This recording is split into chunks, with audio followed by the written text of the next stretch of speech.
Good morning, folks. This is the Energy and Carbon Management Commission. It is Wednesday, the 25th, 26th, and this is our general public meeting. We start with a roll call. Thank you, Commissioner Ackerman, Here. Commissioner Cross, Present. Commissioner Mesner, Here. Commissioner Oath, Here. Commissioner Ray, Here. Commissioner Robbins. Here. Mr. Chair, you have 6 commissioners present. Excellent. Good to see everybody. Welcome to our weekly Zoom meeting.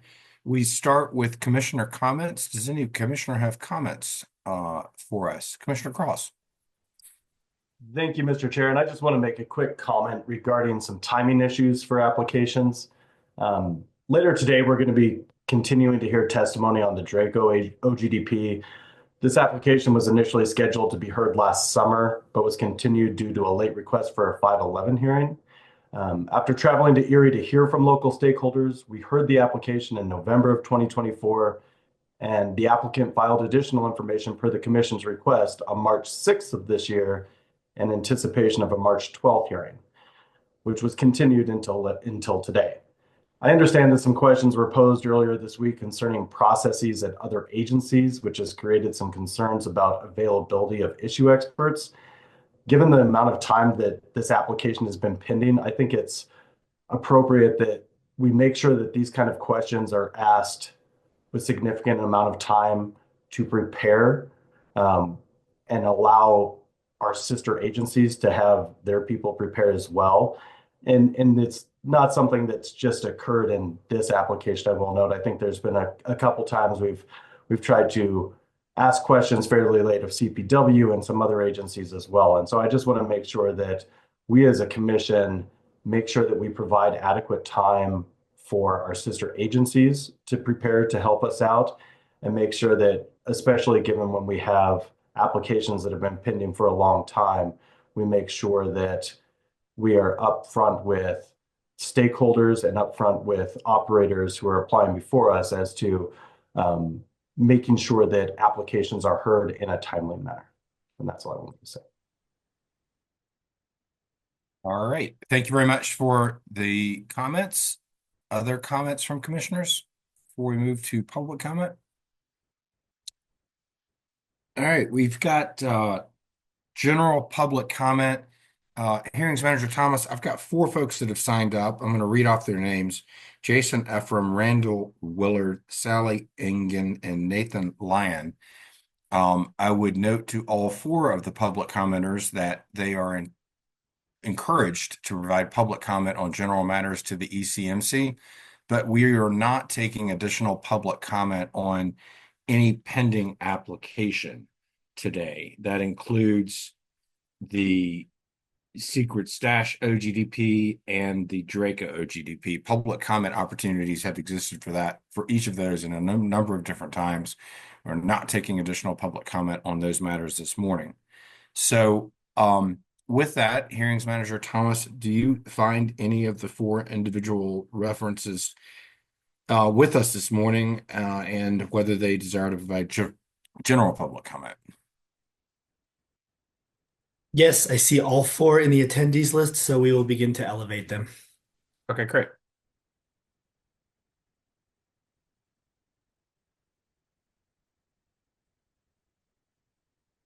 Am I free to begin?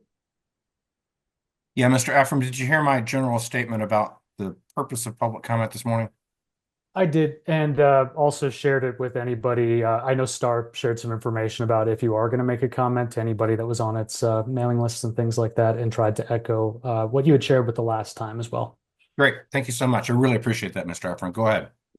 All right. Thank you, commissioners. Once again, my name is Jason Ephraim. I live in South Shore. My address is 6946 South Titus Street. And I wanted to give just a general personal public comment, not as a part of Star, but just personally. I'm sure you're tired of hearing from me, and I'm sure you're tired of kind of hearing from the same people in lots of cases, like me standing here over and over again, presenting evidence, making arguments, and basically begging you to do what we feel is your job. I feel like I've made every effort reasonable to be involved. I've attended countless meetings. I've read reports. I've submitted comments at every opportunity. And I feel like nobody in power is listening. I honestly feel completely ignored, especially with the flood of OGDPs and this that we've been dreading over the past year or more. To me, the operators have a clear roadmap. They know exactly what they need to do to get what they want. And meanwhile, I personally have no idea what I can do to actually make a difference. And the fact is, I don't feel like I should have to be here. I should be at my daughter's school volunteering. I should be at work. I should be in my backyard for a house that we bought, right? Basically, as the cap was applied for, we knew nothing, and turning the sandbox that we had planned to into a garden and be able to start growing fresh veggies and things like that. And right now, I should be working at my job. It's work time, but I have to put that on hold and make up the time later to be here and talk with you. Instead, I'm spending that time wading through endless documents, attending meeting after meeting, just to defend what I feel is my right to breathe clean air and drink safe water in my home. And I ask why. And the reason is because a corporation decided that it wants to take the resources out from under my home, and somehow I feel like the burden falls entirely on me to stop them. I've seen the same evidence you have and that other people provided. I've read the studies by independent groups, and I've also heard the experts. CU Anschwitz just warned us of even greater dangers in their most recent report based specifically in Colorado. The respiratory disease, leukemia, asthma, and I don't feel like any reasonable person who reads this evidence can ignore it or puts it aside. It's in the back of my mind every single day and keeps me up at night. But here's the thing that outrages me the most.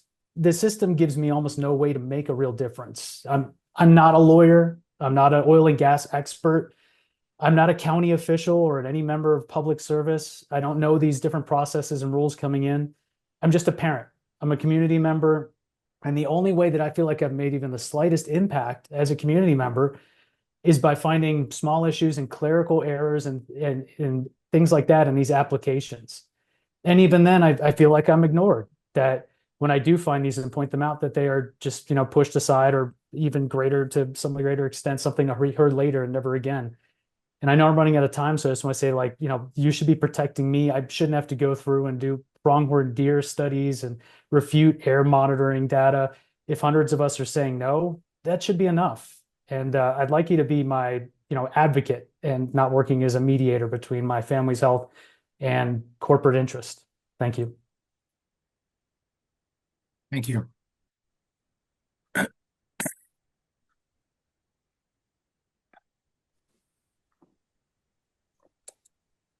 Listen to the rest of public comment, and then I might have a comment. Randy Willard.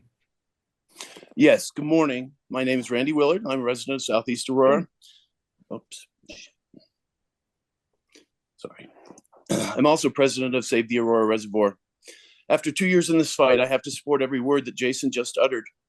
Most of us in STAR never intended to be so educated about our state's processes, nor about the concerns that come along with oil and gas development, but here we are.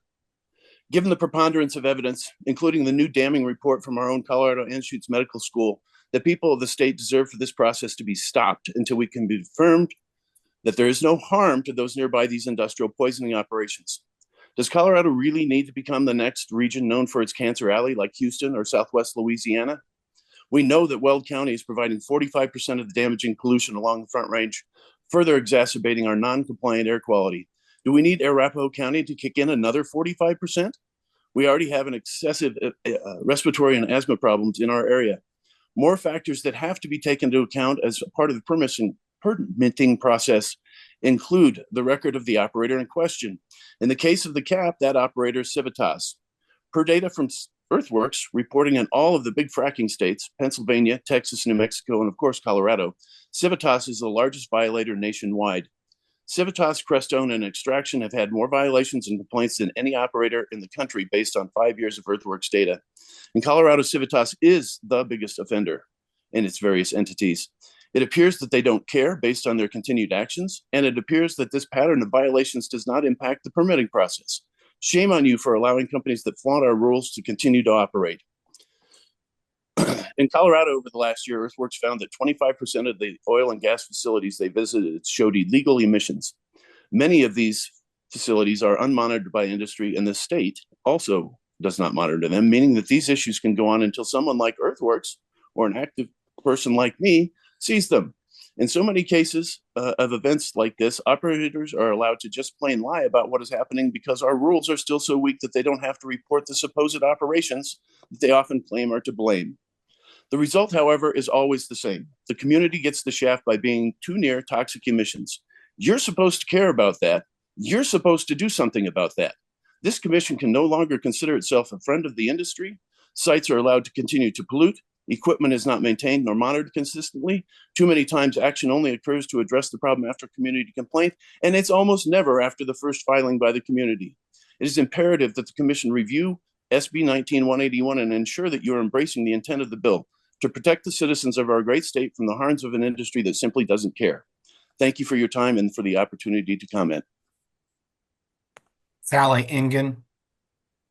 Yes, good morning, commissioners. I'm Sally Ingen. I live at 26106 East Long Avenue. I'm 1 mile from the reservoir, and I wanted you to meet somebody. This is my grandson. Isn't he cute? This is my other grandson, Emerson. So Emerson and Arlo. Now, I want you to picture them here.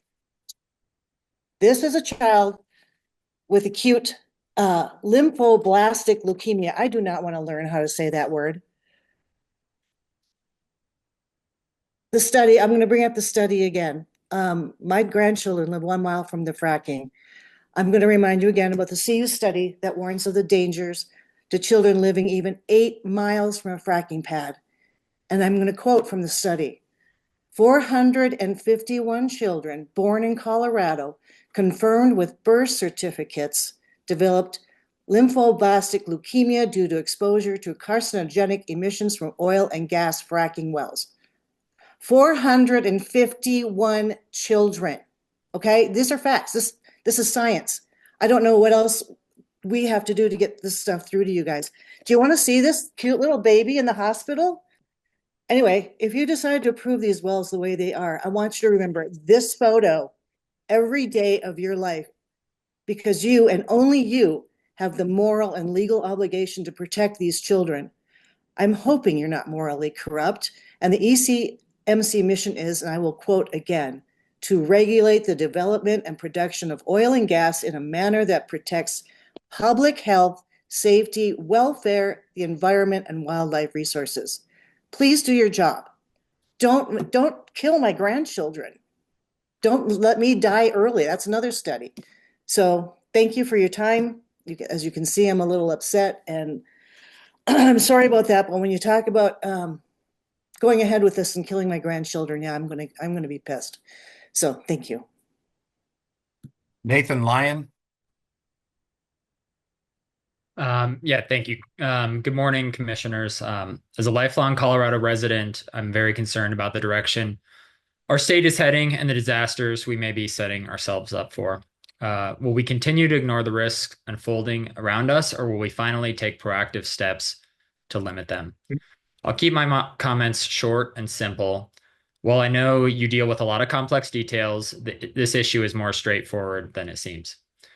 The eastern half of Colorado is simply not compatible with fracking operations you continue to approve. This region is increasingly prone to low rainfall and drought, leading to dry conditions, fire risks, and increased demand for irrigation, high winds, which accelerate the fire risks and spread air pollutants unpredictably, water scarcity, threatening long-term viability for residents, agriculture, and livestock, and air pollution, which harms public health and contributes to climate change. Meanwhile, fracking operations amplify all of these risks. The toxic and flammable chemicals used and transported increase the risk of major fires. Air pollutants are released and carried far beyond the fracking sites by wind. Our limited freshwater supply is permanently depleted, millions, even billions of gallons at a time. And the trucks, equipment, and fracking operations themselves generate significant toxic pollution. Given these realities, I ask you to consider these 3 critical questions, and I'd love it if you guys can address these. At what point will the consequences become too severe to ignore? Wouldn't it make sense to act now before our state becomes unlivable? And finally, when you continue to approve new fracking sites, what exactly are you protecting and who are you serving? I look forward to your response. Thanks for your time. All right, that concludes public comment for today. We now will move to the consent agenda. Does anyone have questions on consent? I move approval of consent. Do I have a second? Second. Motion and a second. Is there further discussion? Seeing none, all those in favor signify by saying aye. Aye. Aye. Aye. Any further comments on consent? Seeing none, we'll take a 10-minute break and return at 9:26. All right, welcome back. Energy and Colorado Management Commission, March 26th hearing. We now have before us a presentation from the Colorado Energy Office on the carbon roadmap. So we will look forward to hearing from Quinn Antis.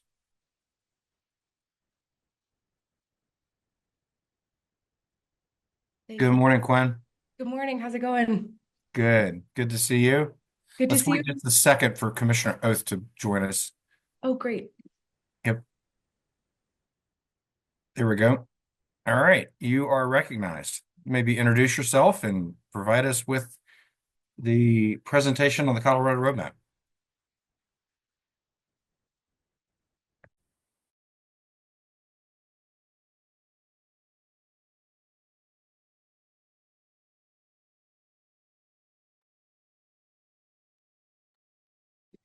Thank you. Can you see my screen by any chance? I can see your screen, and it is your calendar, which shows that you are extremely busy. That's It's not not what I a want to be sharing. Let me do a stop share while I'm pulling that up. Hi, my name is Quinn Antis. I'm the Associate Director of Strategic Initiatives and Finance for the Colorado Energy Office, and I'm excited to present to you today what we have worked on for the last year and a half, the Carbon Management Roadmap. If I can appropriately share this presentation, I would love to walk you through our key findings of this project. Give me just 1 second. Yeah, no problem. Thank you.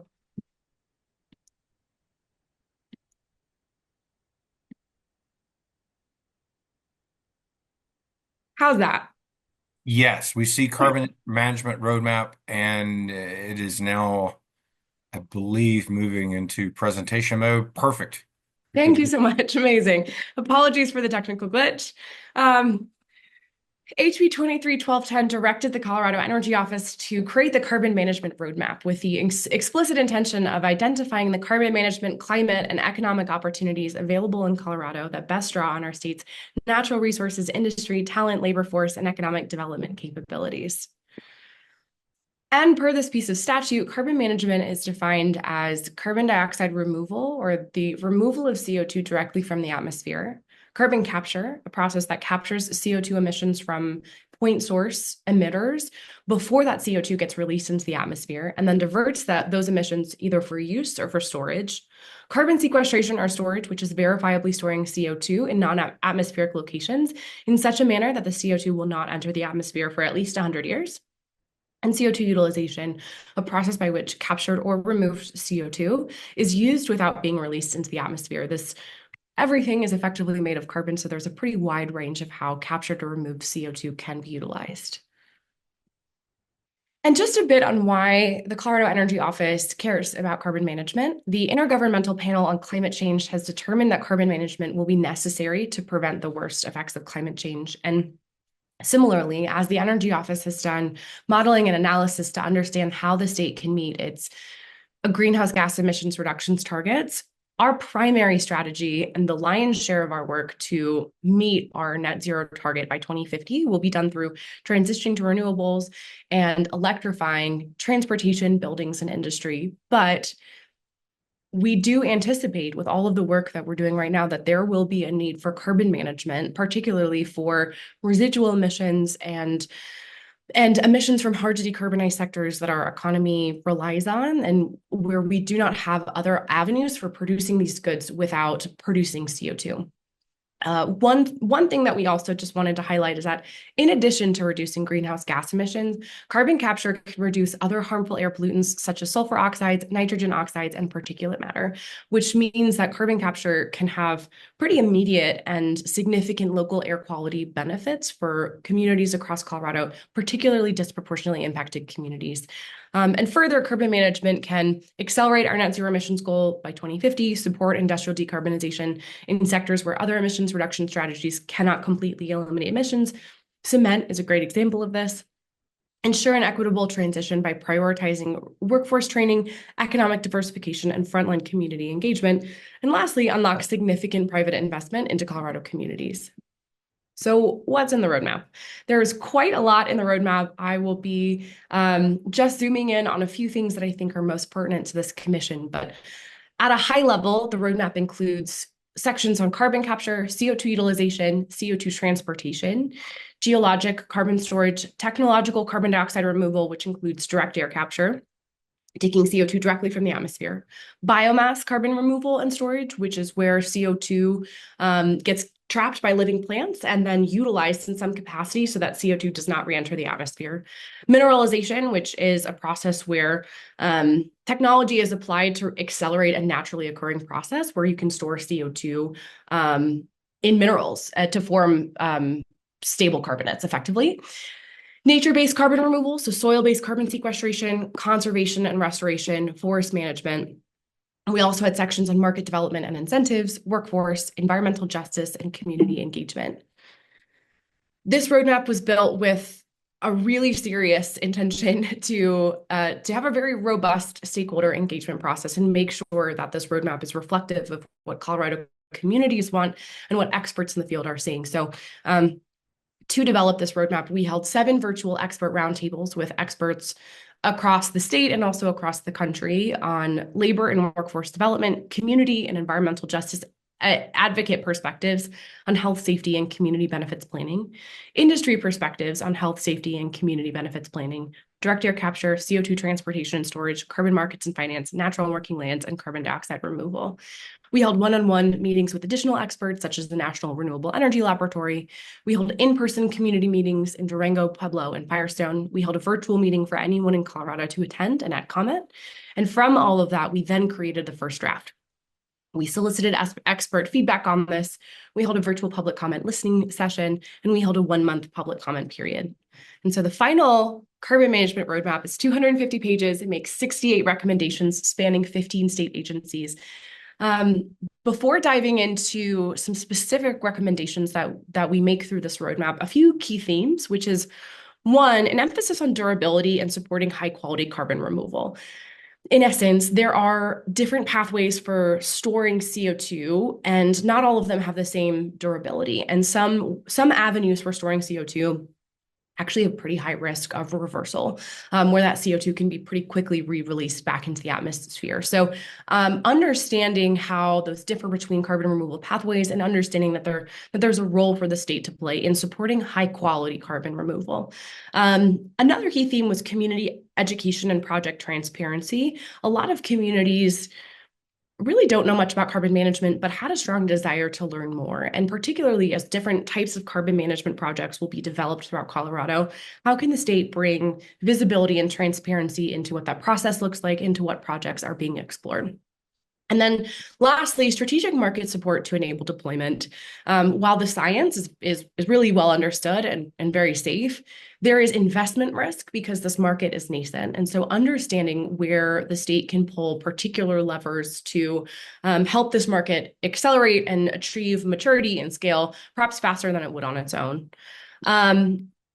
Within that, we identified some priority recommendations. The first, which I believe all of the commissioners are familiar with, is to establish the regulatory framework for Colorado to assume long-term regulatory liability and stewardship following the closure of Class 6 injection wells. One thing I just want to highlight on that very briefly is in community meetings across the state, community members who actually did not necessarily have the technical language to describe this, asked us for a mechanism that could protect taxpayer dollars from long-term harm. And so this is not only a mechanism that's being employed by other states, but it's also something that community members across Colorado were directly asking us for. Another priority recommendation is to create carbon management zones that leverage data-driven analysis to optimize project siting, streamline regulatory processes, and strategically reduce barriers to deployment. This came about from recognizing that most carbon management companies need the same four things to deploy their technologies. They want to know, where is there good geology for storage? Where is there access to feedstocks or the ability to connect to local additional clean renewable energy? And what does a community think about the project that they're proposing? And we have a lot of information as a state that we can overlay and help direct projects so that they are just a much more streamlined process. We want to establish a forgivable loan fund for carbon storage and geothermal stratigraphic well development. We realize that this is a particular challenge within the investment landscape. This is where there's a tremendous amount of investment risk, because even if the geology is very well characterized, if there's a well that's not productive, if the salinity does not match what's needed for a Class 6 well, that can completely destroy project economics. And so this is a particular place where we think the state can have particular benefit for the industry, and also in a way that, once capitalized, can continue moving forward. We also want to develop a publicly accessible database to track proposed and active carbon management projects, fostering transparency, accountability, and informed decision-making for all stakeholders. Set clear MMRV standards, so measurement, monitoring, reporting, and verification standards for carbon removal pathways, to ensure that the carbon removal work that's being done across the state is actually high quality, is doing what we want it to do, and is doing what it says it's doing.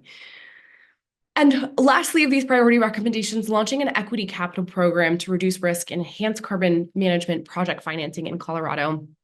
The state has some grant analogous funding for industrial decarbonization programs in our CITCO, refundable tax program.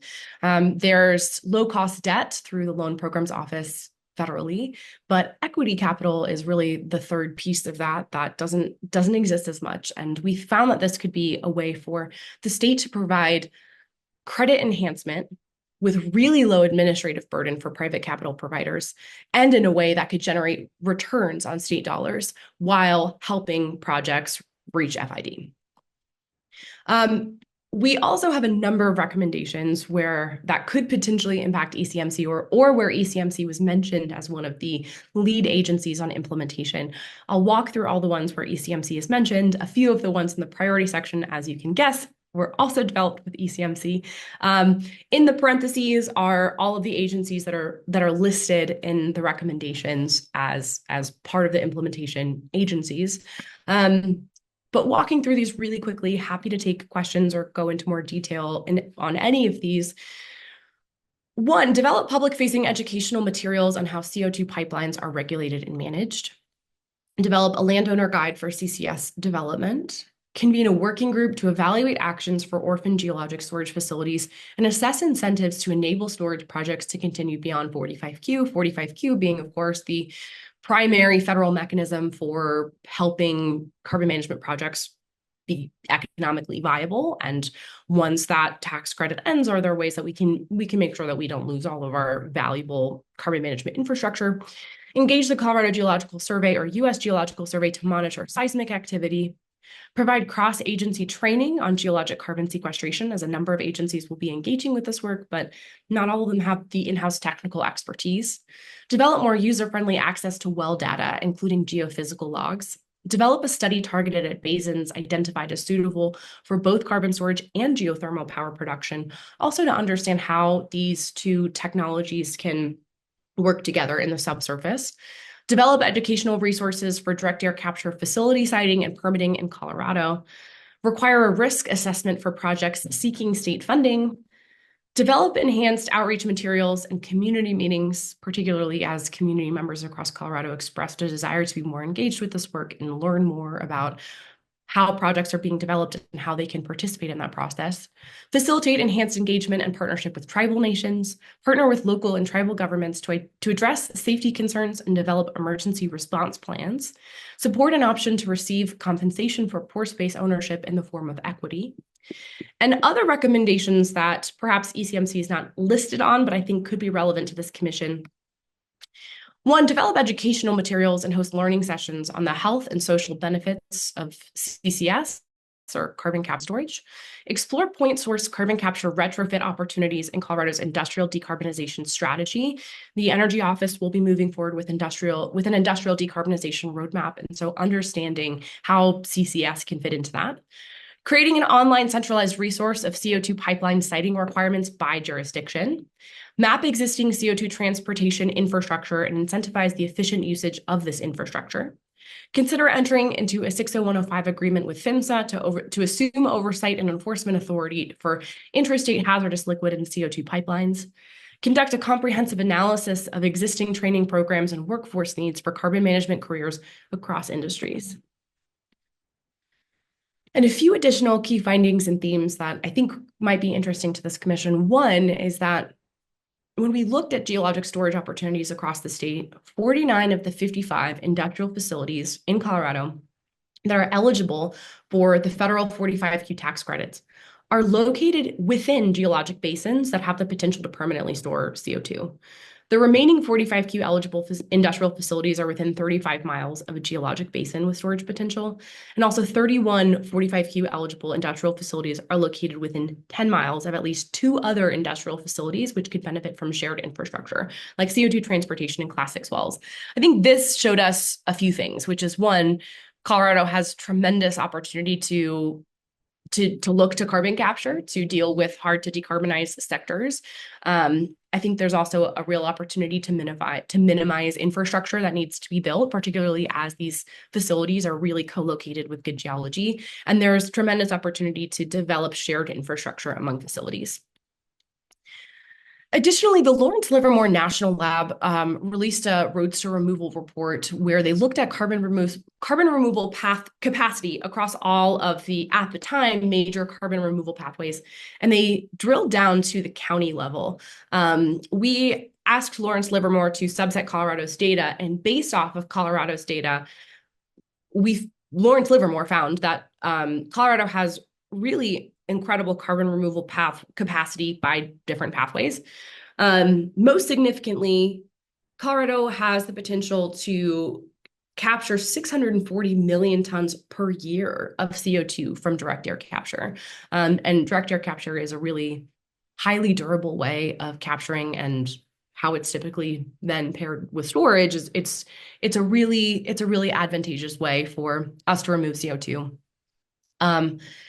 In addition, for biomass utilization, Lawrence Livermore found that Colorado has the potential capacity for 32.7 million tons per year, flagging that there's sometimes lower durability in the utilization of this biomass. They had particularly highlighted the opportunity for Colorado to use that biomass to create sustainable aviation fuels and hydrogen.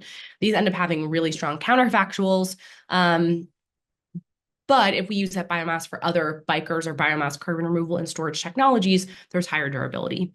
I also wanted to highlight that per their analysis, they estimated that Colorado only has a 9.7 million cumulative potential to store CO2 in Colorado's forests and soils.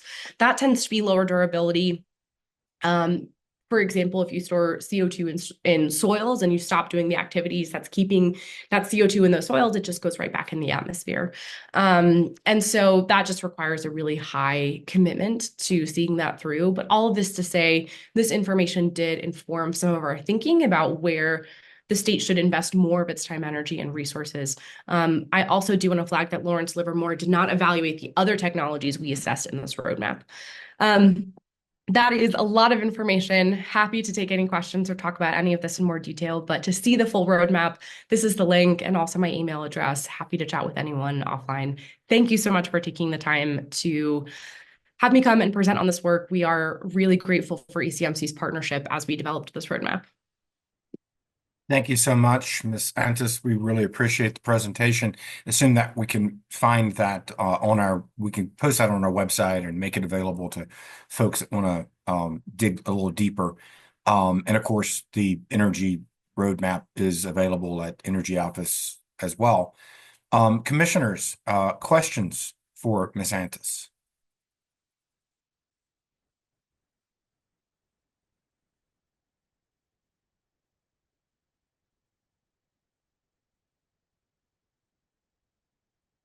All right, I'm not seeing a ton of questions. Commissioner Ray.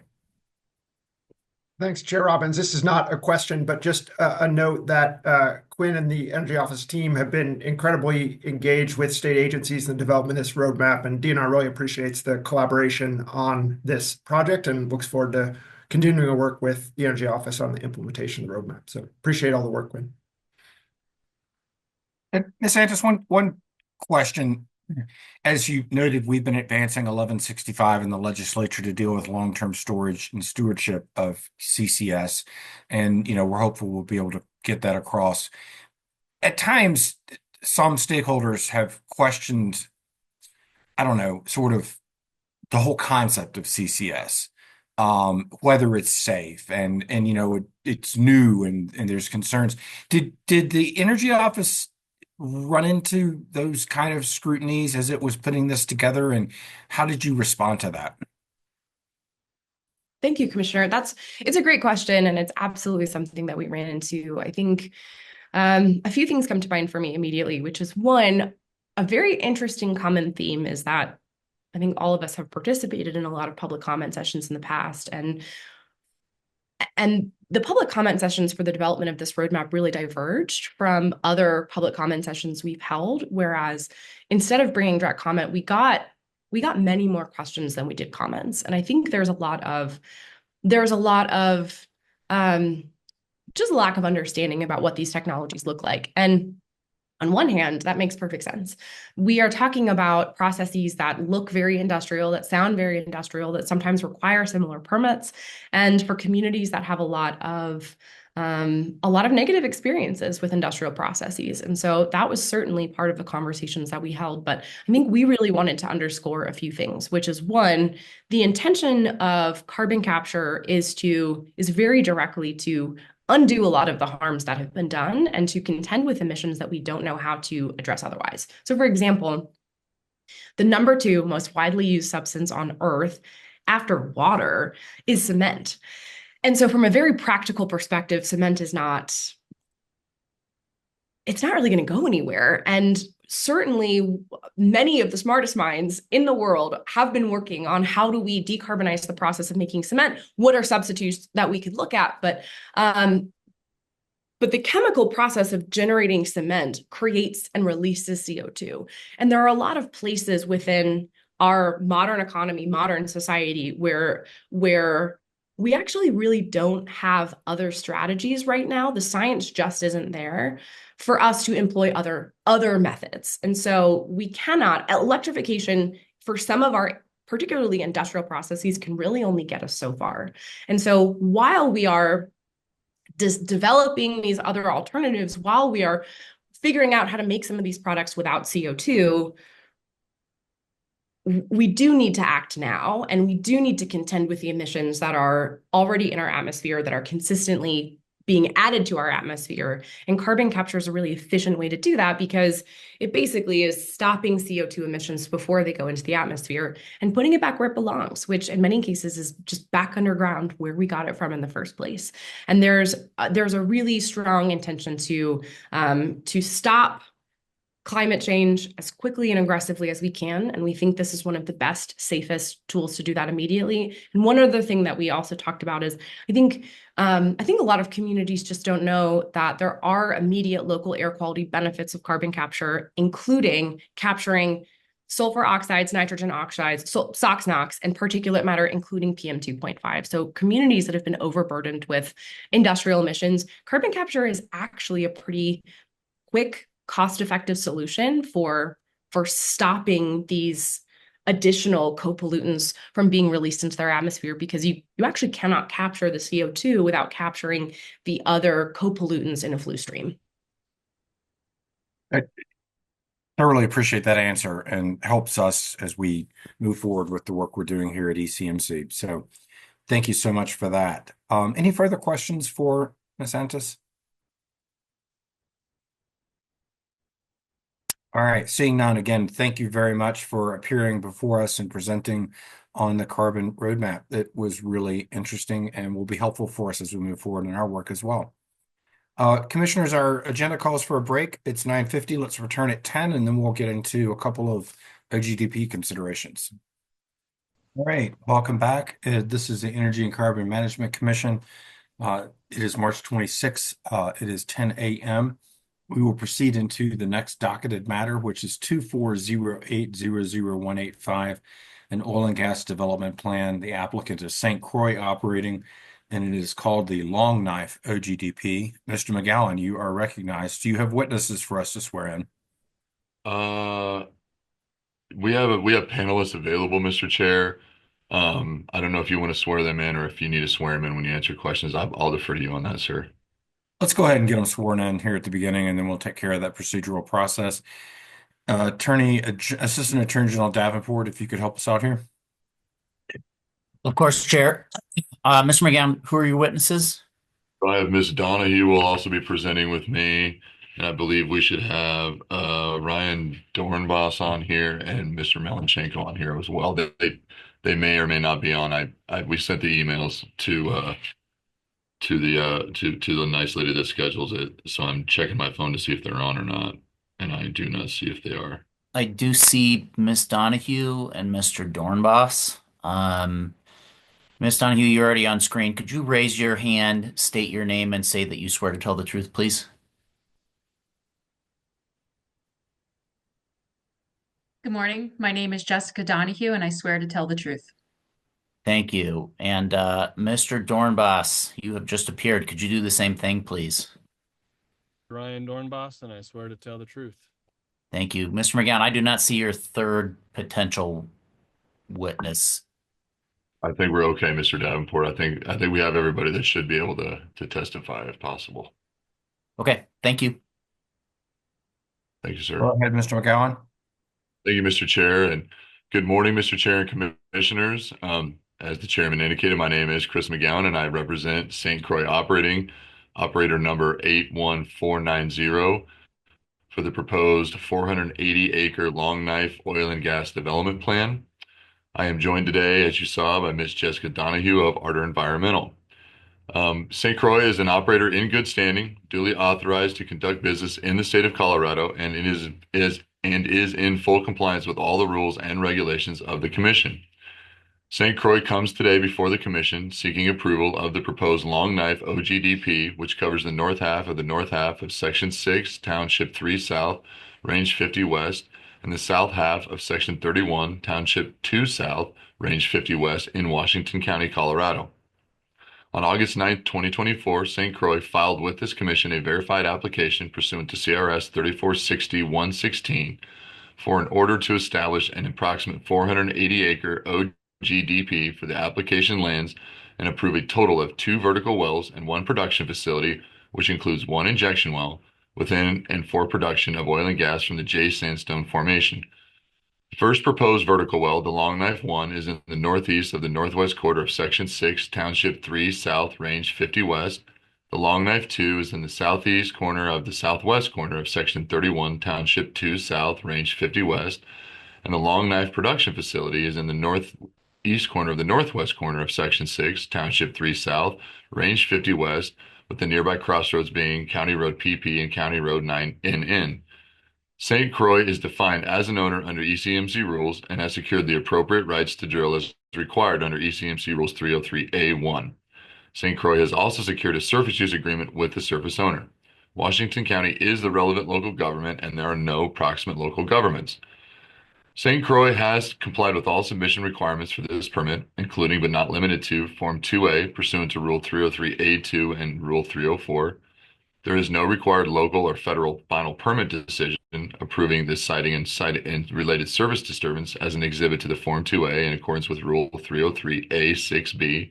They've submitted a Form 2, a Form 2B cumulative impact data identification pursuant to Rule 303A5, a Form 2C OGDP certification pursuant to Rule 303A7. They have submitted their required Rule 505 testimony, and St. Croix certifies that pursuant to Rule 302F1A, Washington County, as the relevant local government, does not currently have any oil and gas siting rules or regulations, and instead Washington County defers to the state authorities regarding such matters. St. Croix provided proper notice of the application and hearing to all interested parties as required by Rule 504A, 504B1, 504B2, 504B5, and Rule 303E. St. Croix also certifies that upon completeness determination by the director of the Long Knife OGDP, St. Croix did provide notice of the director's completeness determination to each interested party as required under Rule 303E. We believe the granting of this application is in accord with the Oil and Gas Conservation Act found at CRS 3460-101 and the Commission rules. The permit otherwise satisfies all the Commission rules and regulations, and the director recommended approval of the OGDP. I would like to now turn it over to Ms. Donahue to provide the specifics of the project.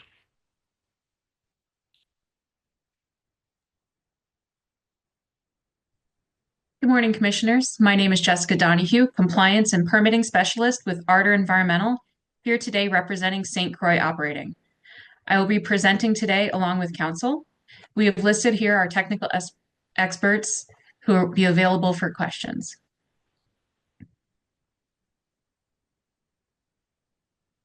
As represented on this slide, these are the topics we will cover today in today's presentation. As has been presented at previous commission hearings, St. Croix has been operating in Colorado since 1996, primarily in Washington County. St. Croix designs its wildcat vertical exploration in a manner that protects public health, safety, welfare, the environment, and wildlife resources. St. Croix and ECMC staff met on May 9th, 2024 for a pre-application meeting. This meeting was attended by Rebecca Treats, Renee Wild, and Julie Rothy with ECMC, Ashley Jones and Tessa Sorensen with CDPHE, David and Paul Melanchenko with St. Croix, and me. All required documents associated with the OGDP hearing application, Form 2A, 2B, and 2C, were submitted to ECMC by August 9th, 2024. On January 17th, 2025, St. Croix received its completeness determination and the Form 2C was approved. On February 16th, 2025, the 30-day public comment period ended. No comments were received. February 24th, 2025 was the petition deadline for the OGDP. No petitions were filed. On March 5th, 2025, ECMC staff issued the director's recommendation for approval. The Long Knife OGDP proposes to develop 480 acres in the north half of Section 6, Township 3 South, Range 50 West, and the south half of Section 31, Township 2 South, Range 50 West, and proposes to construct 3 locations, 2 vertical oil well locations, and a separate location for the shared production facility and the proposed injection well, which will be located in the northeast-northwest of Section 6, Township 3 South, Range 50 West. For geographic reference, the Long Knife OGDP is shown here as the green star. It is approximately 9 miles north of Arickaree, which is the nearest town, and approximately 50 miles southeast of Fort Morgan. The nearest crossroads are County Road PP and County Road NN. The Long Knife OGDP is located in a rural area zoned for agricultural use. The proposed Long Knife project is located entirely within Washington County. While Washington County does not regulate oil and gas location siting, St. Croix does engage with Washington County regularly regarding their projects, coordinating emergency response and plan truck routes. The Washington County local government designee is also involved in the review of St. Croix's Colorado Department of Public Health and Environment Regulation 7 pre-production air monitoring plan. As represented on this slide, there are 3 oil and gas locations within the black boundary representing the proposed mineral development area. The red boundary shows a 2,000-foot offset from the mineral development area. The Long Knife number 1 and Long Knife number 2 locations are each planned with 1 proposed vertical oil well. The Long Knife production facility will not have any oil wells on location. This location will only consist of production equipment for both proposed Long Knife well locations and the proposed Class 2 UIC Long Knife SWD number 3. The Long Knife oil wells are planning to target the J Sand Formation. The Long Knife SWD number 3 disposal well is proposed for the Lyons Formation. The production facility is located within the mineral development boundary. As represented from the image on this slide, there are no residential building units, school facilities, high occupancy building units, or designated outdoor activity areas within 2,000 feet. The project is approximately 1 mile from the nearest RBU. Under Rule 304D1, St. Croix requested a lesser impact exemption from the noise and light mitigation plans. The director approved this request October 9th, 2024.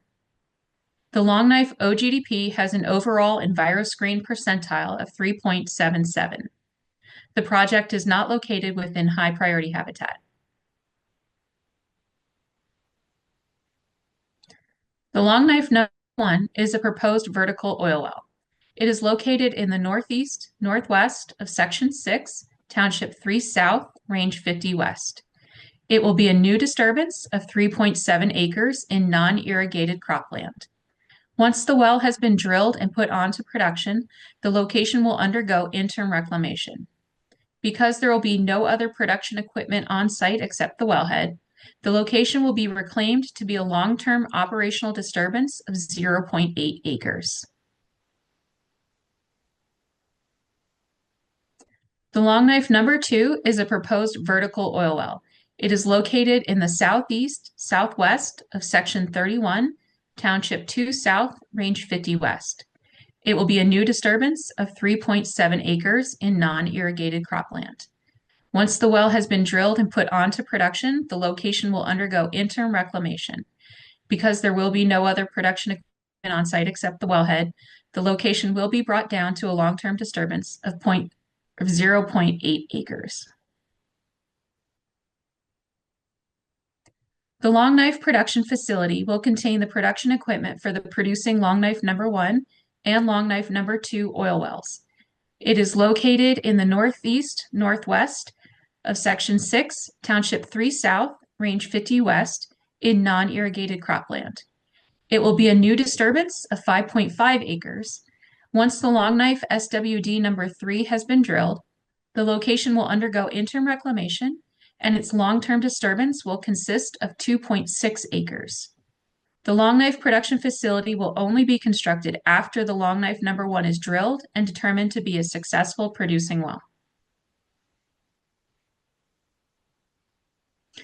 I'd like to highlight a few of the best management practices that St. Croix applies to their operations.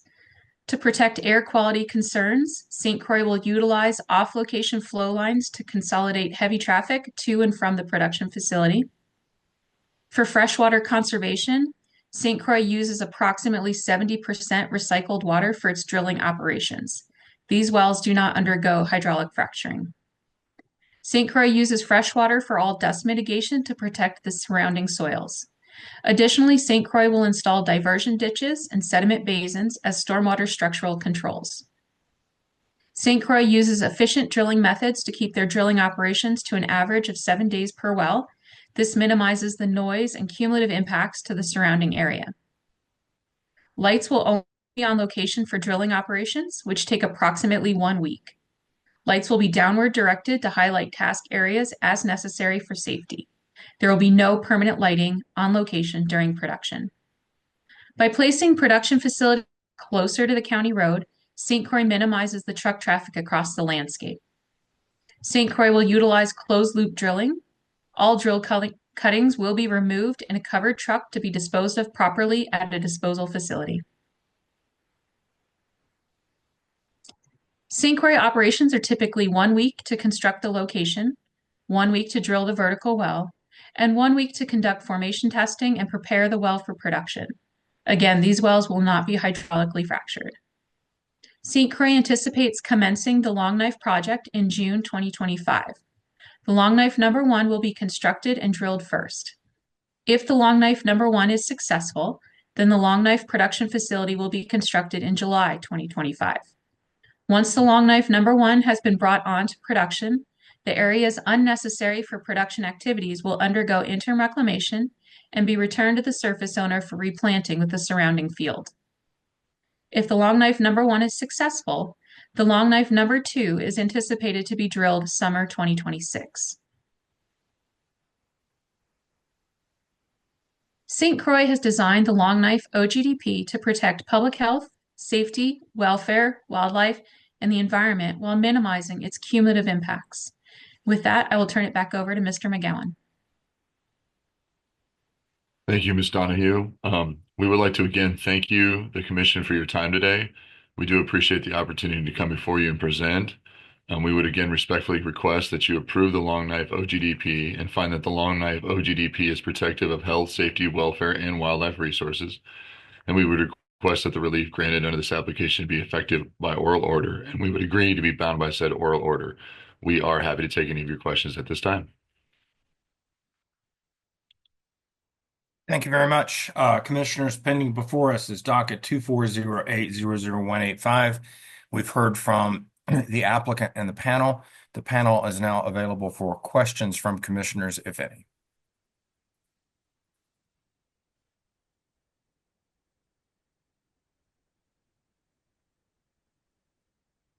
I am seeing no questions. This would indicate that potentially we're moving to deliberatives part of the stage. Does any commissioner desire to engage in deliberations?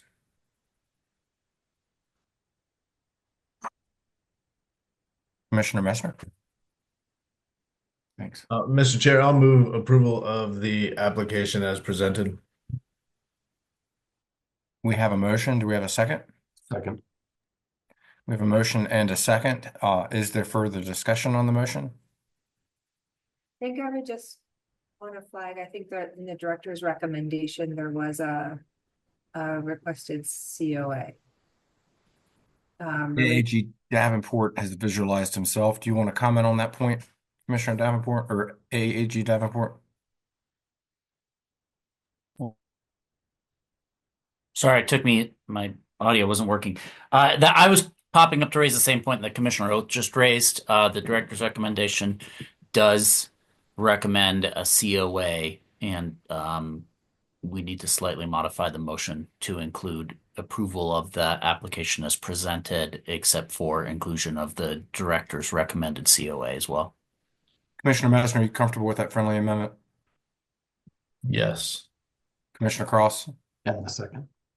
All right, motion and second have been amended.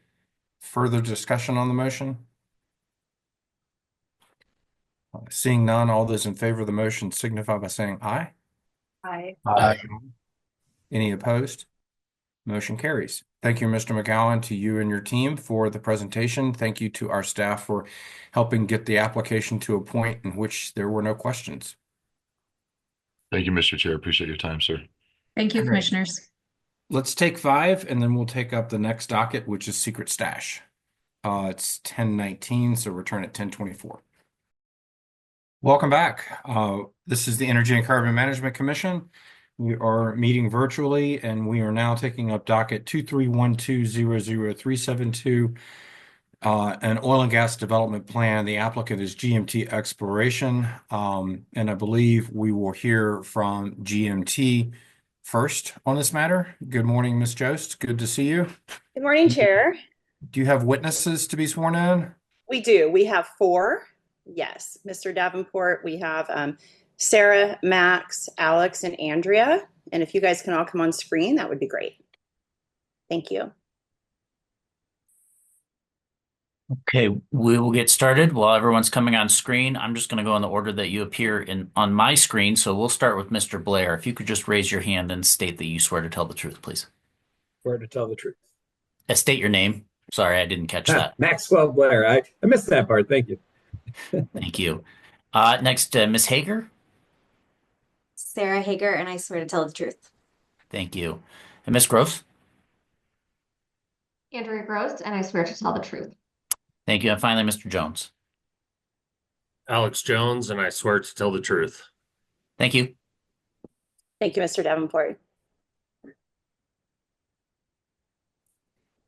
Chair, if I may, I can go ahead and proceed if that works for you. That works. Okay, let me go ahead and share my screen.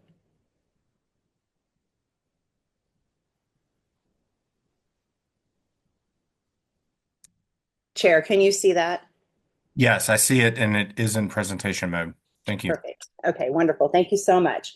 Well, good morning, commissioners, staff, council, and members of the public. My name is Jamie Jost from Jost Energy Law, and I, along with Kelsey Wesolinki, represent GMT Exploration Company in this third hearing on the secret stash OGDP. GMT is greatly appreciative of all the hard work that the ECMC staff, Arapahoe County, and you as the commissioners have put into this application. We do have a short presentation for you today and respectfully request that you give your full attention to the information provided and to use that information in your consideration of whether a condition of approval mandating a third-party oil transport pipeline should be applied to GMT's approvable secret stash oil and gas development plan.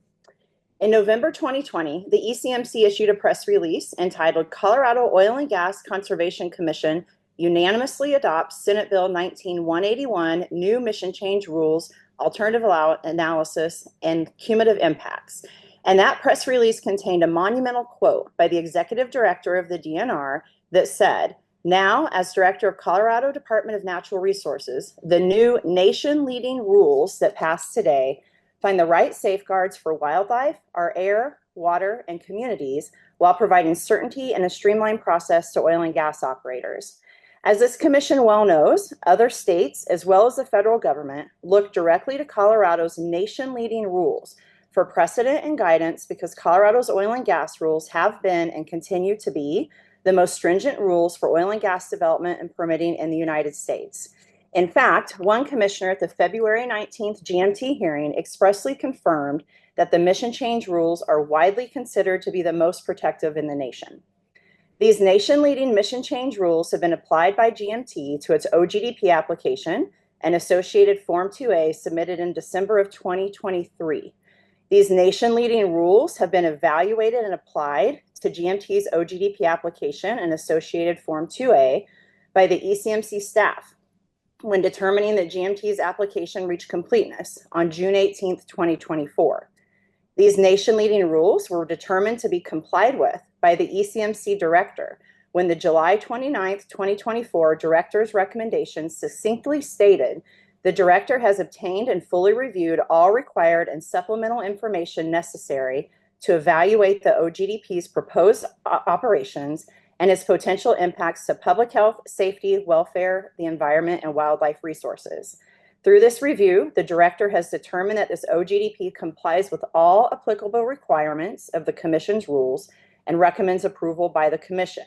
And these nation-leading rules must be applied by this commission without the inclusion of an unnecessary and unreasonable condition of approval for a mandated oil pipeline that's impossible for GMT to comply with. I start with this background on the importance of the nation-leading characteristics of the ECMC mission change rules because from the start, GMT's secret stash location, in complying with all applicable requirements of the commission rules as confirmed by the director's recommendation, and is an approvable location as confirmed by 4 commissioners at the February 19th hearing, will be one of the most protective locations for oil and gas development, not only in Colorado, but in the nation because of the stringency of the ECMC's own regulations. In the past 2 hearings, certain comments have been made about GMT's OGDP only meeting the minimum rule requirements, but these comments are respectfully misplaced. GMT's secret stash OGDP application meets the requirements of these nation-leading and most protective in the nation rules, so GMT is concerned with how it can only be meeting minimum requirements. If nation-leading rule compliance was not met, then the director's recommendation would have said as much. Unfortunately, these comments comments such as this serve to undermine the commission's own stringent, thoughtfully adopted regulatory regime.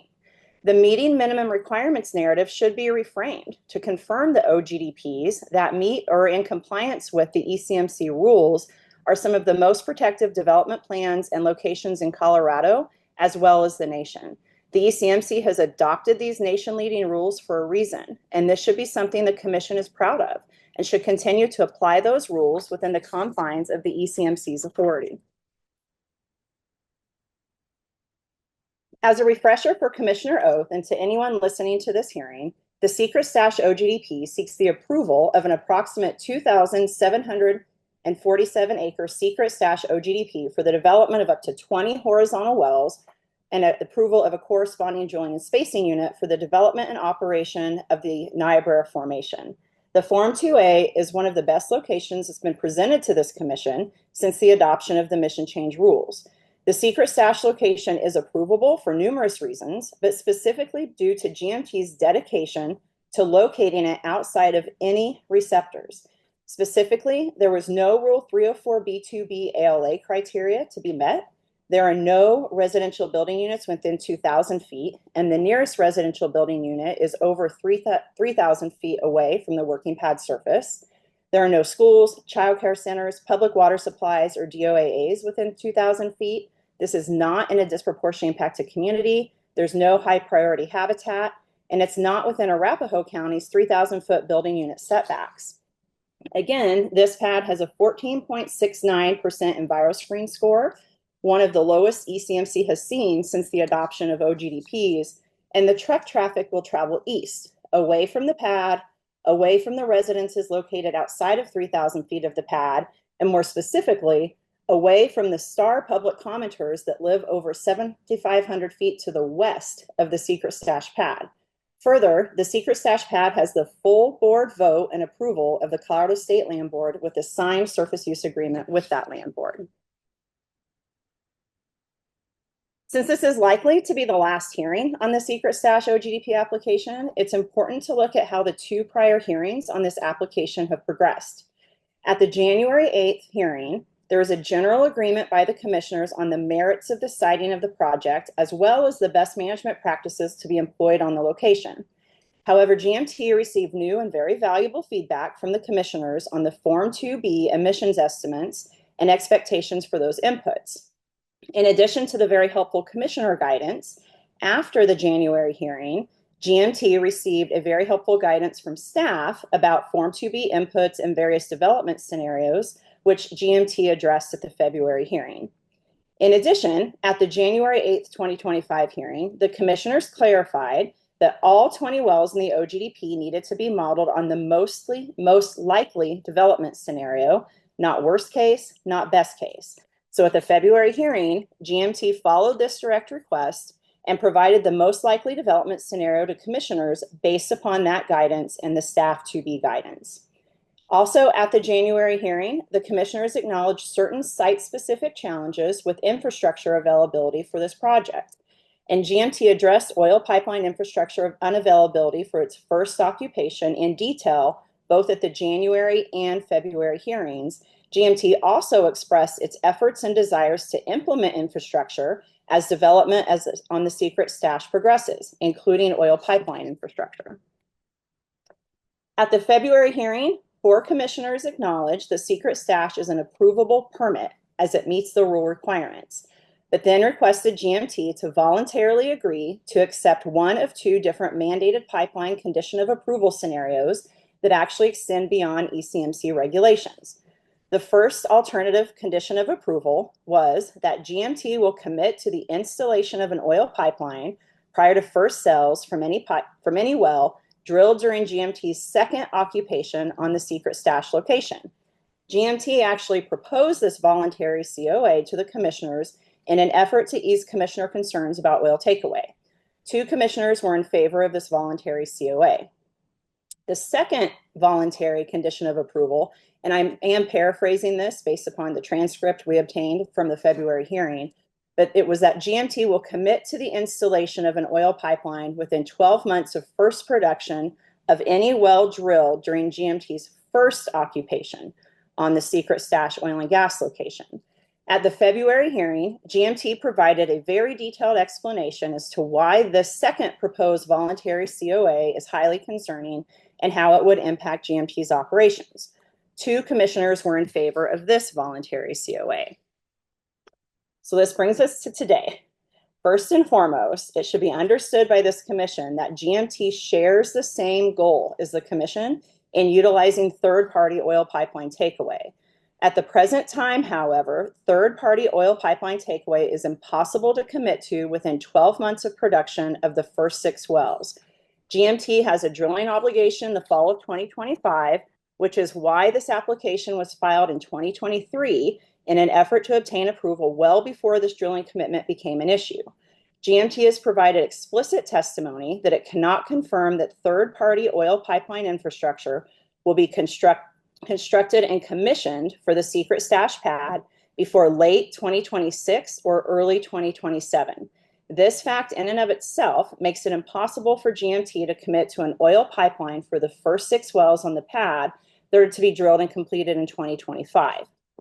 In a minute, you'll hear why GMT maintains that the Commission should not require any form of mandated third-party pipeline COA for the secret stash pad. But before that, GMT has made a significant effort to respect the 2 commissioners' desires for a voluntary, beyond the scope and authority of the ECMC rules, COA regarding a third-party oil pipeline, and we would propose the following as part of our continued public negotiation of this permit. So as a friendly reminder, the preferred COA from GMT is that they will commit to a pipeline prior to the first oil sales from any well during the second occupation on the location. However, again, in an effort to recognize the other 2 commissioners' concerns, GMT would propose the following conditions of approval on the secret stash location. GMT will use best efforts to secure oil pipeline takeaway within 18 months of the date of first oil sales from any well drilled during GMT's first occupation on the secret stash location. If GMT is unsuccessful in securing oil pipeline takeaway within said time frame, then it will file a sundry Form 4 to update the ECMC describing its reasonable and necessary efforts to secure such takeaway, additional steps GMT will take in its attempt to secure oil takeaway, and confirm its intent to truck oil due to pipeline unavailability. GMT commits to securing oil pipeline takeaway prior to the date of the first oil sales for any well drilled during GMT's second occupation on the secret stash oil and gas location. The use of the best efforts COA language in this proposal has been consistently approved by this commission on prior OGDP conditions of approval in Arapahoe and Weld County for electric rigs, electrified production facilities, and pipeline takeaway. So ECMC precedent does exist for the best efforts inclusion here. Notwithstanding the fact that GMT has provided a modified voluntary COA to respect 2 of the commissioners' concerns and would welcome approval of the secret stash OGDP with that COA, GMT must also ensure that it's creating a full and concise record illustrating the numerous reasons supporting the fact that no COA for a third-party mandated oil transport pipeline should be required for the secret stash pad. The following list of reasons confirm that the Commission should not mandate a third-party oil pipeline COA at the secret stash location. First, there are 0 receptors within 3,138 feet of the location, not in high-priority habitat. There's no GI community. It's over 1 mile from the nearest Aurora resident. It's a 14.69% EnviroScreen score. It's an unprotested location, and this is fully supported by the Colorado State Land Board. Second, there is no approved residential development or approved platted lots at the speculative expansion of the Trails at Overland Ranch as of the date of this hearing, contrary to the unsupported comments by STAR at prior hearings. Third, GMT's cumulative impacts plan does not commit to oil takeaway within 12 months for the first occupation. This was an assumption made by the Commission during the hearing, but the CI plan does not make this commitment. Fourth, all of GMT's applicable BMPs, including CDPHE BMPs adopted by GMT that go above the ECMC rule requirements, serve to protect public health, safety, welfare, environment, and wildlife resources. Fifth, there's 0 pipeline infrastructure in this area. If GMT is required to have a third-party oil pipeline takeaway for the first occupation, the nearest pipeline tie-in is 21.5 miles away, or at 113,000 feet of new pipe. Sixth, the anticipated third-party oil pipeline takeaway is not available until late 2026 or early 2027 at the earliest, as testified to at the February hearing. Seventh, there's no ECMC rule that requires third-party oil pipeline takeaway on the secret stash pad. The Commission must acknowledge and apply applicable rules and cannot exceed the Commission's legal authority. Eighth, there is no ECMC authority under the Colorado Oil and Gas Conservation Act to expressly require third-party oil pipeline takeaway on the secret stash pad. Oil transportation pipelines are governed by the Colorado Public Utilities Commission, local land use code, or in certain instances, they're even federally governed by FERC or the Federal Department of Transportation. None of these local, state, or federal agencies have delegated the ECMC with authority to require third-party oil transport pipeline as of the date of this hearing.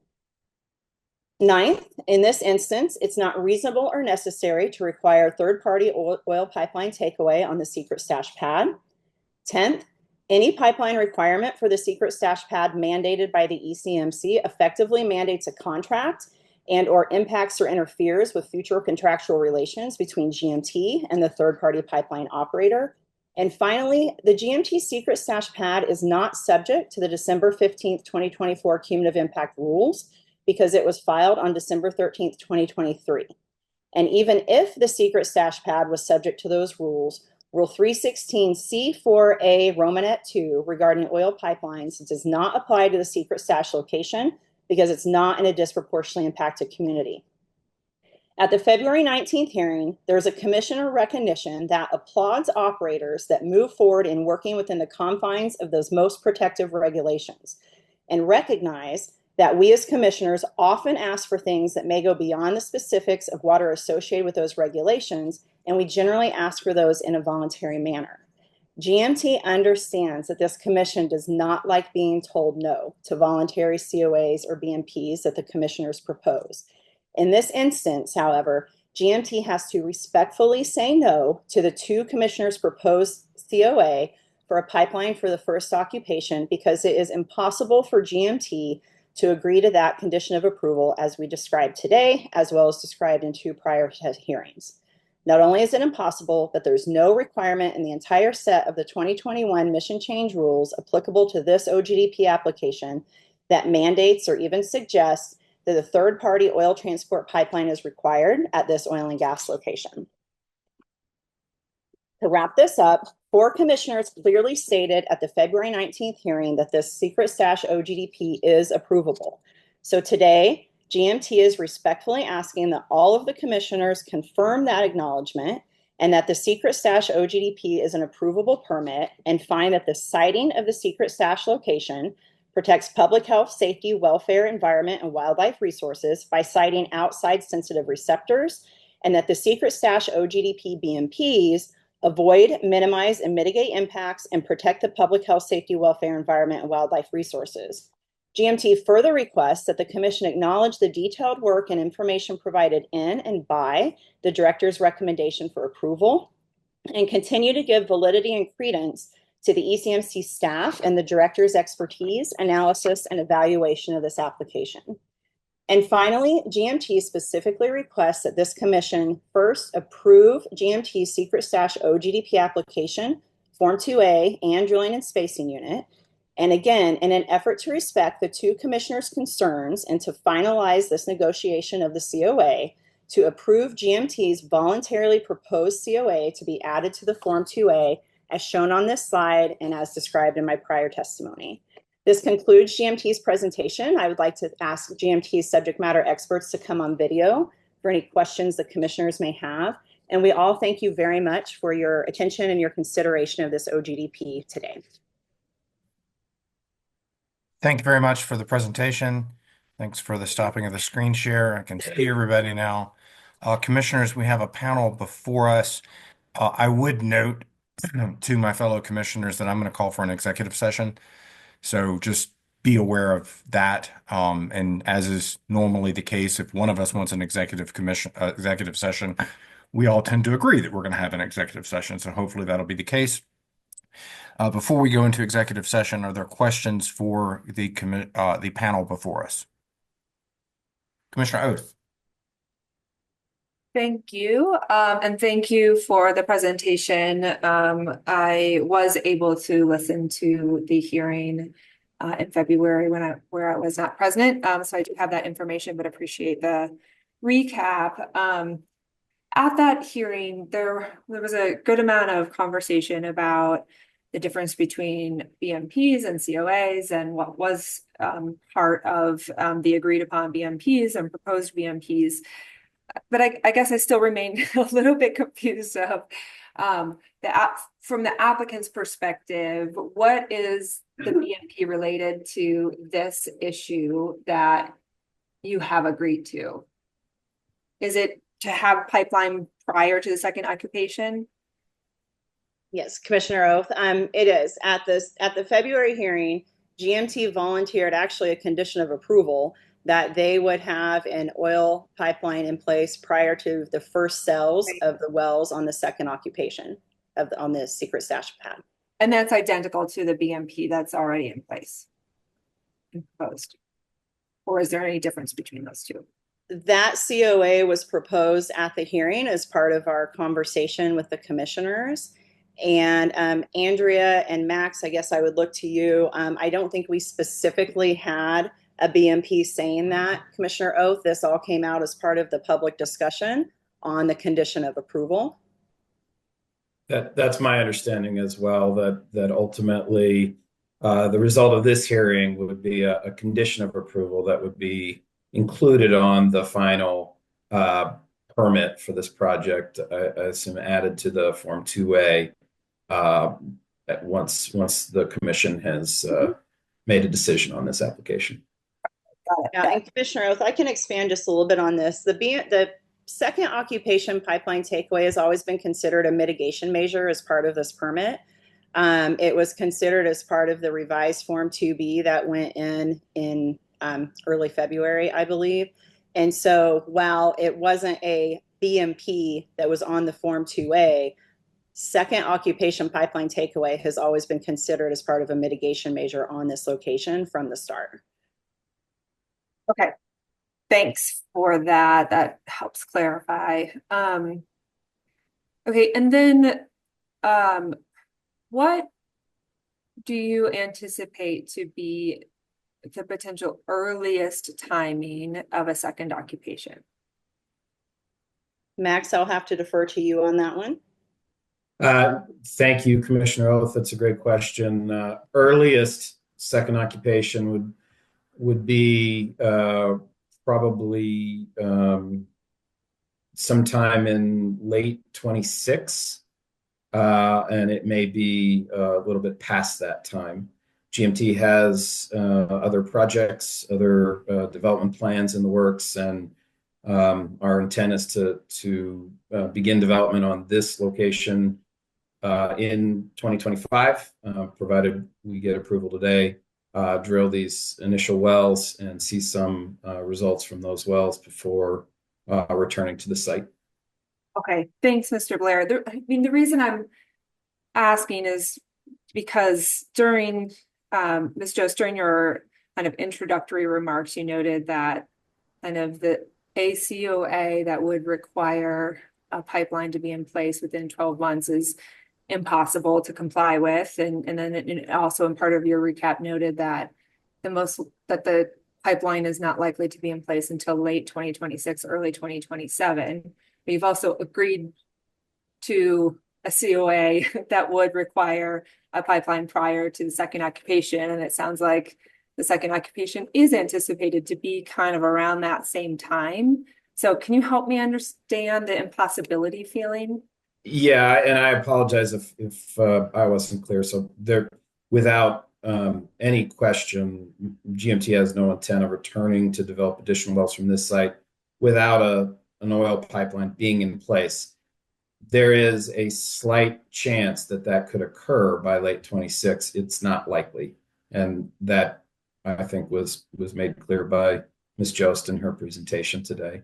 But we are working diligently to secure the rights and agreements necessary and permits required from the local government to install that line. But there are many moving parts. So I can assure you there's no intent to return, as the COA states, as we've stated many times at these hearings, no intent to return to drill additional wells until an oil pipeline is available to take that production. Okay, I totally respect that and appreciate that. I wasn't calling that into question, Mr. Blair, just trying to understand kind of the sequence and timing of events. So are you saying in the event that you return for the second occupation prior to the third-party pipeline, because you've made this commitment, then you would build your own pipeline? Is that what I understood you saying? Yeah, the GMT will be constructing a pipeline to connect to an existing, basically two lines will meet at a point in space. So there's multiple efforts going on here to construct this infrastructure. But GMT is not likely to make a decision to return and drill wells without a clear delivery date on the pipeline being available to take that production. So the drilling may begin, as I mentioned, as early as 2026. First production will go into a pipeline from that second occupation. And Commissioner Oath, if I may, that's our proposed language in the new condition of approval, is that, you know, in addition to best efforts for the 18 months in the first occupation, coming back to the state and providing a sundry with updated information, part of that COA is that GMT commits to securing oil pipeline takeaway prior to the date of first oil sales of any well drilled during GMT's second occupation on the location. So I want to make sure that that's clear as to that timing. The other thing too, with respect to your question about impossibility, is that, you know, we can't disclose any private negotiations or terms that are being had with the third-party oil pipeline operator, but there is a confirmation that that third-party pipeline operator cannot get to the secret stash pad until late 2026 or early 2027. So GMT could still come and drill that second occupation, but they've already committed to saying, we're not going to do anything with that oil until we have a pipeline on the second occupation. So I think that's really important for this commission to understand. Okay. And I guess I want to just add, we're trying to manage a number of constraints regarding our drilling obligations, our capital budget, and environmental considerations. So timing of drilling is influenced, of course, by the impacts of those operations. And we are in ozone non-attainment, so it's our preference to perform this work outside of the ozone season as well. So there may be, you know, the ultimate return to drill additional wells, complete those wells, and produce them will respect the oil pipeline availability, but there will be a number of other factors that influence the timing of that decision. Yeah. Okay. Thank you for that. I appreciate it. And then, as I listened to the discussion on the 19th, it seemed in some respects what the underlying concern is, in the event that a second occupation does not occur, then the COA that you all have proposed would basically not be triggered, right? And there may not be a pipeline at all, and so that there would be, you know, truck traffic indefinitely. Understanding that is a hypothetical, but it's a potential hypothetical, you know, that I think is certainly within the confines of your application. Trying to understand, you know, what that would look like if it was just truck traffic indefinitely from the site. And so appreciated your testimony about the direction that the trucks would be going in relation to RBUs and the trail, the proposed trail and otherwise. But in terms of kind of the volume,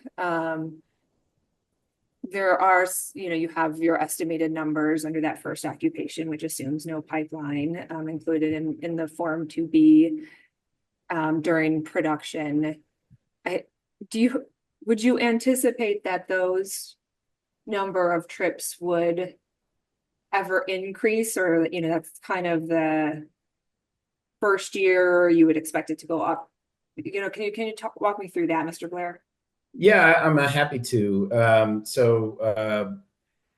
You know, the reality is that oil and water production from these horizontal wells in Niobrara, they peak typically in the first year of production and then begin a decline. And the rate of decline and the The length of that curve can vary widely across the field, but we would anticipate significantly lower volumes in year 2 than in year 1, and even lower still in year 3 or 4 or 5. So if for example the results of these first wells are less than ideal for GMT, and the wells don't prove to be a good economic investment, and the decision is made to not drill additional wells on this site, I can guarantee that trucking volumes, truck traffic and truck trip numbers will be significantly lower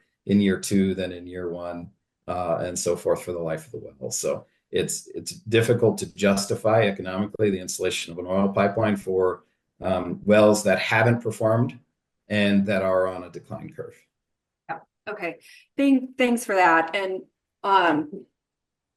given that, and kind of given that, that could potentially be one of the underlying concerns here, and I have no idea if this would be palatable, if it's something that I'm going to want to suggest, or if others would be interested in this, but would like to get your reaction if you're willing to do it, or if you want some time to think about this. I would totally understand that and appreciate that. But given that, what if instead of a COA about a timeline on the pipeline, since it's really about, how many trucks could potentially be, moving from the site in perpetuity, a COA that would kind of put a reasonable limit on the number of truck traffic from the site. Does that make sense? I think I understand the direction here, but I guess I'd like to say that the volumes that will be produced, oil and water fluid volumes, are what they are. There's not a ton of control that an operator has over those volumes. I don't think we could agree to a limitation on trucking. We have storage limitations on the site. We can't store fluids indefinitely and wait to truck them off. So that would be a difficult condition to agree to. I will point out that we have analyzed these truck numbers. The county process, which has not yet concluded, but we're very close to a final permit. We've actually been waiting to finalize our last submission of the county until we resolve the permit approval with the state here. But the truck volumes have all been analyzed by the county. The haul routes have been analyzed by the county and the adjacent county that we also work with. And we haven't received any concerns from either county, either local government, regarding truck traffic volumes. And the way those volumes are modeled are slightly different than they are at the state. We provide sort of peak intensity volumes for certain periods during development. It's typically comes around drilling and completions, not production. And even at those peak moments, the existing road infrastructure, existing traffic on those roads, and intersection traffic counts, which we performed, all support the truck traffic that we anticipate for this site. So by the time we get to 12 months of production, the volumes and the truck trips will be significantly lower than any of those peaks that have been modeled. And again, we haven't seen any concerns from local government. These are routes that are currently being used for other oil and gas development. And we have a very good working relationship with the local government that maintains these roads. We have an agreement in place. We monitor the condition of the roads periodically. We communicate with the county, and we have an agreement with them to perform repairs if there's any damage. So we ensure the roads are in safe condition for all travel, not just our traffic, but for the public as well. Thanks, Mr. Blair. I appreciate that. And with respect to kind of your comments about how you put together the estimates of truck trips, I assume it also took into account your limitations on storage capacity. Certainly, right. When fluids are produced from these wells, they go through the production equipment on site to separate the fluids and condition them before transport. But there's very limited storage on site. It's not like we could not produce for more than a few hours without removing those fluids by truck. Yeah, so I guess that's why I'm trying to understand why a limit on trucks based on an analysis that does take into account your storage capacity would be, something that would cause great concern. I mean, you're right, when we talked about it, and I recognize that this just your initial reaction was kind of some concerns because of the limitations on storage. But if those numbers also took that into account, then it seems like that could be a reasonable path forward. And Commissioner Oaken, or Max, go ahead, and then I'm happy to jump in. I guess, Jamie, I appreciate your help here. I would just reiterate that the condition of approval that's been proposed, that we have a plan to secure all the necessary rights and efforts required to install an oil pipeline. I think that condition addresses the concern, and I guess that's would be our preference at this point. But Ms. Jost, I'd appreciate your input here. Yeah, and Commissioner Oath, we appreciate the creativity. I think we're all trying to, again, do the best we can with this public negotiation of this permit. And so, one of the things I guess I would have a concern with generally is can the commission actually put a cap on truck traffic? That seems to be a local land use issue from this standpoint and under the mission change ECMC rules. So I guess that would raise a legal question. But then secondarily, we have three proposed conditions of approval on the table for consideration by the commissioners. We have what's said to be an approvable permit. And so I feel like if this is going to be like an additional COA that's out there, I'd want to make sure one, it's within kind of authority of the commission to require, and maybe you guys can discuss that in your executive session. But again, we're really just trying to do our very best to work with the commissioners to commit to a voluntary condition of approval regarding pipeline takeaway. And we think that the three conditions of approval that have been proposed through the last three hearings, I guess 2 hearings, should be the ones for consideration. Yeah, thank you both. I appreciate that. And thanks, Ms. Jost, for knowing that's where I'm coming from, which is just trying to explore potential reasonable solutions to address concerns on both sides. So we much appreciate that, Commissioner. Thank you. Yeah. Mr. Chair, that is all of my questions. Are there questions for the panel from commissioners?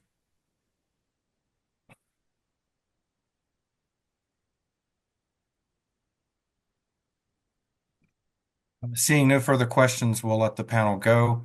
As I indicated, I would like to move to an executive session to receive legal advice on this application. I would look to AAG Davenport for proper protocol and effectuating that intent.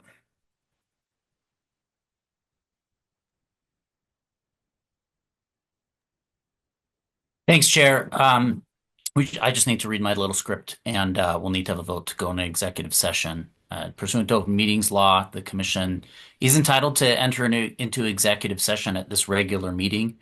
The purpose of the executive session, which I'm stating now, it does not have to be put on the agenda to go into executive session, and that is to receive legal advice and analysis in docket number 231200372, the secret stash OGDP.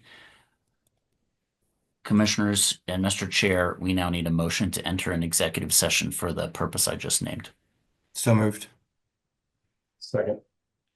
Motion and a second. Further discussion on the motion? Seeing none, all those in favor signify by saying aye. Aye. Aye. Any opposed? Motion carries. We will move into executive session. For the good of the cause of the 126 people listening in, what this entails is we're going to leave this Zoom meeting. We're going to attend a separate Zoom meeting that is just going to contain the commissioners and our council. 30 minutes maybe, but that's just a guess. Once we're done, we'll come back to this meeting and then we will indicate that no decisions were made. We received legal advice, and then we'll go back into proper public meeting on this docket. So with that, commissioners. Our executive session Zoom link is on our calendars. We'll see everybody over there in a few minutes, and we'll be back here as soon as we can, folks. So stick around. This is the Energy and Carbon Management Commission. It is 12:15 on March 26th. This is our business agenda. We are taking up the secret stash docket. We did adjourn into an executive session before we took our lunch break, and I would recognize Attorney General Davenport for next steps. Thank you, Chair. Commissioners, as you know, we did a motion to exit executive session. The commission met in executive session to receive legal advice as authorized by open meetings law on the GMT secret stash OGDP. No votes were taken in that executive session, no deliberations were had, and no decisions were made. And Mr. Chair, we now need a motion to exit executive session. So moved. Second. Motion and a second. All those in favor signify by saying aye. Aye. Any opposed? Motion carries. With that, AG Davenport, we are back in regular session. Is that accurate? That's correct. Okay. We have the secret stash OGDP before us. Ms. Jost, I see you're with us still. Did you have anything further in your presentation, or am I free to move to deliberations? Or I guess we have questions. We had nothing further unless there were further questions. Okay. Thank you. Commissioners, any further questions? All right, seeing none, I believe that moves us into deliberations. I don't often start, but I'll start today if that's okay.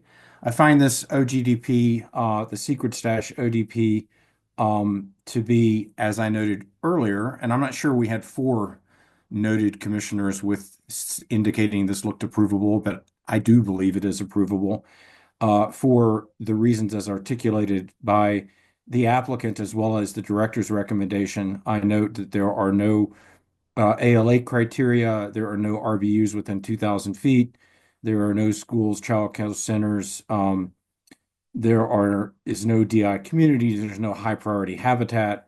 I note that Arapahoe County has a 3,000-foot building unit setback. This meets that. It also looks like it's going to meet Arapahoe County approvable. Note that it has one of the lowest EnviroScreen scores that's come before us. And I note that the applicant or the landowner, the Colorado State Land Board, has signed an SUA for this development. I also, with regard to the issue that we've debated for 2 or 3 hearings now, with regard to pipelines, I would be in favor of the revised, most recent pipeline COA that involves the pipelines being constructed prior to the second occupation, with a best efforts approach from the applicant to seek the pipeline early on and with the Form 4 sundry information. I, in previous years, was an attorney for local governments. I can attest to the fact that the best effort standard is sort of the highest standard from a legal perspective, and appreciate the willingness to go there. I also, based upon the facts of this case before us, do not find a regulatory hook within which we would or could place a pipeline requirement that is not agreed upon by the applicant on this particular application. I do not see within our nation leading rules that regulatory requirement as would be applicable in this case. Appreciate the 13 times the applicant mentioned the nation leading rules. I agree we have nation leading rules. It goes without being said, and I believe this application meets our rules, and my vote will be for approval. That's one deliberative thought. We have 5 total deliberative thoughts to get through. Happy to entertain anyone else that would like to provide deliberations.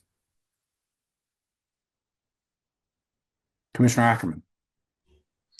Thank you, Mr. Chair. I appreciate your comments as well. And, you know, as noted and previously reiterated today, my primary item of discussion on this application during the previous hearing was specifically that allowed for the potential of perpetual trucking of oil for first phase wells in the event that there is no second phase.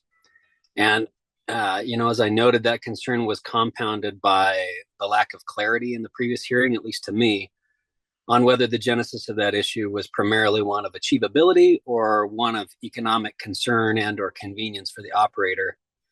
And I want to recognize the modified commitment proposed today. I appreciate GMT's efforts to ponder the discussion that we had and come up with their best solution in respect to the two commissioners' desires that were mentioned today, as I was one of those commissioners that had concerns. I do feel the new proposal of this new COA set forth today addresses to the best extent it can the concerns that I raised during the previous hearing, as it doesn't leave open-ended timing. And as you stated, Mr. Chair, provides the standard of best efforts to improve the takeaway infrastructure for any wells drilled during phase one. Does that by committing to those best efforts to achieve a pipeline on phase one wells within 18 months. And then, of course, the commitment to a pipeline before any takeaway on phase two. And I recognize, as noted by GMT's counsel, that these discussions do reflect largely voluntary commitments, potentially over and above the specifics of our regulations. I also recognize our statutory charge to regulate oil and gas development in a way that protects public health, safety, welfare, the environment. And I think there's some leeway there for individual discussions and individual circumstances in certain OGDPs. And I think that discussions such as these that result in addressing real concerns that are somewhat individual about protective measures that arise as part of the hearings are really an important part of our deliberative process. And I think a commitment to use the potential significant future infrastructure development in this case to the maximum extent possible does demonstrate, in my opinion, best efforts to achieve that statutory mandate as well as compliance with our regulations. And as I noted, I think the proposal set forth today does that in a reasonable manner. I do appreciate the further discussion. I do understand that this has been a bit of an extended process. And I appreciate GMT. I feel like they've made some honest efforts here to be compliant with our regulations and our statutory mission by largely removing that potential for open-ended trucking, at least in this point in time, in the unlikely event that there's no phase two development. So, Mr. Chair, my concerns are also, I think, appropriately addressed by the proposal that was set forth here today. Thank you, Commissioner Ackerman. Commissioner Messner, then Commissioner Oath, and then Commissioner Cross. Thank you, Mr. Chair. So a couple thoughts here. Appreciate the perspective of my fellow commissioners on this and the additional information provided by the applicant. I do think that there still seems to be some confusion about review of applications by this commission, by applicants. I, as one commissioner, review the application that is presented to me by the operator. I review it against all of the rules and the act to determine whether or not what is presented by the applicant, who has the burden of proof, meets the standards set forth within the rules. I have many times referenced the rules and the statement of basis and purpose in application hearings that provide the basis for this review and determination, so I'm not going to reshare them again today. Many of these standards require me to utilize my judgment in determining whether or not they meet the rules and intent of the act. Many of the required submissions are qualitative in nature and impel the applicant to make a showing on how what they are presenting meets the rules in the act and ultimately protect public health, safety, welfare, the environment, and wildlife resources. I also review the director's recommendation, and how that recommendation plays into the decision-making for a commissioner is also clearly laid out in the rules and the statement of basis and purpose. I may also ask questions of staff, consulting agencies, and the applicant, and ask for necessary and reasonable information from the applicant to aid in my decision-making regarding an application. This may happen before the hearing, and it may happen during the hearing. Both are appropriate for my review and decision-making on an application. At times, I find that an application meets the rules. At times, I may find it does not meet the rules. And at times, I may find the application could meet the rules with a condition of approval. If this is the case, in fact, then I do not find that the application as presented meets the rules, but rather it does not. And in order for it to meet the rules, I determine that a COA is reasonable and necessary. I do not need to do this with the approval of the applicant, though with all decisions, it would have to be with the support of the majority of my fellow commissioners, though often it is asked whether or not the applicant would agree to it. In lieu of looking at a potential for a COA, I, as a commissioner, could and perhaps should just make a decision to approve or deny based on what is presented by the applicant and not consider conditions of approval that may aid the applicant in getting to an approval. I will continue to make this determination on an application by application basis, but there seems to be some merit in just reviewing what is proposed. As to this application, I explained pretty clearly my rationale for suggesting a condition of approval at the last hearing on the topic. There still seems to be some confusion about the submittal requirements regarding cumulative impacts in the rules prior to the cumulative impacts rulemaking, which this application is being reviewed under. Rule 303, which in part requires the submission of a Form 2B, is a tool used for evaluating direct and cumulative impacts. Rule 304 is the tools for an operator to make a showing on how they are addressing direct and cumulative impacts identified in Rule 303. The operator in their application identified that truck traffic is a potential public welfare impact. In their mitigation summary, they identified that piping of oil would be a mitigation strategy. I agree, but at hearing it became clear that piping was not being proposed for the first occupation, which could mean that truck traffic could go on indefinitely. The statement of basis and purpose on page 86 states, the commission recognizes that access roads may be the source of numerous adverse impacts to public health, public welfare, and wildlife caused by truck traffic. Specifically, residents of homes in close proximity to an access road may experience noise, dust, light, and emission impacts from truck traffic on access roads. The information provided will inform the commission's decisions about appropriate access road siting and any necessary and reasonable conditions of approval to mitigate dust, noise, light, and emissions to protect the health and welfare of nearby residents, end quote. In fact, at a rulemaking a couple of weeks ago, one of the parties, the Rural and Local Government Group, indicated that truck traffic was the biggest source of complaints they received from oil and gas operations. To alleviate this impact in what I thought was to alleviate the impact of this and what I had thought was the operator's proposed mitigation strategy, I had suggested a COA for oil pipeline to be in place for 12 months of production, within 12 months of production. That made the application and the mitigation proposed meet the rules from my perspective. In lieu of this, I did not feel that the application met the rules and the potential for negative public welfare as identified in the applicant's cumulative impacts plan, so therefore would not meet the requirements of Rule 304C19 to address the cumulative impacts identified, and in Rule 307 to protect public health or public welfare from direct impacts. That was my opinion then. Having said this, the proposed BMPs, so I'm calling them now BMPs because they're suggested by the applicant, which would include both of the proposed BMPs, may very well address this concern. I do think that having the best efforts standard placed within 18 months of first production on the first occupation is a high legal standard that does require a significant showing by the operator. It is my expectation that a showing would be made that would not be based on economic feasibility, but rather be based on other elements that are critical to determining whether or not best efforts have been met towards achieving that pipeline.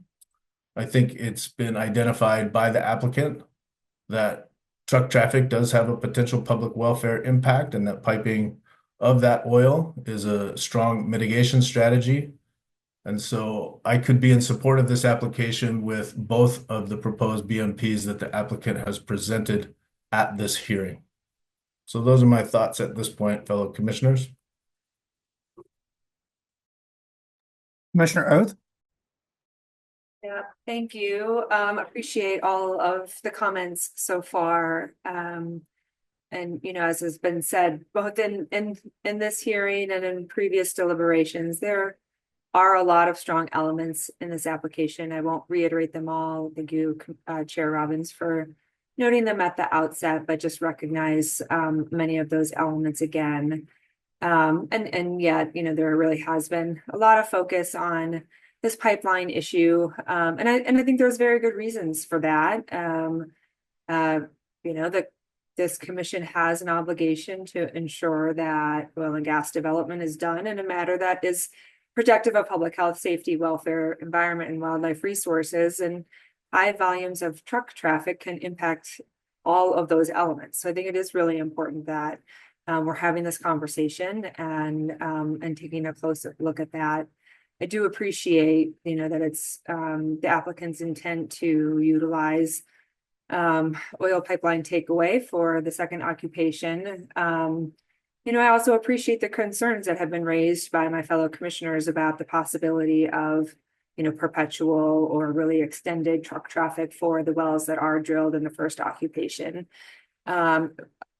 Listening to all of the testimony from the previous hearings, listening to all of the testimony today, to me, given particularly that the truck traffic is going to be routed away from both the high density residential neighborhoods and the proposed trail system, given what the volumes of truck traffic are that are indicated in the Form 2B under kind of a worst case scenario, if there is ultimately ongoing truck traffic. I do find that with the compromise COA, I do find that this application is approvable in the event or with that condition that GMT make the best efforts to secure the pipeline within 18 months, but certainly in any event to have that in place prior to sales from any production from a second occupation. So that is where I stand. Thank you.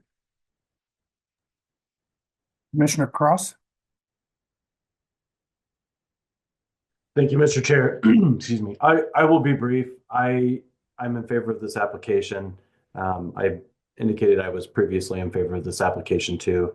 As you noted, Mr. Chair, this is a very good location. It's one of the lowest environmental screen scores that's come before us. And I do think that GMT had taken an appropriate amount of steps to implement BMPs to protect public health, welfare, safety, environment, and wildlife resources. As Commissioner Oath just mentioned, some of those included agreements with the state land board to make sure that trucking occurred away from populated areas. There are no RBUs, HOBUs, et cetera, nearby. There's no HPH here. This is one of the few cases where we don't have the ALA, especially when it comes to the DJ Basin area, where we don't have the necessary ALA criteria in place. I do appreciate the additional work that was done. I do appreciate the efforts of my fellow commissioners to push to go above and beyond the rules that we have. And I do agree that they're the most stringent, most protective in the United States. And it's a fact that I'm proud of. And I'm also proud of the fact that we continue to see operators meet and surpass those regulatory requirements and put forward applications that are protective. And so I do appreciate the extra work to be done to meet the requests of my fellow commissioners. And I do think that with the conditions of approval, it is indeed protective, and therefore I will be in favor of this application. Thank you, Commissioner Cross. And thanks to all my commissioners. If nothing else, I think it should inform the 147 folks that are listening in that we take this job seriously, and it requires a good deal of effort on what are sometimes tricky things for us to consider. AAG Davenport, are you with us? I was my remarks were based upon the slide that I saw from the applicant with kind of their revised proposed, I don't know if we want to call it a BMP or a COA at this point in time. I saw that as kind of being one sort of condition that had a number of different subparts. Is that your recollection of what was offered? Yes, Chair. My read is this is slide 5 of GMT's presentation, proposed two different COAs or BMPs, whatever term you want to use. The first was committing to installation of an oil pipeline prior to first oil sales from the second occupation. The second one was the one that I believe the commissioners have indicated their preference for, and that's the best efforts one. My read is the best efforts proposed BMP includes the commitment Okay. for that was committed to in the first BMP. So it's adding essentially to the first BMP proposed. Kind of one COA or BMP. Happy to put it on the screen if it's helpful. I recall it. I'm fine with it. With that, I would move approval of the application with the slide 5 second proposed language. I mean, I'll call it a best management plan, but if someone wants to call it something different, they can. Is that motion sufficient in your mind, AG Davenport? It is. All right. Okay, we have that motion and now we have a second. Now it's time for deliberation on the motion, if any, from commissioners. Seeing none, all those in favor of the motion signify by saying aye. Aye. Aye. Any opposed? All right, that motion carries unanimously. Thank you, commissioners, for good work on this OGDP. Thanks to the applicant, and always, as always, thanks to our staff. We have one other OGDP in the afternoon. Let's take a few minutes to get that teed up. It's close to 12:38. Let's return at 12:45 and have the applicant ready for, or actually, I think we're going to hear from Ms. Sorensen first from CDPHE, Mr. Frank second, then the applicant, and then we'll move to commissioner questions. So if we could tee that panel up, that would be great. All right, apologies, commissioners, for being a little bit late. We are back on the record, and we are going to take up the Draco matter. And as I mentioned beforehand, I think we're going to hear from CDPHE first, David Frank from the town of Erie second, and then the applicant. So, Ms. Sorensen, thanks for being with us. Identify yourself and talk to us as best you can about any questions you may have received. Thank you, Mr. Chair. Can you all hear me okay? Yeah. Excellent. Okay, so my name is Tessa Sorensen. I'm the energy liaison for the Department of Public Health and Environment here for Colorado. So I want to address a couple of kind of outline answers to questions that were received by CDPHE from the commission. So on January 27th of this year, we received an inquiry from Civitas asking for details on the use restriction associated with the new Hauser landfill in Weld County. Civitas received a notice of environmental use restriction from CDPHE's hazardous materials and waste management division, the solid waste and materials management program specifically, on December 17th of 2024. So while this landfill is in close proximity to the Draco OGDP alternate 4 location, there is no association whatsoever between current ECMC processes and solid waste regulatory processes for the new Hauser landfill. The Draco OGDP alternate location 4 in question lies just outside the bounds of the new Hauser landfill. This landfill is closed. It has a specially engineered protective cover. This is common practice for such sites when they reach end of life. So to prevent disturbance or damage to the engineered landfill cover and maintain the integrity of the landfill in perpetuity, an environmental use restriction is being put into place effective in April or May of this year. Prior recorded property interests were notified in accordance with this statute in an attempt to identify potential conflicts. And that notification was provided on or before December 21st of last year, Civitas being one of those recipients. So except in connection with a department-approved corrective measures design or a department, and in this case, that the department would be the CDPHE, department-approved post-closure monitoring and maintenance plan, temporary or permanent improvements, earthworks, structures, or appurtenances that increase the flow of stormwater over, through, or under the restricted property, which is the landfill, are prohibited. So for a property owner to be granted any variance to that restriction, they'd have to submit proposed stormwater control design modifications. It'd have to be supported by engineering calculations. The division would have to review and approve it. The division contacts in that process the local planning department for the local government to let them know of the proposed use restrictions to make sure there's no conflicts with local zoning. And then the design would be constructed after being certified by a Colorado registered professional engineer and would be inspected upon completion. Under an environmental use restriction like this, any increased stormwater flow onto the restricted property resulting from nearby earthworks, such as an oil and gas pad in this case, would constitute a violation of the stormwater controls and the associated protections set forth in this restriction notice. And it could result in a corrective action against the property owner. While exemptions to the controls in the land use restrictions imposed by the environmental use restriction are possible, as I noted earlier, there's no guarantee that CDPHE would approve plans that revise this remediation work that's already been completed, in this case for the new Hauser landfill.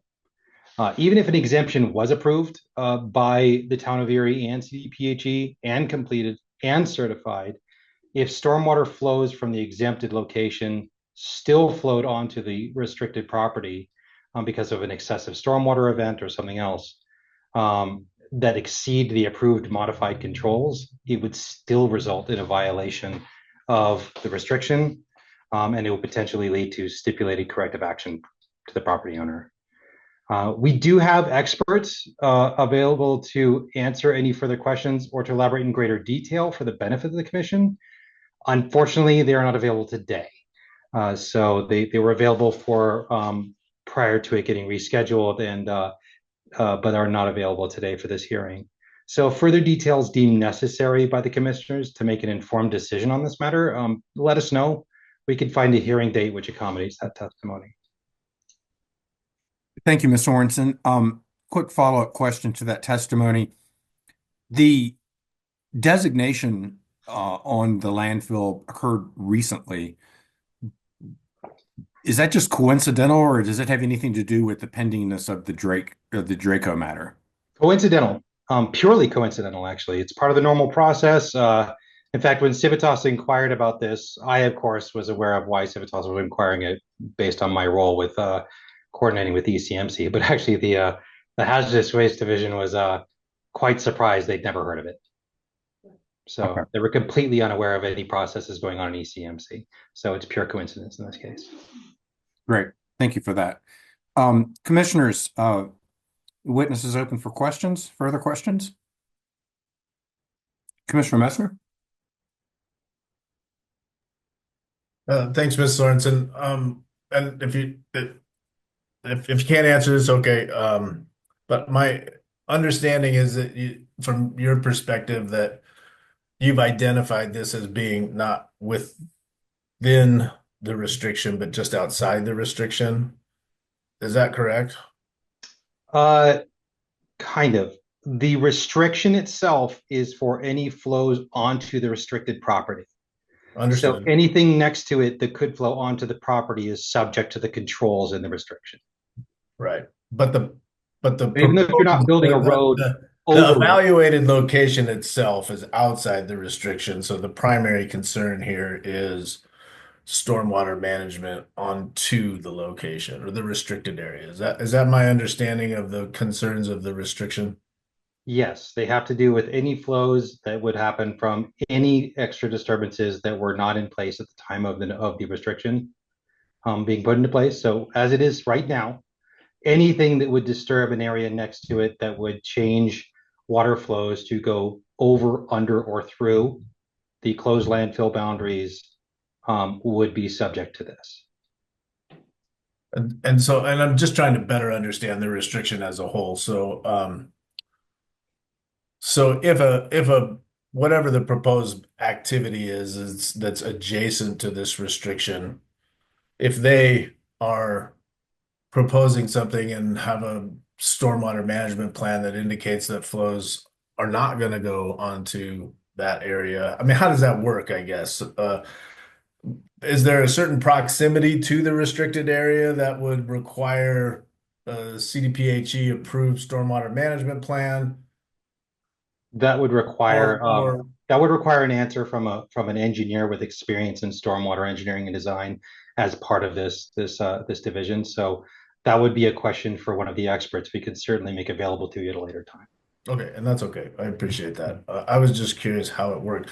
My main question is that if they're proposing something that doesn't flow on there, does it still need CDPHE approval, or is it only when they're proposing some sort of flow that happens onto it? And so I understand you may not understand or may not know the answer to that, but that's kind of what I'm trying to figure out.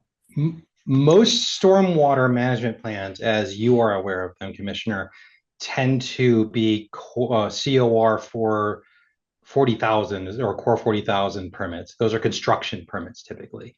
They are not intended to look at the design over decades and how it would respond to extreme stormwater events or runoff events. In this case, for something that is trying to handle protection of a landfill cover in perpetuity, it would have to. And so the design considerations are quite different from what you are typically seeing in your ECMC applications.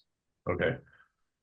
And that would be required of any activity that could occur adjacent to, yes, within some distance, I assume. Civitas was by no means the only recipient of such notice. Right. So I mean, there's more than just this one. And then does it affect any of the existing oil and gas operations that are in proximity here? Because my understanding, at least from previous hearing, is that this was not the only. Well, this one was being evaluated, but there's another oil and gas activity that's adjacent. I don't know of another location that is potentially in violation of such a restriction you notice that is next to it. But I couldn't say for sure. You'd have to, again, ask the division. Sure. Okay. Well, thanks. Mm-hmm. Other questions for the witness?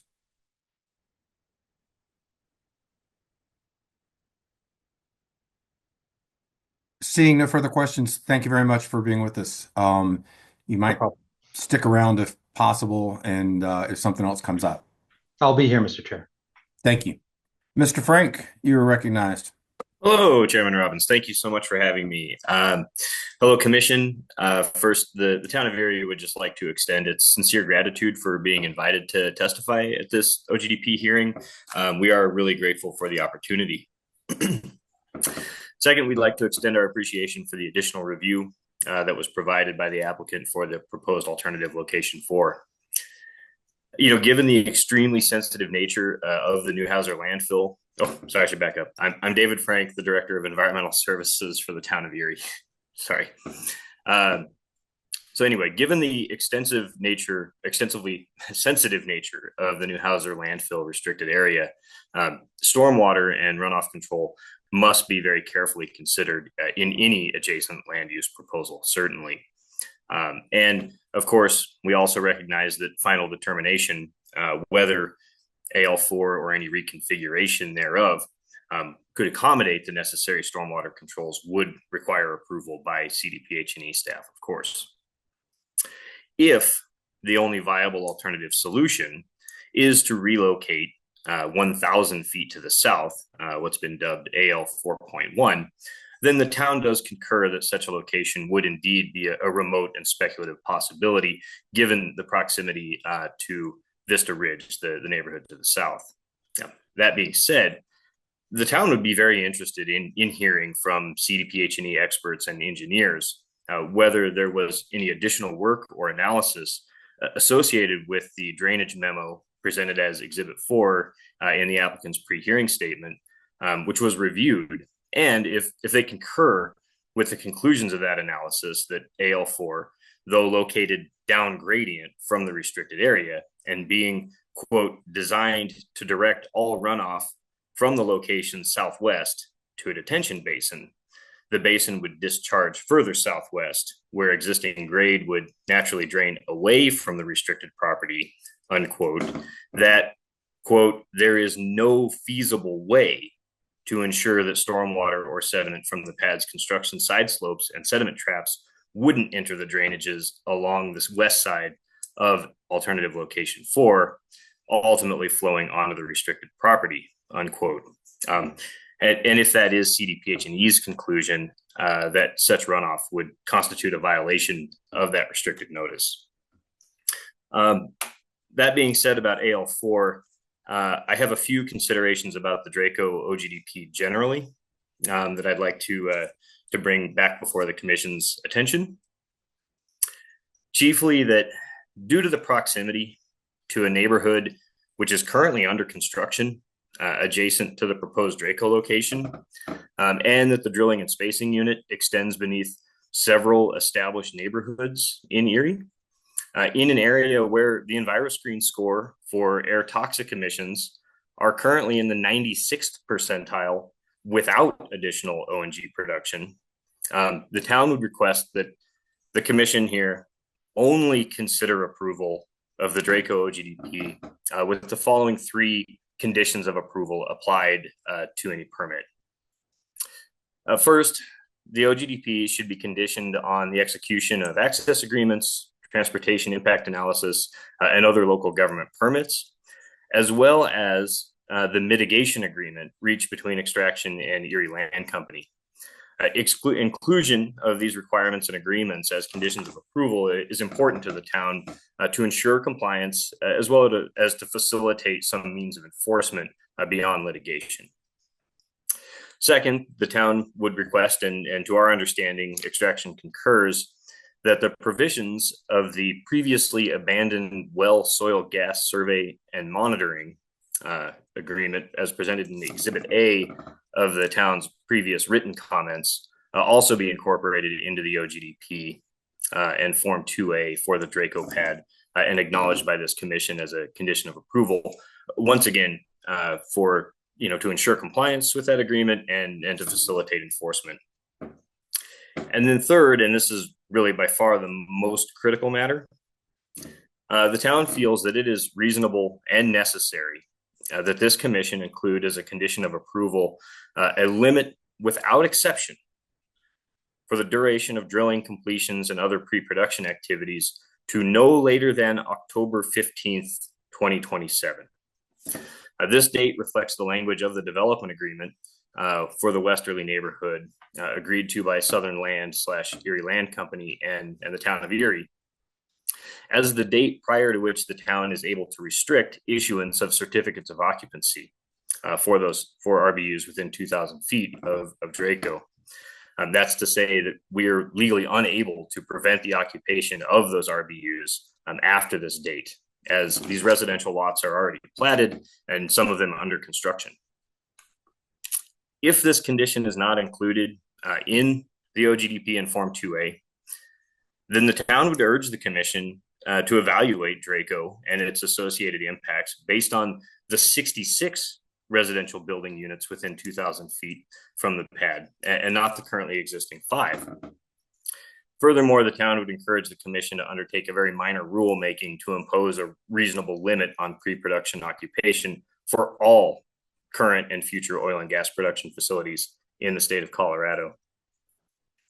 So Extraction notes in their pre-hearing statement, they say, quote, impacts to RBUs are greater during the pre-production phase of development, and during this critical phase, the proposed Draco pad will only have 5 RBUs within 2,000 feet, unquote. The pre-hearing statement provided also acknowledges the presence of 66 RBUs within 2,000 feet once Westerly is built out in Exhibit 16, noting that, quote, all potential future residents of the Westerly community will have chosen to purchase their homes with full knowledge of the adjacent Draco pad, which will be operational by the time the future homes are purchased, unquote. This statement will only be true if there is imposed as a condition of approval a strict limit without exception for the duration of drilling, completions, and other pre-production activities to no later than October 15th, 2027. Furthermore, if extraction is sincere in its assertion that the residents of the westerly community nearest this proposed facility will not be moving into their homes under the shadows of drill rigs or with the hum of frac engines in their bedrooms, they should not object to the inclusion of this condition of approval.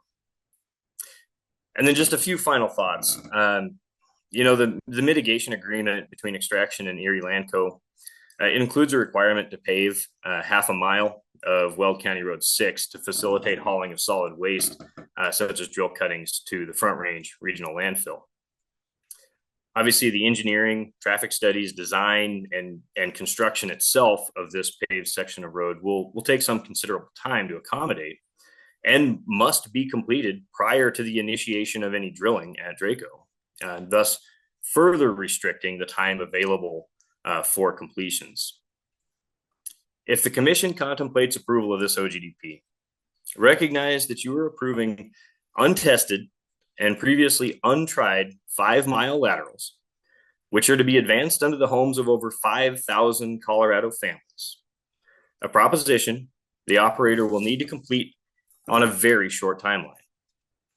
Though industries should be encouraged to advanced engineering capabilities and press the state of the art, as this is the primary mechanism for societal advancement, these experiments should not be undertaken at the expense of public health and safety, and the public should not be forced to bear the consequences of such endeavors. We need not look any further than Civitas' previous experiments with extended laterals to see why this proposal may not be appropriate for a site in such close proximity to numerous residential building units. In June of 2024, Civitas completed 13 wells with 4-mile laterals, the previous record within the DJ Basin. Of these 13 wells, 12 have had braided head issues since being brought online, with 2 requiring Form 4s and full mitigation plans. Communication within these wells indicates poor casing integrity and results in excess emissions for the surrounding area. Now, these 4-mile lateral wells have the benefit of being far removed from significant housing developments, something Draco will not have. And they were also not subject to the narrow window of time the Draco wells will need to be drilled and completed under.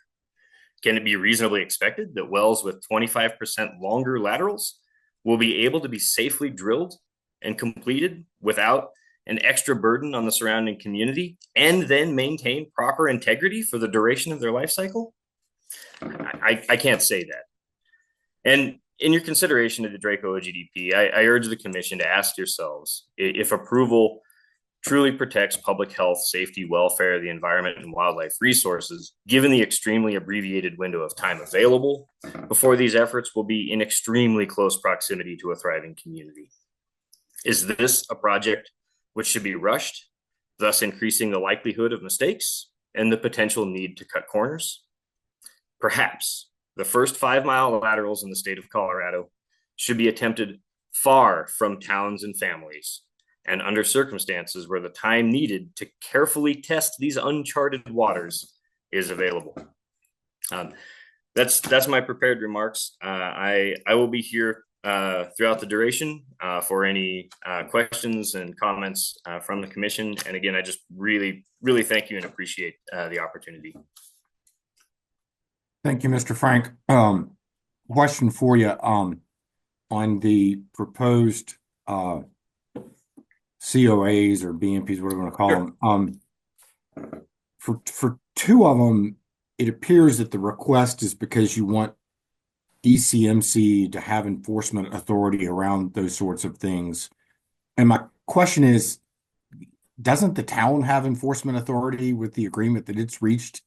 And why should the ECMC be involved in things that really are not so much ECMC sort of things as opposed to land use town things that the town's already dealt with? Yeah, in the case, if this was an OGDP within the municipal boundary and we were issuing an operating permit, I would agree completely. But in this case, the town does not have land use authority at this location. That would be it's in unincorporated Weld County. And so I fear that if a disagreement arises in the future, the town is lacking any basis other than the court system through litigation, which is a lengthy and expensive process. And thus, I think just recognition of these agreements by the authority that is the state of Colorado really simplifies a lot of the processes here and avoids some potential nastiness in the future, which hopefully will never arise. Agree. Everyone's hoping things like that don't arise. But the town does have civil authority to enforce the contractual provisions it's agreed to, despite the fact that it's not the government doing the operator approval. I might have to check with legal counsel on that, but I don't disagree offhand. Okay. That was my singular question there. What other questions from commissioners? Commissioner Cross? Thank you, Mr. Chair, and thank you, Mr. Frank. I just wanted to try and make sure I have all of these down because I know a couple of these requests are different than the previous request that the town of Erie had kind of attached to this application. So there's the October 15th, 2027 hard deadline for drilling, construction, and completion. And did I also hear you're hoping we can do a rulemaking? Oh, that was kind of a minor aside. There's been circumstances where sometimes years after initial occupation of a site, an operator will request additional Form 2s to reoccupy that site, often after adjacent land use has changed substantially. So we think it's just prudent if ECMC agrees to just set reasonable expectations for drilling and completion activities for all the sites that are in Colorado, so that we don't have surprises years down the line where a pad that's been in operation is suddenly reoccupied. We have drill rigs mobilizing adjacent to our communities that couldn't have been foreseen. So beyond what we did with our recent cumulative impact, some of the 308, 311 issues that we plan on taking up already. Yeah, I'm reminded of what happened. It was in January of 2024. There was a hearing about Coyote Trails where numerous homes had been built in proximity to that site after, of course, the SB 19-181 rulemakings had really changed the regulatory landscape, and so that just seems an easy loophole to close. So, and can you go through what the other kind of town recommendations were? Because I did hear a lot of, sure, if this, then only this, and I just want to make sure that of course. Well, as Chair Robbins noted, we're just asking that the various agreements between all of the parties here are just recognized in the permit. That's not, as Chair Robbins said, it's probably not as critical as the third COA, because of course there are mechanisms through the courts if conflicts arose. But that was just an ask the town had. The third is really the if and only if, and that is we've got a neighborhood that's been in the works. The initial application was in, I believe, 2017. So it's been 8 years now that neighborhood has been in the permitting process and is now under construction. I believe that as the adjacent landowner, Civitas would have been aware of Westerly in 2018 when the zoning occurred adjacent to their owned parcel. And thus, if we're going to wait till the very last minute, we need to know when the clock hits midnight on this. And that is October 15th of 2027. And if I'm correct, a lot of these discussions between the developer and Civitas have already occurred with respect to when they would have to begin drilling operations, completion operations, et cetera, in order to make sure that everything is done before the houses in that neighborhood are ready, correct? Right. When we negotiated with Southern Land, that would have been last summer when we anticipated this hearing to be sometime in September or October. So hence that's where that October 15th date came from. Okay. That was our understanding when this hearing would likely occur. Obviously, there's been some significant delays, but that doesn't change the agreed upon date from those negotiations.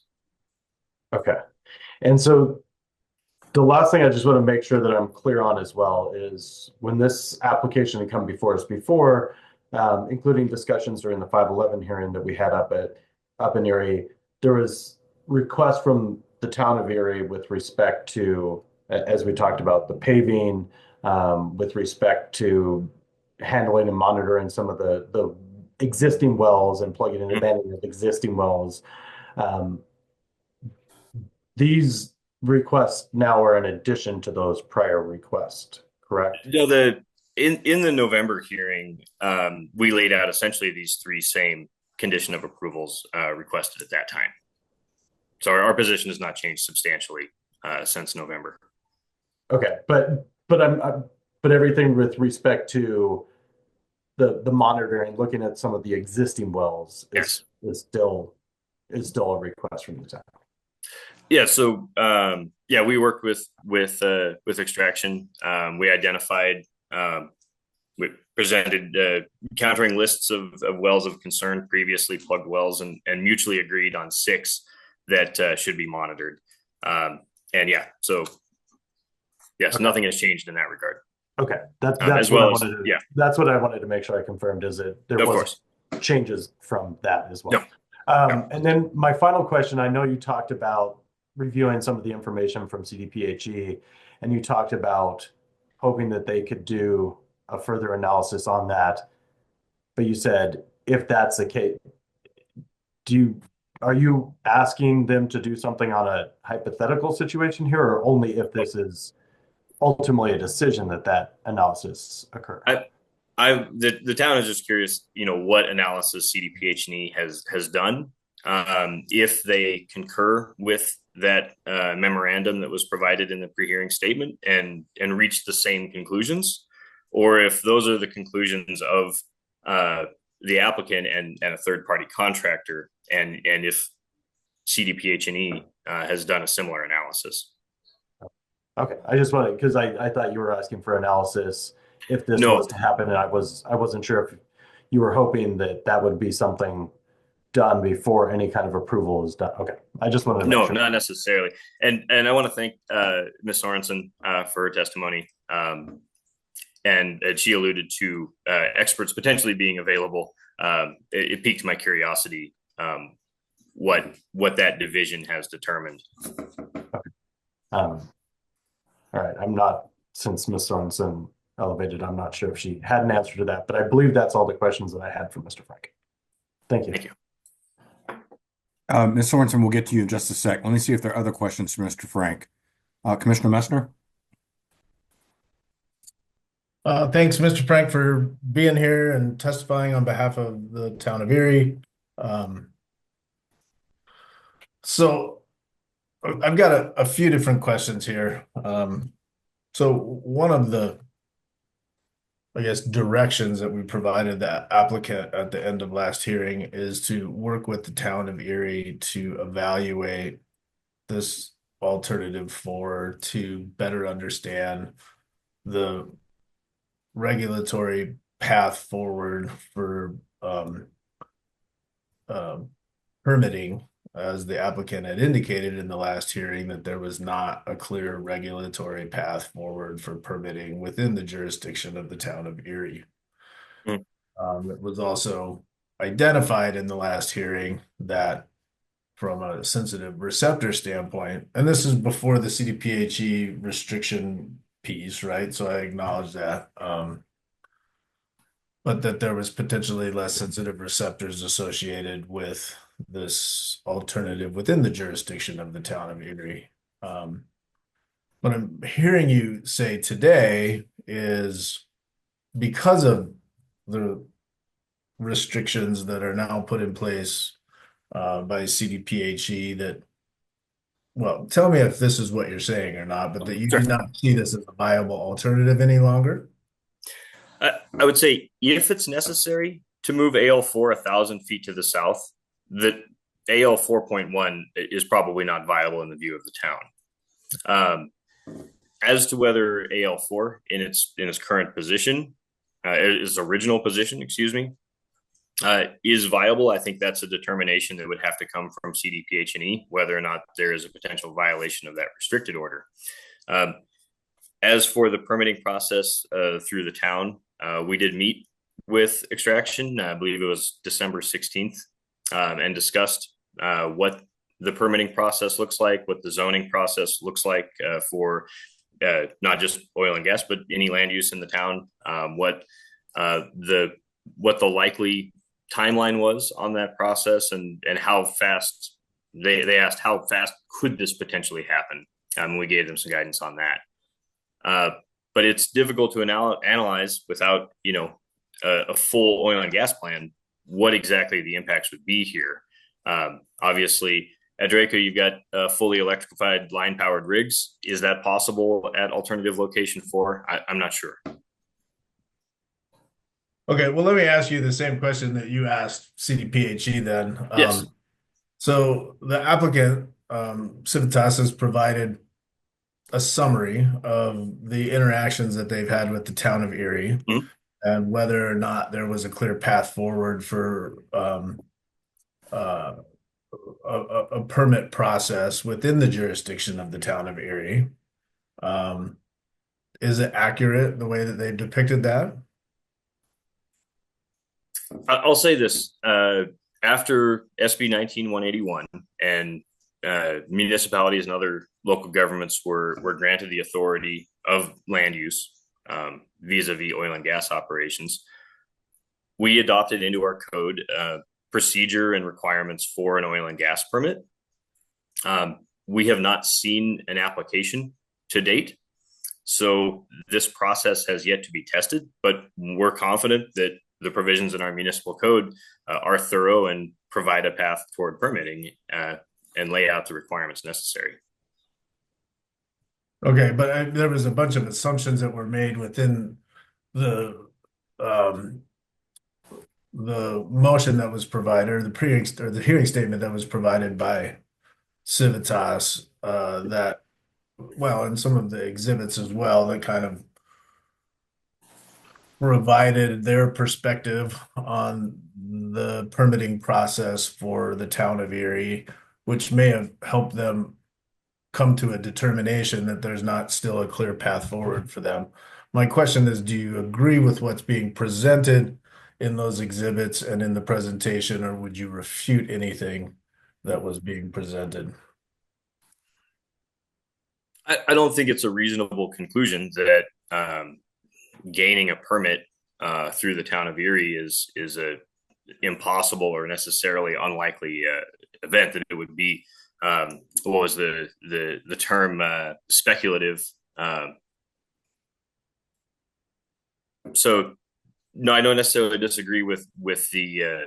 I thought we had a productive conversation discussing how the town would approach a permit, and we said there's no reason you couldn't pursue the necessary zoning process concurrently in parallel to providing the documentation as part of the oil and gas permit. So no, I think it's completely reasonable to expect the town to issue a permit for a facility that is in compliance with our municipal code and state regulations. Okay. And as you look at your land use process, and I know that you're not the community development director or the planning director, but I mean, that process that I think you laid out, that's a relatively standard local government land use process, right? Yeah, we rezone many parcels every year. And a lot of those do require rezoning prior to the next step, whether it's a PD process or whether it's an oil and gas permitting process or whatever that may be, right? Yeah, or a gas station or a neighborhood, absolutely. And so then I'll go back to this alternative 4 piece. And so I think I'm still hearing you say that really whether or not this alternative 4 may or may not be a viable alternative really lies in whether or not the restrictions associated with the CDPHE well, determination that there is restrictions there. Would it affect that alternative for or not, I guess.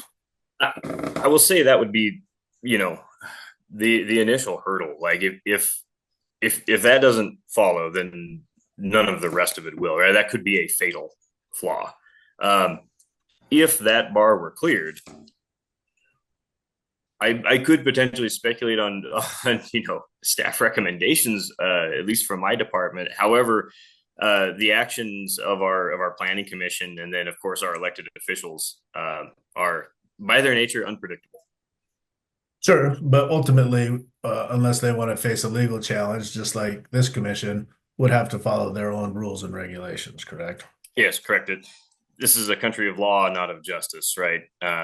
If you abide by the rules, statutes, and development codes, yeah, you should be able to use your private land as you see fit. Right. Okay, so with that, now shifting back over to the previously proposed location, the Draco, and you've made quite a bit of testimony on that.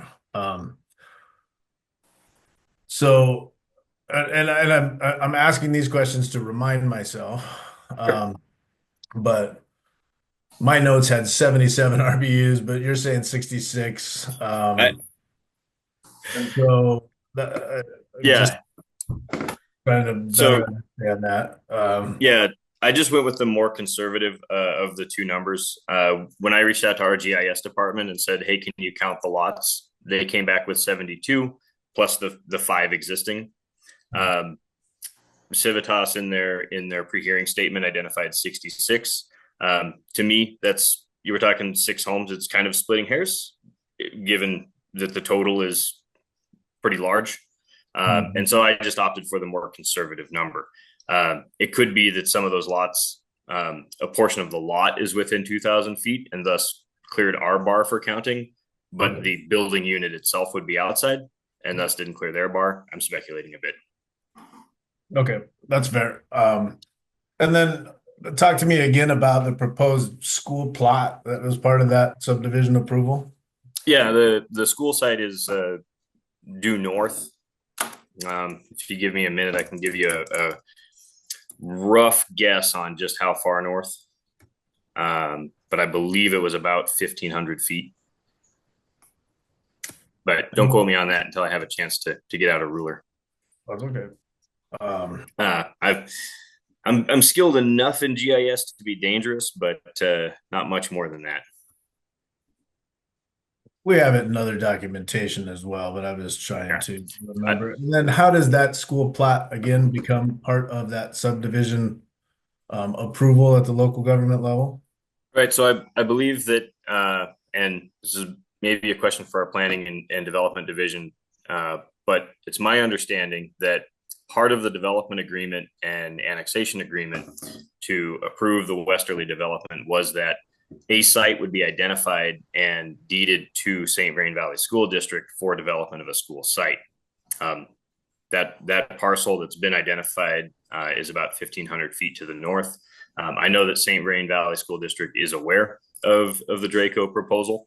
I can't speak to if that gives them pause about the eventual construction of a school there. And in your experience, has that in subdivision approval process within the town of area, has school land been deeded before? Oh yeah, this is a very common practice because obviously as our community has grown from what were we about 3,000 people in the year 2000, in the last 25 years, we're now 40,000 people. Obviously a lot of schools have needed to be built, and identifying viable school sites is a difficult prospect. And so including them in a development agreement to say, hey, you've got a lot of land, you want to build a lot of houses, development needs to pay its own way. Therefore, you have to set aside some land for a school, for parks, for other community amenities is part and parcel of the development process. Okay. And so in those areas where there was deeded lands as part of subdivision processes within the town of Erie in the past, there have been schools built. Yes. Okay. Thanks for that. And then as part of this as well, as part of this subdivision approval within the jurisdiction of the town of Erie, we've got let's say 66 RBUs, the school plot, and then there's also kind of a park or an outdoor kind of concentration area as well. Is that correct? Yes. Obviously, we didn't know anything about Draco, but just south of Draco is a very large liquid handling hub, a consolidation area for regional hydrocarbons. And so, just in recognition that that's a pretty exceptional emitter already, as well as then the landfill to the south. In our review of the plans for Westerly, we said, hey, you're going to need a decent amount of open space. You're going to need parks. Place those between the homes and the ditch, just to provide a little additional buffer to the existing high emission sources that are in that area. Mr. Frank, thanks for answering my questions. Yeah, appreciate it.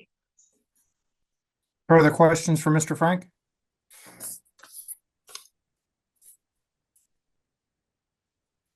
Commissioner Cross? Sorry, thank you, Mr. Chair. And Mr. Frank, so Yes. understand with the school as well, it's deeded so St. Vrain has the opportunity to use that, but at this time they haven't selected the opportunity to use that. Is that correct? That's just far enough out of my wheelhouse. I don't know that. Yeah, I don't know if or what the timeline is on putting a school there.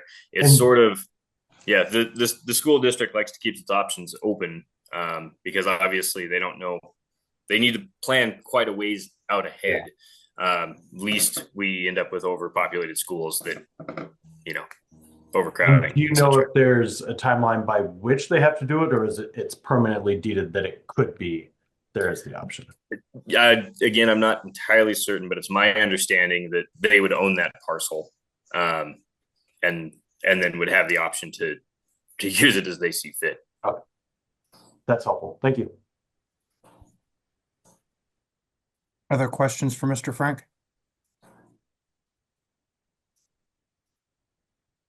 All right, Mr. Frank, thanks so much. If you could stick around, we'd appreciate it. I'll be here. Did you want to provide any perspective following the testimony from Mr. Frank? Certainly. Thank you, Mr. Chair. Just to answer a couple of things I heard there, inquiries from the town of Erie. It sounded like the memo being referenced was Exhibit 4 of Civitas's pre-hearing statement, if I'm not mistaken. A memo from 609 Consulting to Extraction. Yes. Okay. So that was a memo that is part of the operations of Civitas that was requested by them. It did not involve CDPHE at all. Really, CDPHE, any of the divisions here, we don't have the staff or the capacity to perform full engineering evaluations or reviews of possible exemptions that have not been formally applied for. So that exemption would have to be applied for through our normal process for that to actually be done. We aren't able to evaluate the answers on that. All we were able to provide to Civitas were what the details of the environmental use restrictions are, as well as kind of how that process and those evaluations tend to work, not doing the actual evaluation ourselves on that front. So in terms of this applies to the town of Erie as well as, of course, the ECMC commissioners. If you'd like any additional information for your own edification or your own processes, we are more than happy to connect you to those experts to kind of provide that context for you outside of a specific hearing, unless there's something specific to this one. Thank you. Further questions for any of the panelists?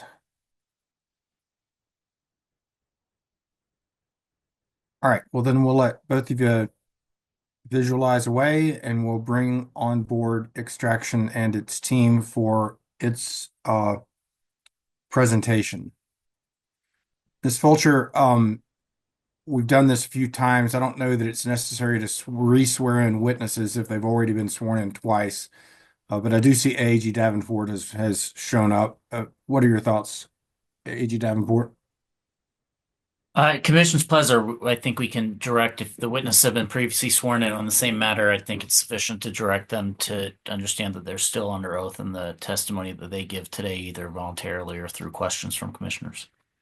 So instructed. Is that okay, Ms. Fulcher? That works for us, Chair. And thank you very much. With that, we'll go ahead and get started. And I wanted to start by saying good afternoon to all of you. Good to see everyone. My name is Jill Fulcher, attorney with Beatty and Wozniak, and with my colleague, Ryan McKee. We represent Extraction Oil and Gas in docket number 2401-00004, which, as you know, is the application to approve the Draco Oil and Gas Development Plan. This application was filed with ECMC more than a year ago and was initially scheduled for hearing on August 28th of 2024. Multiple continuances were made on this docket, and the hearing ensued on November 13th and then 15th. Following generally positive deliberations on the Draco OGDP, including comments regarding never-before-seen BMPs and mitigation measures, the Commission voted in favor of a stay on the application, requiring Extraction to conduct further evaluation of alternate location 4, which is located within the town of Erie, as you know, and you also further directed both Extraction and the town of Erie to work together on further consideration of alternate location 4. For the last 120 days or 4 months, Extraction has undertaken what we believe is the most comprehensive analysis of an alternate location this commission has received. Extraction met in person with Town of Erie staff, including Erie's town manager, members of the planning department, and Erie's director of environmental services, Mr. Frank, and the town's legal counsel, and then from there had multiple rounds of email correspondence following the in-person discussion. Extraction had 2 meetings with CDPHE, as you heard from Ms. Sorensen, regarding alternate location 4, as well as a recently issued notice of environmental restriction that pertains to the new Hauser landfill, which we've already heard about from Ms. Sorensen, and you'll hear a little bit more about from us today. Extraction obtained a field survey of alternate location 4, conducted by an outside environmental expert. Review was undertaken of alternative location 4's stormwater controls and plan build out by an outside professional engineer. And at least 20 internal meetings were held between Extraction subject matter experts on civil engineering designs and stormwater controls, viewshed considerations, available BMPs, transportation route analysis, analysis of surface water features, and pad design. The results of this comprehensive analysis of alternative location 4 are summarized in the pre-hearing statement and attached exhibits that Extraction submitted to the Commission on March 3rd of 2025, and will be summarized here today again by Mr. Boito and Mr. Annable. I do want to note here that the pre-hearing statement that was submitted on March 3rd was also shared same day with Town of Erie and Mr. Frank. And we extended an opportunity for any additional questions or concerns that the town might have to be directed to us. And we have yet to hear any concerns, even as of today, until we heard from Mr. Frank on anything we've submitted in that pre-hearing statement.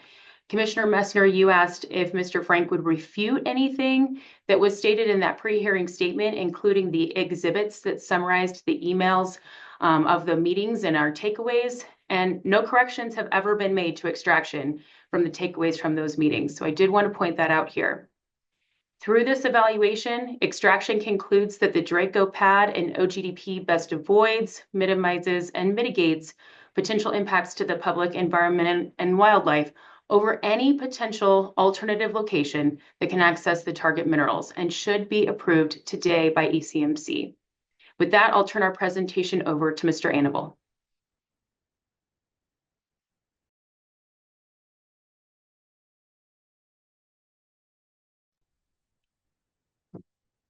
Thank you, Jill. Good morning, commissioners. I'll give Ryan a second to bring up the screen share.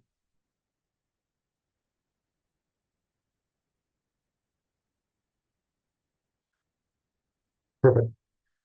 I appreciate your time and attention today as we showcase the hard work of the Civitas team over the past 4 months. My name is Jeff Annable, Manager of Well and Location Permitting at Civitas Resources, parent company of Extraction Oil and Gas.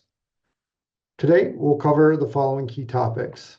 We'll refresh the commission on Draco OGDP general information and procedural background. Then we'll dive into our analysis of alternative location 4 and 4.1. And we will close with a refresher on the Draco OGDP best-in-class BMPs and beneficial impacts. Next slide. I will again be joined by Claude Boiteau, Asset Development Engineer. We will also have the listed experts available for any questions you might have after the presentation. Next slide. First, I would like to briefly refresh the commission on the Draco OGDP general information and procedural background.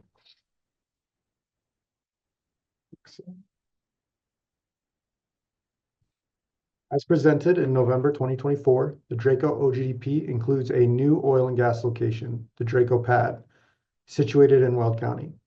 Through their 1041 WOGLA process, which involves robust stakeholder engagement with nearby local governments, including the town of Erie, and surface owners within 2,000 feet of the proposed location, Weld County approved the 1041 WOGLA for this site without any applications for intervention. The working pad surface is within 2,000 feet of 5 residential building units, with the closest being 1,011 feet away. All 5 RBUs have signed informed consents. It is important to note that these RBUs will be the only ones within 2,000 feet during pre-production operations under our current plan, and they are all located in unincorporated Weld County. The relevant local government jurisdiction. There are no school or future school facilities within 2,000 feet in and around the Draco OGDP. Any reference to a school in the westerly development remains speculative at this point, as per our conversations with the school district, is that they have not started evaluation in and around the westerly development, and the school would not be built until after 2030.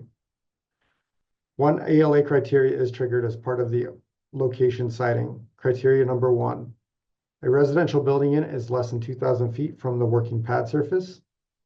The OGDP covers a total of 3,951.25 acres, which includes the surface location, and 1 new spacing unit inclusive of 3,931.8 acres that will be developed by 26 wells.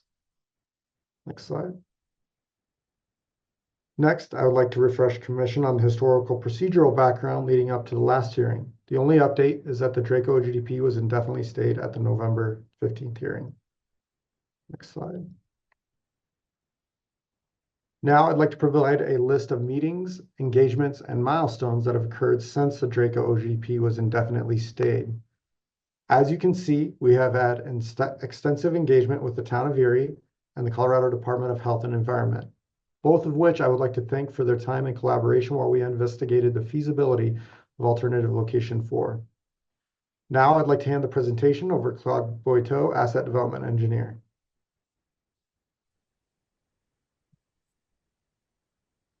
Thank you, Jeff. Good morning, commissioners. As Jeff noted, my name is Claude Boiteau. I'm an asset development engineer representing Civitas Resources and its subsidiary Extraction Oil and Gas. Thank you for the opportunity to again present to you on the merits of the Draco OGDP. Next slide. At the request of the Commission, Extraction has further investigated the viability of alternative location 4. This narrative of events provides a brief outline of the interactions and considerations pursued by Extraction since we last spoke with the Commission. I'll highlight a few of these interactions now. As requested by the Commission, Extraction met with the town of Erie and reviewed the town's specific development criteria for a prospective oil and gas location. Extraction requested, and the town supplied, examples of successful rezoning efforts pursued within the town. Extraction researched additional rezoning efforts that were pursued within the town. These examples were provided to the town. Extraction received and analyzed a set of new restrictions from the CDPHE. These restrictions will be discussed further in future slides. Extraction requested and the town provided additional regulatory information related to surface water bodies within the town.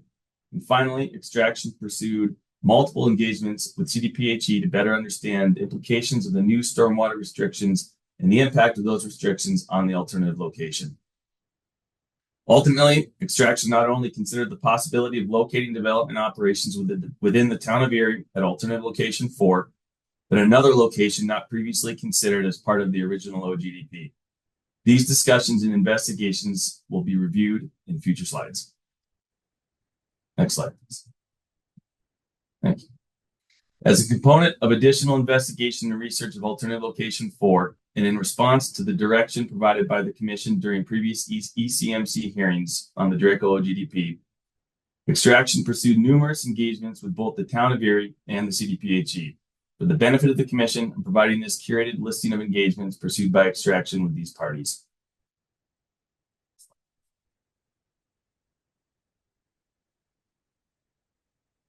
Next slide, please. Thank you. In mid-December of last year, the town of Erie and Extraction met to review multiple aspects of the alternative location.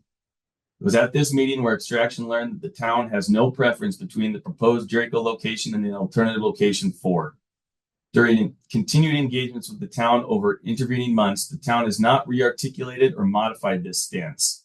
As you may recall from previous Draco OGDP discussions, oil and gas development at alternative location 4 would require rezoning to a heavy industrial use designation.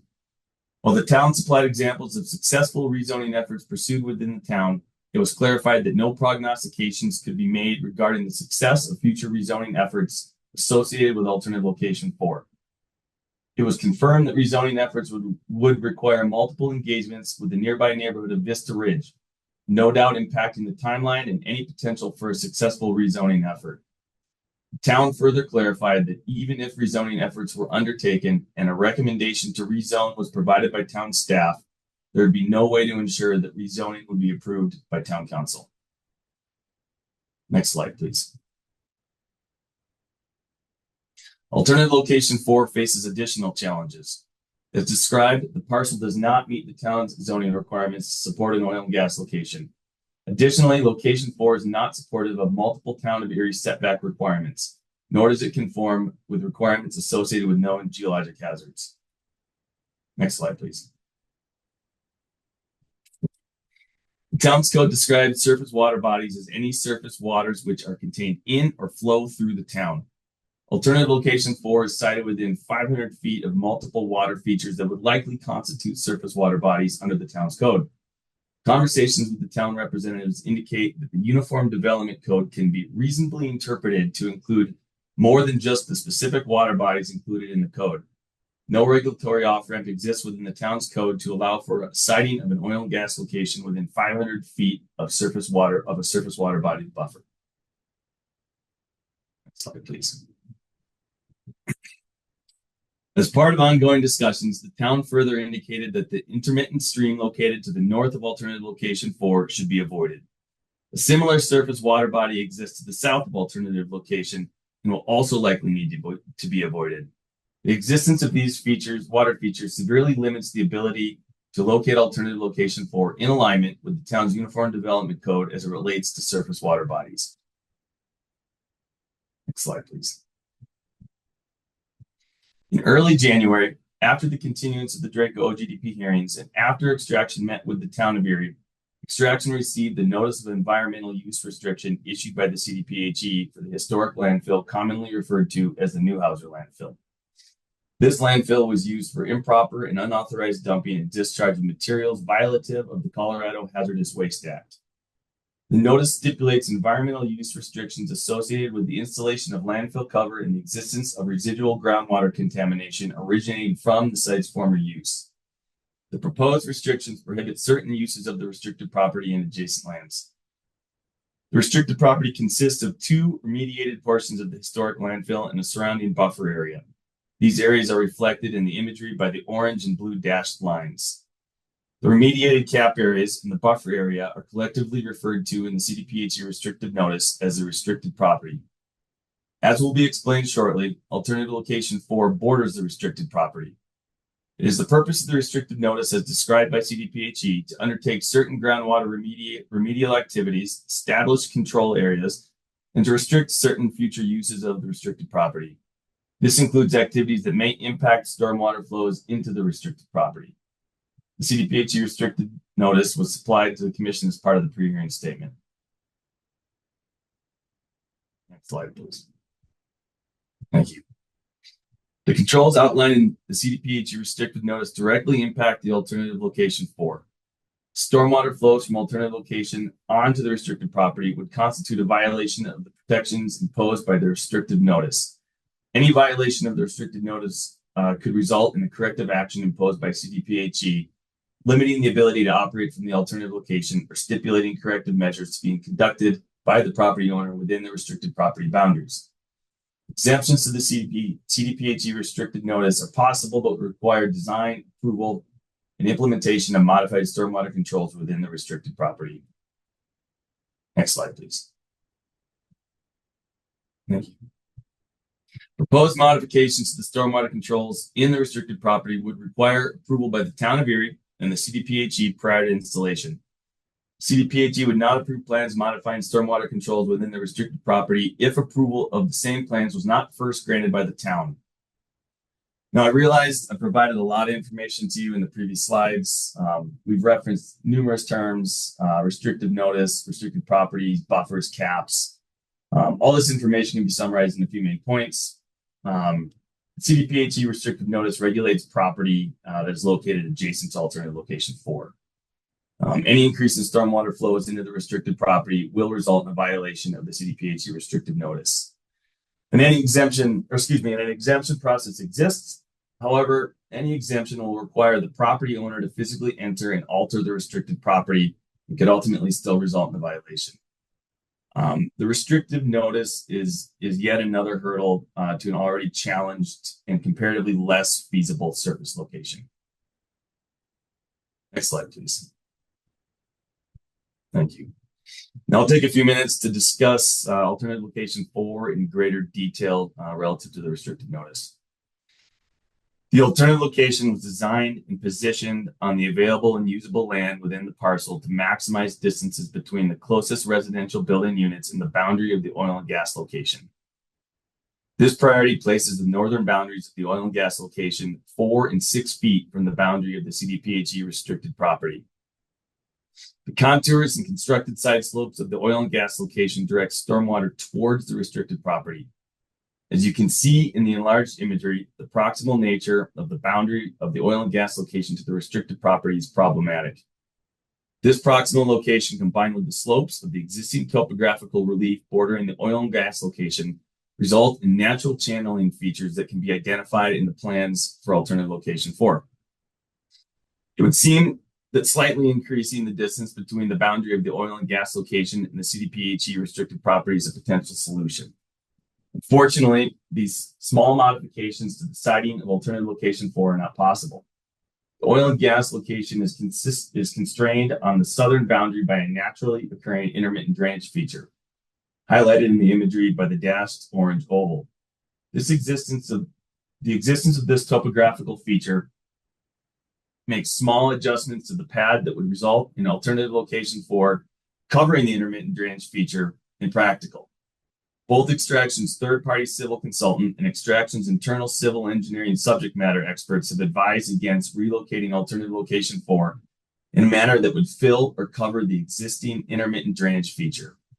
Shifting alternative location 4 south away from the CDPHE restricted property as little as 12 feet would result in the entanglement of at least 6 RBUs within the 2,000-foot setback from the working pad surface, and still would not comply with the CDPHE restrictive notice. Next slide, please. The siting of alternative location 4 proximal to the restricted property poses complicated stormwater drainage problems. Alternative location 4 is upgrading of the restricted property. The sediment traps or drainage structures located on the boundary of the oil and gas location are designed to collect and slow stormwater, capturing sediment before it is transported from the boundary of the oil and gas location. These sediment traps are located as close as 20 feet from the boundary of the CDPHE restricted property. The sediment traps not only discharge stormwater to the restricted property, but focus and concentrate stormwater flows, increasing stormwater flow into the restricted property. This increased stormwater flow discharged from the sediment traps and nearby topographical drainage structures will result in stormwater flows violative of the CDPHE restricted notice. It is the opinion of Extraction's third-party civil consultants that there is no feasible way that stormwater wouldn't enter drainages along the west side of alternative location 4, ultimately flowing into the restricted property. This stormwater flow into the restricted property would constitute a violation of the restricted notice. Slide, please. Developing the target minerals from alternative location 4 poses many challenges. The oil and gas location will violate the CDPHE restricted notice. The surface parcel containing alternative location 4 will require rezoning before any OGDP utilizing the surface could be brought before the commission.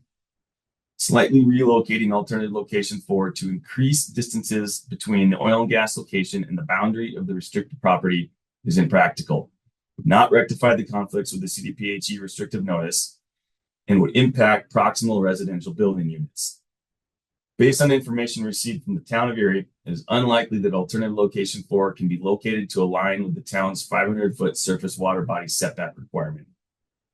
Furthermore, alternative location 4 is up gradient to 3 surface water body features and is also proximate to suitable burrowing owl habitat. For these reasons, it is the opinion of Extraction that alternative location 4 is an objectively infeasible surface location. It poses significant disadvantages when compared to the Draco location. Next slide, please. Thank you. As I've discussed, the alternative location 4 is constrained to the north by the boundary of the CDPHE restricted property, and to the south by a naturally occurring topographical relief which contains an intermittent drainage feature. Positioning an alternative location 4 either partially or fully over the drainage feature is impractical and would still be incompatible with the CDPHE restricted notice. To fully comply with the restrictive notice, alternative location 4 must be relocated to the south side of the topographical relief and the intermittent drainage feature. This move provides surety that stormwater flows emanating from the alternative location will not violate the restrictions set forth by the CDPHE restrictive notice. While this new oil and gas location, referred to as alternative location 4.1, complies with the CDPHE restricted notice, it too poses problematic challenges for successful local and state permitting efforts. Next slide, please. Okay. I'll now discuss the challenging circumstances of alternative location 4.1. Next slide, please. Thanks. As is the case with the previously discussed alternative location 4, alternative location 4.1 is located on a parcel that does not meet the town of Erie's zoning requirements to support an oil and gas location.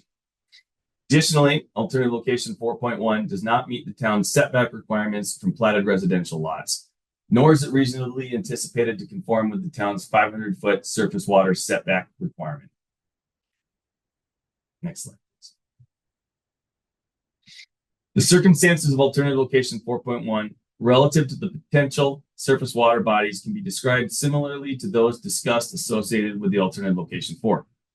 Alternative location 4.1 is sited within 500 feet of multiple surface water features. As you previously heard, the town suggested reconfiguring alternative location 4 to avoid intermittent water features. Based on the similarities, it is reasonable to believe that alternative location 4.1 would require repositioning to align with the town code. As this image demonstrates, repositioning is likely not possible. Next slide, please. Yes. Pursuing a successful approval of alternative location 4.1 with the town of Erie and the ECMC would be difficult. The alternative location is located within 2,000 feet of 207 RBUs and within a mile of 3 schools. It is possible that during post-production operations, roughly 1,900 RBUs will be located within a mile, more than what can be reasonably anticipated at both the Draco location and alternative location 4. Both alternative location 4.1 and the previously discussed alternative location 4 would require roughly twice the travel distance on local roads and navigate twice as many intersections as the proposed Draco location. Neither of the alternative locations benefit from native viewshed mitigations, nor could they be supportive of a dual rig occupation. Produced water pipeline infrastructure does not exist nearby. Alternative location 4 or 4.1, limiting the ability to utilize recycled water during completion operations. The use of recycled water at either location would require truck transport, increasing truck traffic on local roadways during completion ops. The lack of nearby pipeline infrastructure would also result in a greater regional disturbance associated with the installation of three-phase gas pipeline takeaway. Finally, downgradient water features exist within 500 feet of both alternative location 4 and 4.1. Like alternative location 4, location 4.1 is infeasible. Both these alternative locations present greater associated impacts that cannot be mitigated or avoided. Next slide, please. When compared to alternative location 4 and 4.1, the benefits are clear. The Draco location aligns with existing county land use requirements, has no proximal downgradient water features, and requires fewer transportation miles and navigates fewer intersections. Draco location is supportive of a dual rig occupation and will utilize pipeline conveyed recycled water as a component of completion ops. The Draco location has received informed consent from the 5 RBUs within 2,000 feet and has fewer existing RBUs within a mile. As you previously heard from Mr. Annable, there are no future planned school facilities located proximal to the Draco location. Finally, the proposed Draco location aligns with CDPHE recommendations and requirements. Before I move on, I would like to make one correction to the record. In the table submitted with the pre-hearing statement, it notes that no schools are located within 1 mile of the Draco location. In fact, a portion of lands owned by a school are located just short of 1 mile from the Draco working pad surface. This contrasts with the alternative location 4 and 4.1, for which there are 2 and 3 schools and 1 child care facility within 1 mile of the working pad surface of those respective sites. I'll now hand the presentation over to Mr. Annable to further discuss the Draco OGDP. Thank you, Claude. Commissioners, I would now like to refresh you on the best-in-class, best management practices that will be employed at the proposed Draco pad to minimize and mitigate potential impacts, as well as the beneficial impacts that come from this OGDP. Next slide. Before you is a list of best management practices that will be implemented at the Draco pad. The list is extensive, so I will cover the bolded commitments that set this development apart from other developments. During drilling, if scheduling allows, we will employ 2 utility power drilling rigs simultaneously. During completions, we will utilize approximately 42,000 gallons of recycled water that will be piped to location, along with powering our completion operations with approximately 10% utility power. And finally, during production operations, we will be using a state-of-the-art facility design aimed at minimizing surface disturbance and emissions. This facility design, combined with the screening proposed around the north and west of the location, should result in minimal impacts to residents that should decide to purchase a house in the Westerly subdivision, with acknowledging that they will be within 2,000 feet of the Draco pad location. Next slide. Now, I would like to reaffirm our commitments that we agreed upon as a result of our collaboration with the Westerly developer. We have agreed to performing soil gas monitoring on previously abandoned wells, air monitoring around the Draco pad, viewshed mitigations, transportation infrastructure upgrades, and agreed upon development timing. Next slide. Next, I would like to again provide comments we've made through our extensive collaboration with the town of Erie. In addition to the soil gas monitoring and infrastructure improvements agreed upon with the Westerly developer, we will conduct a traffic impact analysis and maintain ongoing communication throughout both the Draco pad development activities and the plugging and abandonment operations. Furthermore, we provided operational timing constraints as requested by the town, and even though we couldn't agree on timing commitment, we believe the proposal made with the developer, combined with our best-in-class best management practices, would minimize and mitigate potential impacts from future Westerly residents. Next slide. Next, I would like to provide a brief refresher on the commitments with the town of Erie regarding plugging and abandonment operations with the town. As you can see, we have committed to a robust engagement with the town during plugging and abandonment operations. Next slide. Finally, I would like to reaffirm our commitment made to the commissioners during our last hearing. Civitas is dedicated to keeping the public informed about our upcoming operations. To achieve this, we will host 2 separate town halls to discuss the upcoming phases of operation. The details for these town halls will be communicated in collaboration with the town of Erie, Erie Land Company, HOAs within the drilling and spacing unit, and the Draco Development website. Next slide. Now I would like to cover our revised development timeline. With the additional time to investigate the feasibility of alternative location 4, our schedule has been pushed back from the originally proposed development timeline. Our current timeline has construction beginning in May of 2026, followed by drilling in July of 2026, and completions in March of 2027. The wells will be brought online in October of 2027, and finally, interim reclamation operations will commence in December of 2027. Next slide. Before I hand the presentation back over to Jill for closing remarks, I want to showcase again the beneficial impacts that will occur as part of this OGDP. We will plug and abandon 22 wells and reclaim 18 locations, resulting in the removal of 2,652 annual truck trips and 4.86 tons of VOC emissions in and around densely populated areas within the town of Erie. It is important to note these beneficial impacts, combined with the best-in-class operations proposed, will result in a net decrease of 3.82 tons per year of VOC and 6.56 acres of disturbance, ultimately reducing cumulative impacts to these resources in the long term, which is the goal of every OGDP. Next slide. A couple of these locations that will be reclaimed are pictured below. As you can see, a picture is worth 1,000 words. Both of these locations are within 2,000 feet of substantial number of homes, high occupancy building units, and in the case of the Young 5-23, an elementary school. Next slide. And here are a couple more locations that will be reclaimed that are in close proximity to homes, RBUs, multiple schools, and the town of Erie's recreation park. I will now pass this presentation over to Jill to close out. Thank you, commissioners, for your time and attention.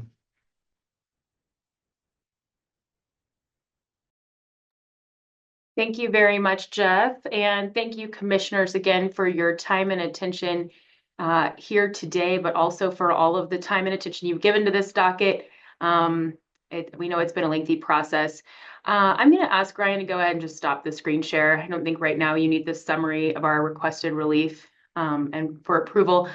I do have a little bit of a lengthier closing for you today as we wrap this all up and tie it all together, because there has been a lot of information that has been addressed both in prior hearings and then in today's docket. During the November 13th and 15th deliberations, each one of you acknowledged that the Draco pad design, BMPs, and mitigation measures were best in class. One commissioner noted that this project, if approved, will result in a net decrease of both emissions and surface disturbance within the lands related to oil and gas development. Another commissioner stated the Draco application demonstrated avoiding, minimizing, and mitigating potential impacts from oil and gas operations. And still another commissioner noted that the minimization and mitigation measures will protect existing RBU owners near the Draco pad during pre-production, such as the electrified drilling rigs, partial electrification of the completions fleet, and that the robust agreement with the Southern Land Company, which calls for expedited pre-production activities ahead of the build-out of the Westerly community, will also work to protect future community residents. Even with such positive overall comments on the Draco application, some of you were not satisfied with Extraction's presentation of its alternative location analysis, and in particular had questions regarding alternate location 4 in the town of Erie. You directed Extraction to further evaluate AL4, including meeting with the town of Erie to understand the rezoning and permitting processes required to potentially permit the site and any other concerns that could have been flagged by the town. As you can see by today's demonstration and the pre-hearing statement that was filed in advance of the hearing, Extraction has responded exceptionally to this commission directive. providing what we believe is the most robust analysis of any alternate location offered to the commission to date. So let's first review what we gleaned from our discussions with the Town of Erie staff. First and most importantly, Town of Erie staff does not have a preference between the Draco pad and AL4.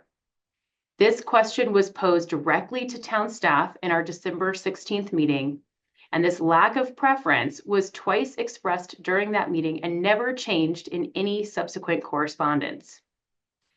There may have been a suggestion or perception during the November hearings that the town staff preferred alternate location 4 to the Draco pad, but that was never expressed prior to or since the November hearings.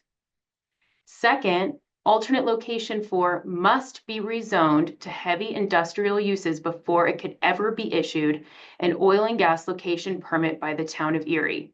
And as you've heard, that parcel is currently zoned as rural residential. This was always Extraction's understanding and again was confirmed by town staff during our meetings. We recognize rezoning as a normal course of land use operations within a local government, but it's important to note that rezoning to heavy industrial, to our knowledge, has not been done in the town of Erie, and certainly not under the current new code. Rezoning the parcel must be done by or with authorization of the landowner, which Extraction is not. There is litigation pending right now between that current landowner and the Town of Erie, which obviously complicates matters with respect to whether this parcel can be rezoned. Town staff estimated that the rezoning process could be completed in a best case scenario timeline of 6 months, but this was an estimate only, and town staff reiterated that the process would depend on applicant submission, additional requests by the town staff, engagement with the Vista Ridge neighborhood, and any other technical review that could be required by the planning department or town council. Unlike the standards the town code provides for other zoning designations, the town code does not provide any standards or requirements for lands to be rezoned to heavy industrial, and the town staff did not have any guidance to offer us on that issue. Town staff acknowledged that the current Town of Erie Comprehensive Plan, which is approved by Town Council, states that heavy industrial uses should not be expanded and new designations should not be mapped. Town staff did explain to us that the comprehensive plan is not controlling for purposes of an application to rezone a parcel and that the comprehensive plan can be amended. And we appreciate town staff's comments there, but we note that the town code states that rezoning applications must be generally consistent with the town's comprehensive plan. And the citation of this is UDC section 1075B 3A through G of the town's code, and that's cited in our pre-hearing statement. The comprehensive plan for the town states that heavy industrial uses should be located away from population centers. As a reminder, AL4 is a little more than 2,000 feet from the Vista Ridge property boundaries, and AL 4.1 is 891 feet from the property boundaries. And the comprehensive plan further states that heavy industrial uses should have visual screening, and there's no natural visual screening between either AL4 or 4.1 from the Vista Ridge neighborhood. So based on Extraction's analysis, rezoning AL4 or 4.1 to heavy industrial for oil and gas operations is not consistent with the Town of Erie Comprehensive Plan, and there is serious and reasonable question of whether such action would ultimately be approved by Town Council. During the November hearings, some commissioners speculated that perhaps the Town Council would rezone this parcel to heavy industrial for oil and gas operations, given that there are existing oil and gas locations in the area and it's near to landfills. Respectfully, the existence of oil and gas locations does not evidence the Town Council's potential support for future rezoning or operations. Each of these existing oil and gas locations are legacy well sites. They have been in operation for many years and far predated Town of Erie's current code, Town of Erie's oil and gas location requirements, or the comprehensive plan for the city. What is more persuasive to the evaluation is the current town code, current comprehensive plan, and the actions the town has taken more recently as it relates to oil and gas development in its city limits. And all of these things indicate a remote and speculative possibility of rezoning the AL4 parcel adjacent to the Vista Ridge neighborhood as heavy industrial for multi-well oil and gas development. Finally, town staff also reiterated that regardless of what the town staff's position is on an application for either rezoning or an oil and gas location, it is up to the town council what is decided.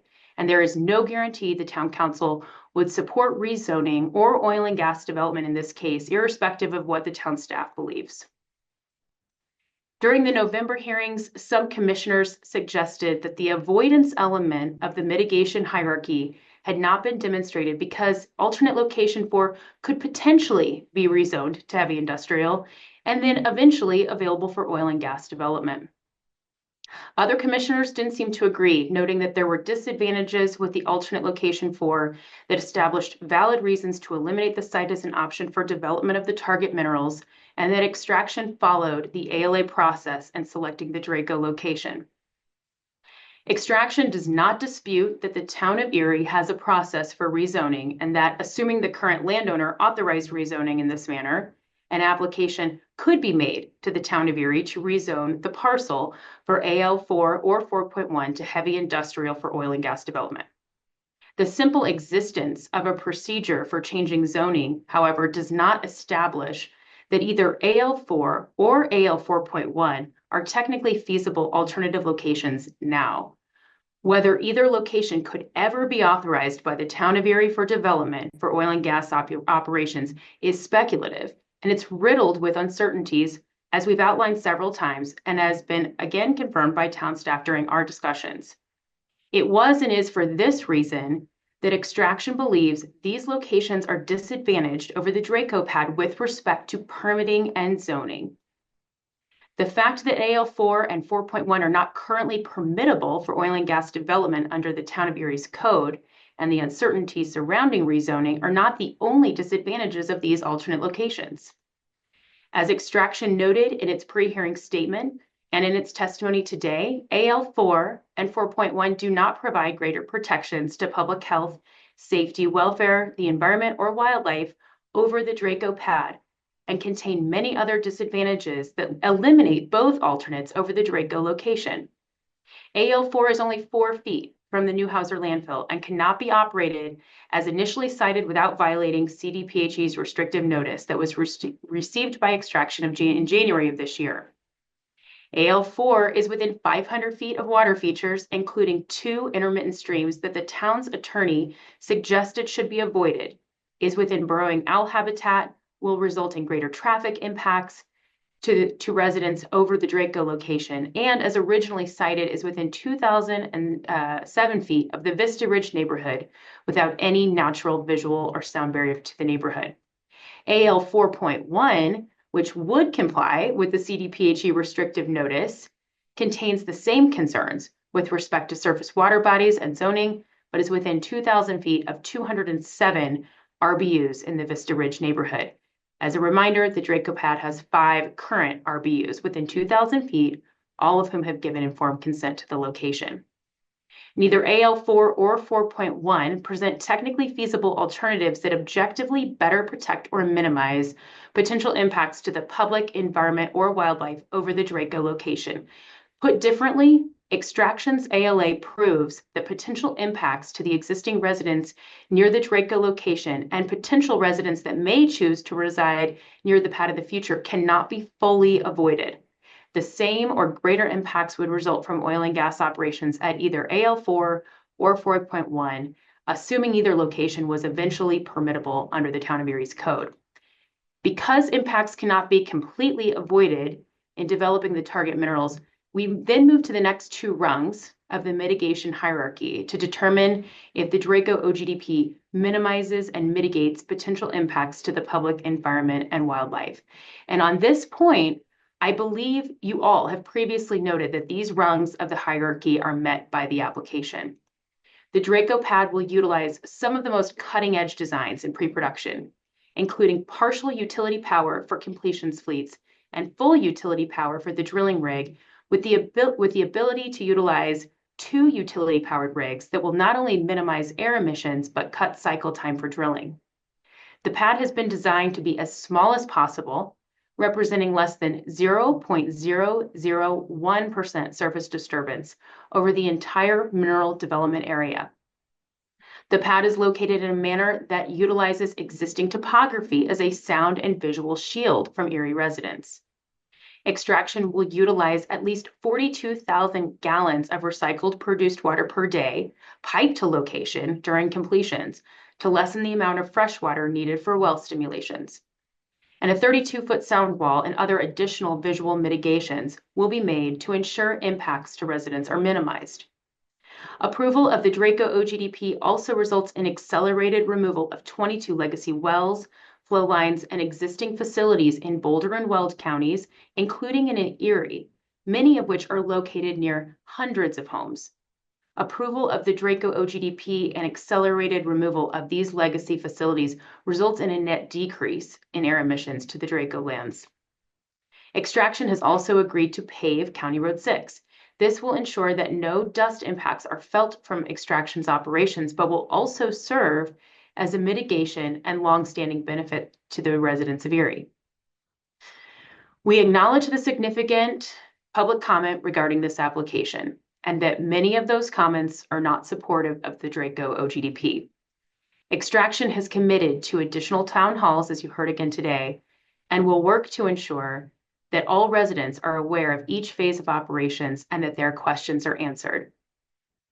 While we will work to better communicate and update the community on plans, we note that adverse comments from the public by itself is not a basis in law or regulation to deny an application.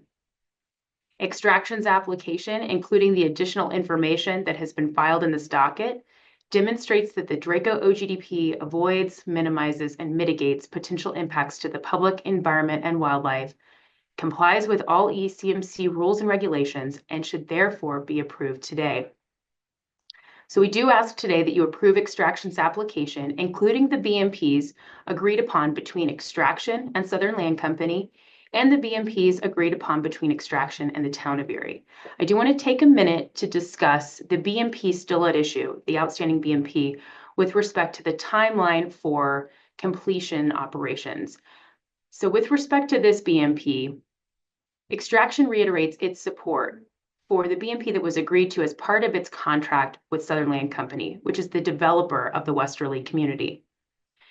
This condition would require all wells to be completed no later than 36 months or 3 years from obtaining drill-ready status, or from May 13th, 2025, whichever occurs first.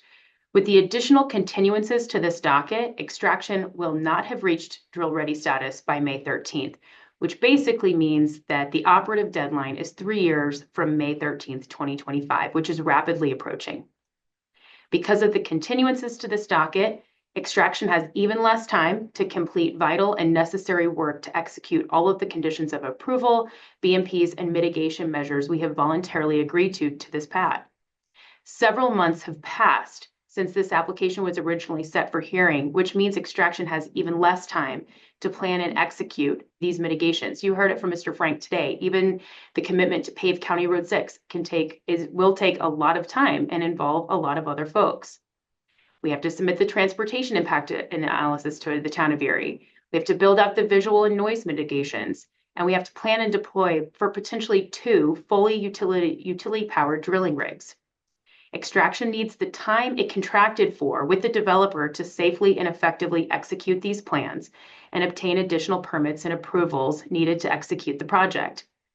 The timeline agreed to with the developer, who ostensibly is in the best position to determine whenever there might actually be folks residing in these homes, the timeline agreed to with the developer is already very aggressive.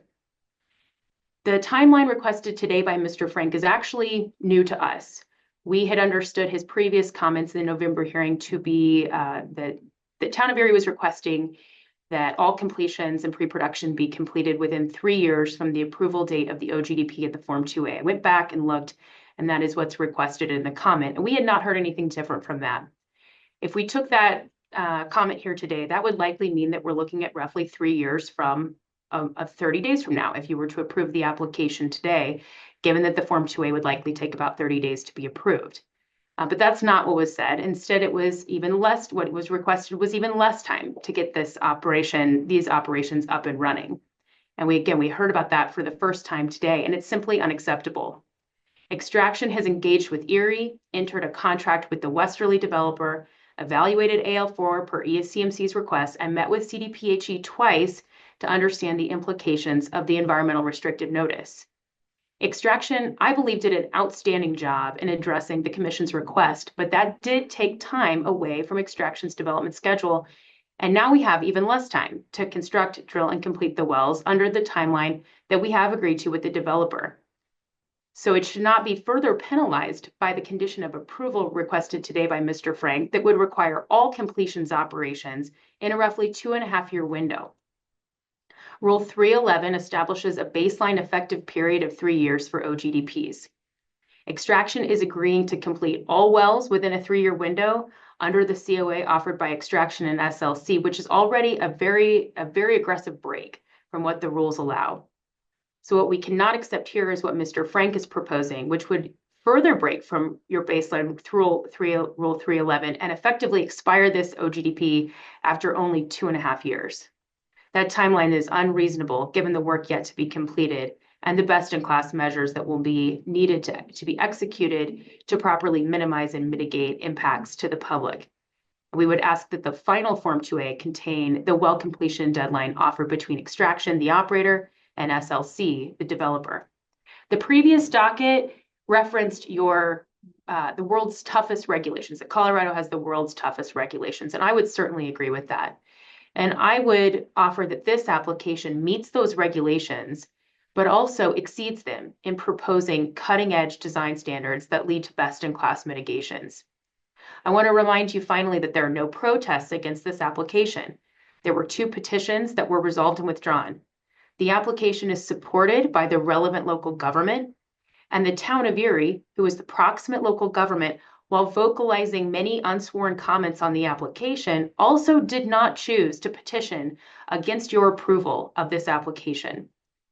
Finally, the director has recommended approval of the Draco OGDP, finding that it meets the ECMC's rules, which are the toughest regulations in the country.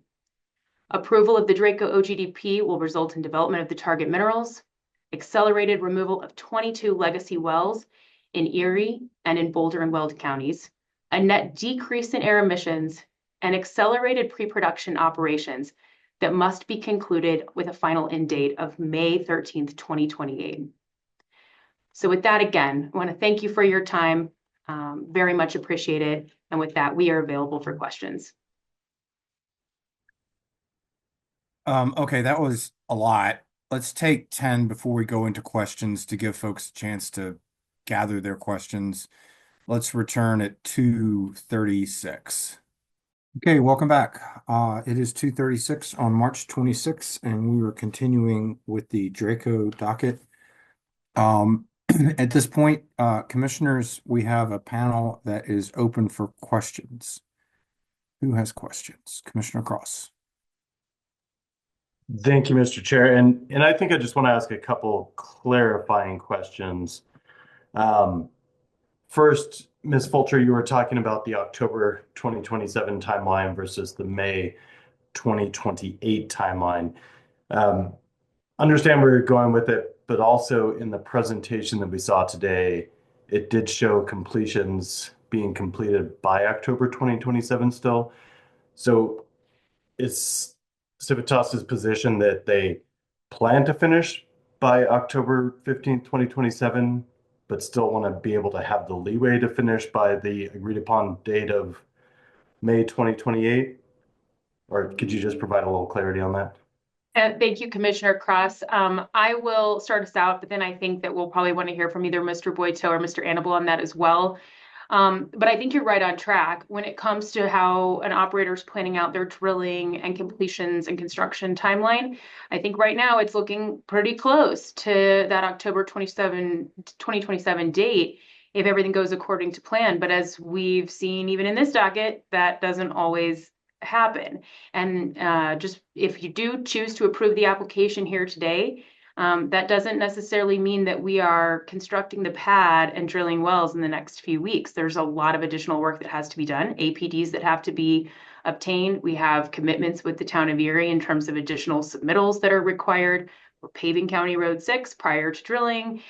So there's a lot of additional work that has to be done, which is why we want that 3-year baseline, essentially that we've built in with Southern Land Company, to provide really the slightest bit of cushion to make sure that we can get this done. So with that, I'm gonna, ask either Claude or Jeff to add on there too. Thanks, Jill. Thanks, Commissioner. I appreciate the question, and happy to verify it. The schedule presented today, it is an estimate. It's not a hard commitment to complete by October 2027. You are correct that completion activities in the schedule are noted to be ending by October 2027. However, the schedule does note the beginning of flowback and production opportunities, or excuse me, portions of development, which don't, I think, necessarily constitute a state of production or moving out of the development phase. I think that's about all the context for that right there. Appreciate the question. That's helpful. And then one other thing that I know was raised at the previous hearing, and so I just wanted to try and kind of touch upon it because it does kind of go to some of this, I don't want to call it contention, but I think the back and forth on what Erie's asking for today versus what you're proposing now. And Ms. Fulcher, again, I know you kind of touched upon it briefly during your closing remarks there, but Erie was involved with some of the WOGLA application part of it, but they did not choose to become a party, did not choose to become otherwise involved, and some of the requests came upon later. Is that correct? Erie was involved in the WOGLA process, including being issued the pre-application notification and invitation, I believe, to attend that meeting, as well as the actual formal hearing. I'm going to look to Mr. Annable and Mr. Boito for the extent of involvement that Erie chose to undertake within the WOGLA process, but they were involved with the WOGLA process as a proximate local government. Thank you, Jill. As Jill mentioned, and Greg, thank you for the question, Commissioner Cross. We did send notification to the town of Erie. I think they were notified both by us and Weld County prior to the application. They did take an active role and I believe provided comments to the Weld County, as well as participated in the hearing for approval and provided their comments and concerns at that hearing, which is where we were, ordered, I think, to work with the town of Erie regarding, the traffic impact analysis and future landscaping. Thank you. I think those are my only questions for now. Other commissioners with questions?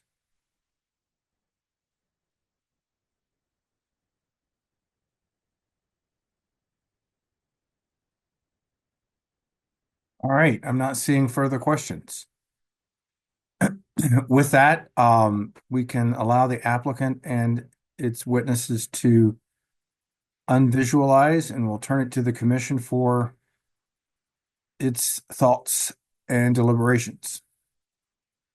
Commissioner Cross, did you want to, look like you were raising your hand. Commissioner Messner raised his hand. I'm happy to begin. I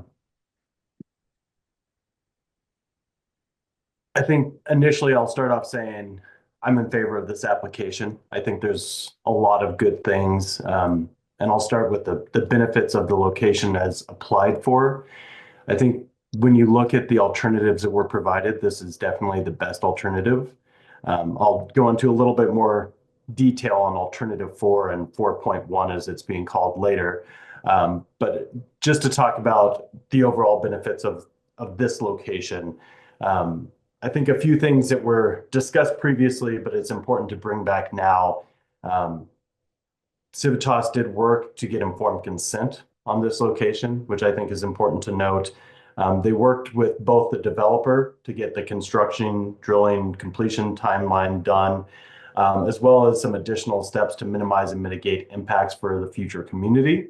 These included things like the air monitoring and viewshed modifications. But it was also a way to locate that would be furthest away from a lot of the different receptors.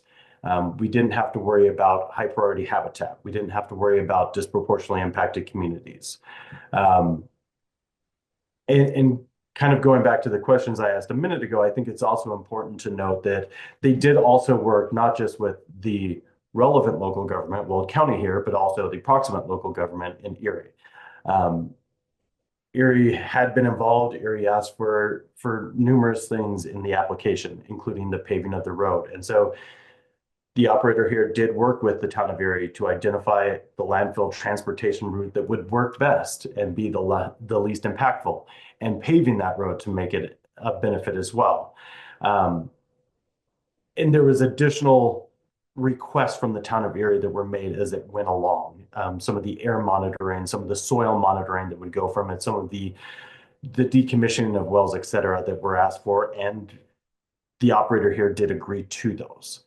So I think looking at the location provided, this really was the best location. And I think that's also evident in what we saw from both the previous testimony as well as the testimony today, that even when you look at what the town of Erie said, it's not as though they had a preference for alternative 4. In fact, there's probably, as we'll discuss here in a minute, some issues with alternative 4.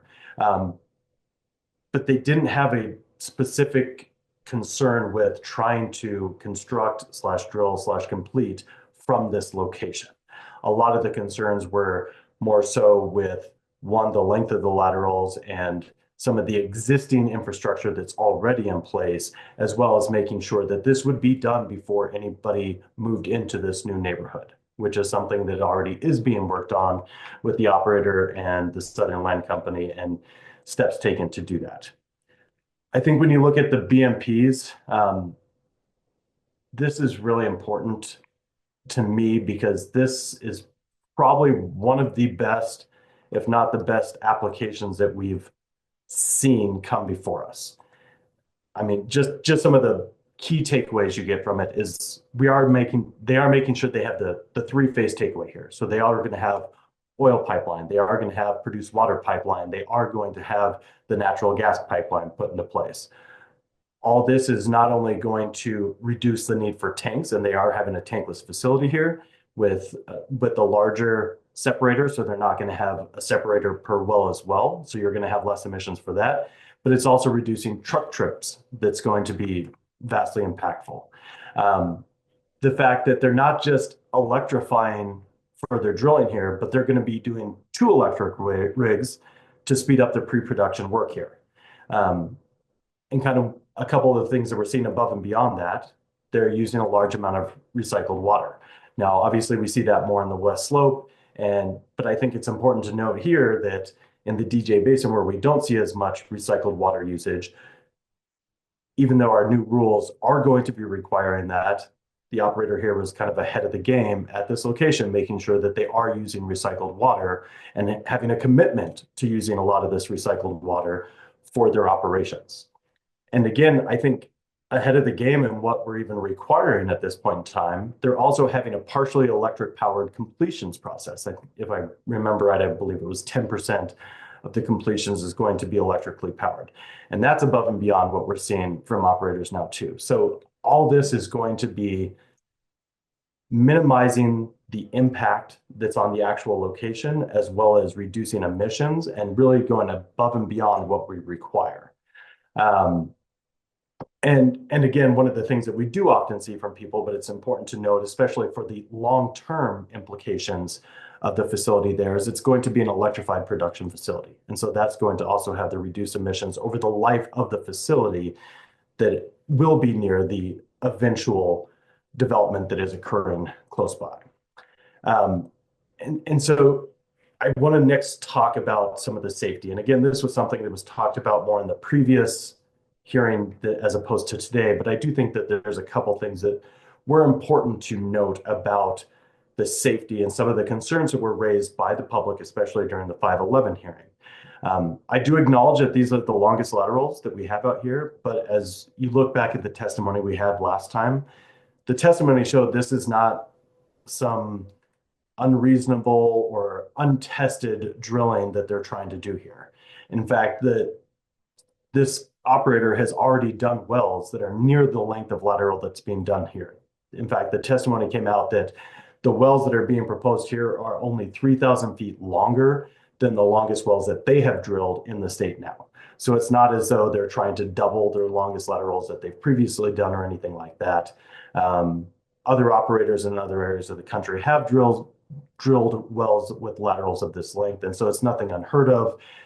We again heard Mr. Frank today talk about the fact that these are the longest laterals out there, and that it's kind of a test case, and a test case should not be done underneath people and everything else. But this really isn't a test case. Yes, this is going to be the longest lateral, but as we talked about and in a lot of my questions at the last hearing, wanted to go into how do you avoid collision with existing wells? How do you make sure that you're testing the pressures? And we went through that testimony with their drilling experts to talk about the kind of technology and steps that they use to make sure that they don't hit existing wells as they're drilling these longer laterals. And as they said in the last hearing, they have never hit an existing well before. And so I think a lot of the concerns that were raised by the public were answered in that prior testimony as well.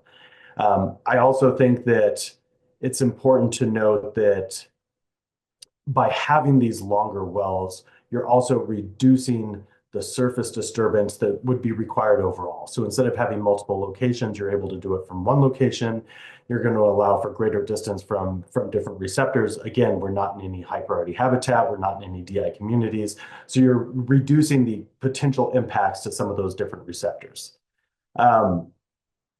Next, I do want to talk about alternative location 4. And again, even the town of Erie has said that there's no preference between the location chosen and alternative location 4.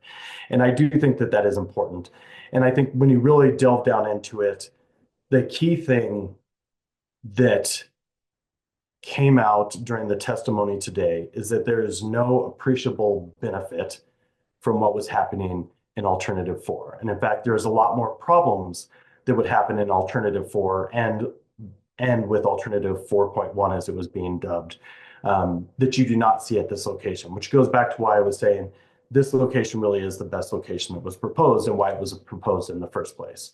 When you have the proximity to the landfill, understanding that it's not on the landfill, but the place where they could locate it as close as they could while still meeting the other rules would be so close that they would have to have a lot of additional work with CDPHE. There would still be potential negative effects to the landfill with any kind of storm runoff, as was talked about. And really, the way to avoid those impacts with respect to the landfill would be to move it to alternative 4.1, which is still going to have the high priority habitat issues because of the burrowing owl habitat. But now you're also going to be closer to people. So alternative 4.1 almost immediately gets pushed away because you're going to be even closer to a greater amount of people. But now you're going to have different issues with respect to zoning. You're going to have the surface water proximity issues that, as discussed, may not have been something that Erie said, this is 100% a no-go because of X, Y, and Z.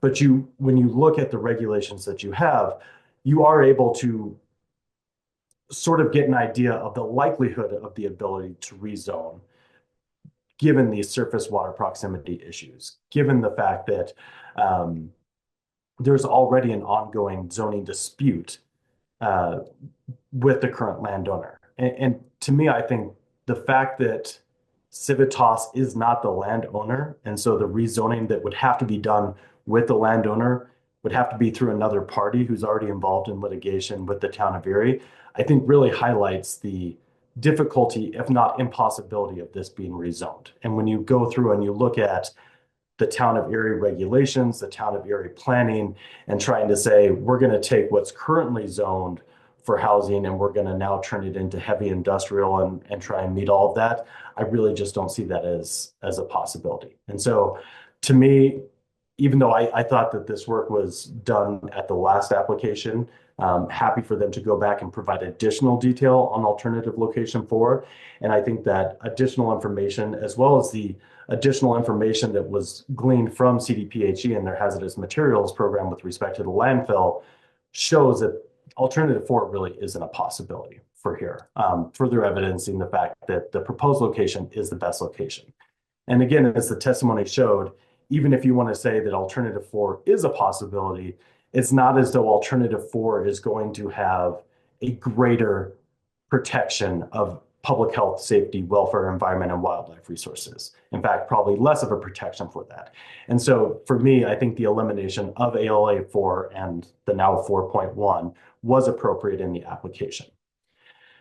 So I think the next place, and probably the most impactful to me, is the benefits of what's happening in this application versus the status quo. Because ultimately, I think that's what we have to look at is what's happening in the status quo better than what's happening in this application? And frankly, I think it's not. And that's because of, as was showed again, what's going to be happening for the offsets that are occurring.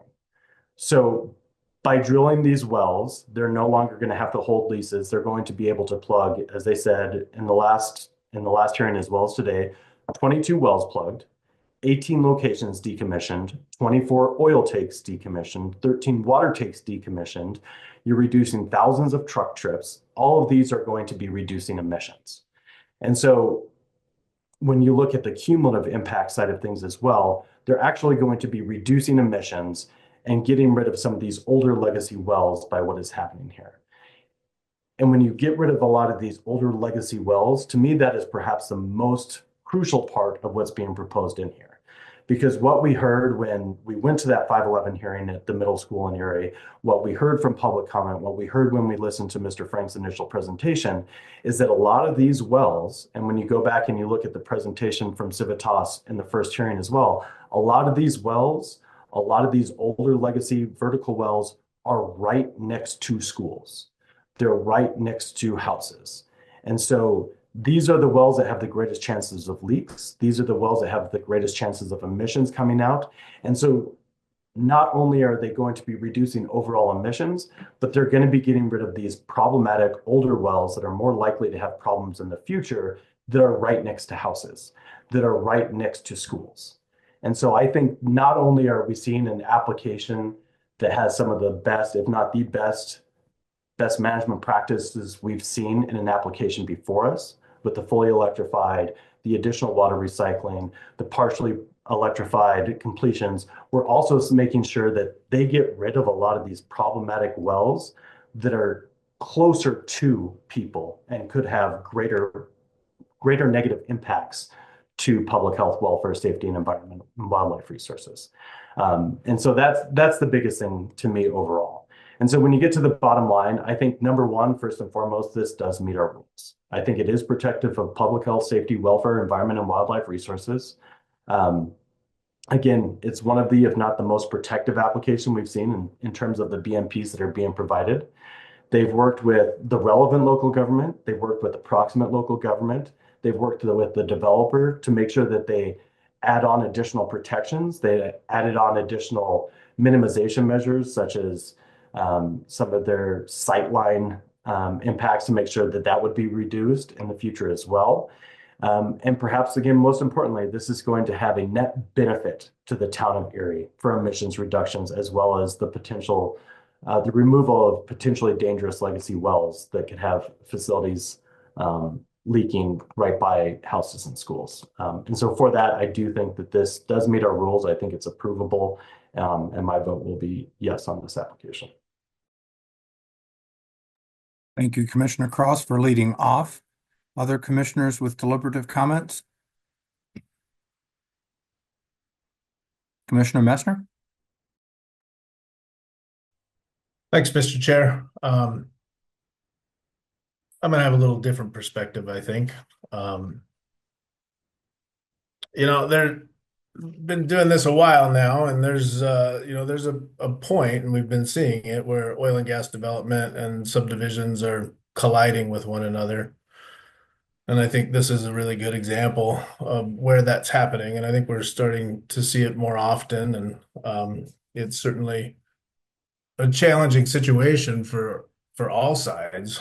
And I think you can argue chicken or the egg on these. But the fact is that significantly sized new development and on both the housing side and the oil and gas side are colliding with one another right now, and the areas around the town of Erie is one of those places.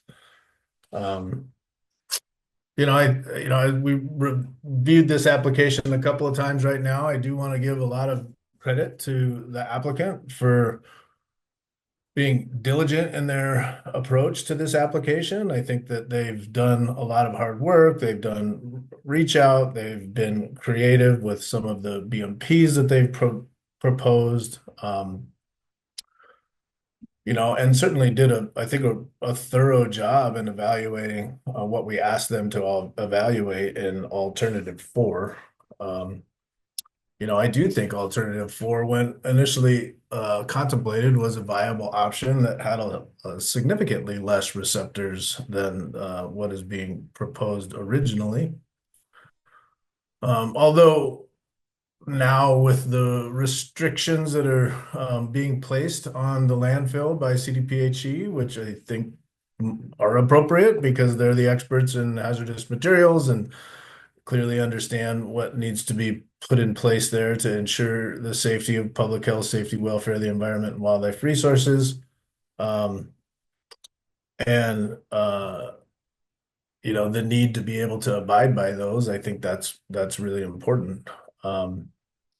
And so it appears to me, at least, that piece of it may or may not be able to be met in evaluating a potential opportunity for alternative 4. Not totally clear to me whether there's not an engineered solution that would allow it to happen, but I certainly understand that it created a significantly higher level of complexity in evaluating that alternative.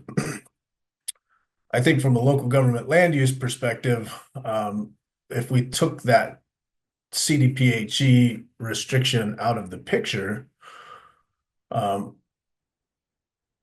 it does seem like that there's a path forward, although I will express some frustration at the town of Erie that there wasn't a clear path that was presented to the applicant for how they needed to meet the town's land use planning process to determine whether or not there would be a possibility to site this location in that particular area.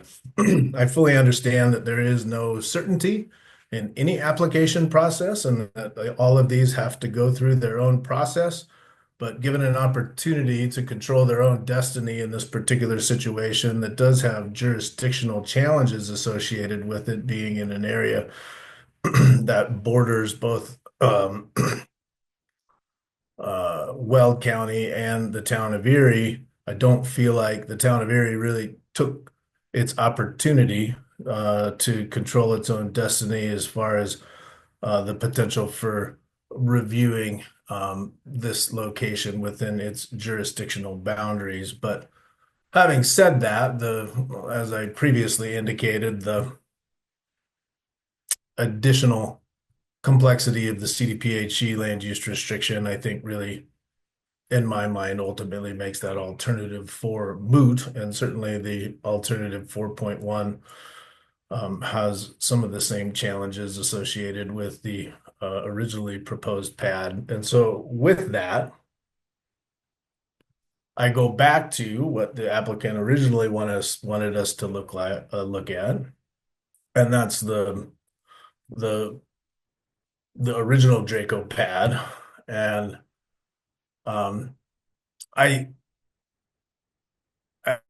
thought there was a potential path forward with alternative 4, but if I'm asked to review the original application, I don't think anything's changed as far as my concerns associated with the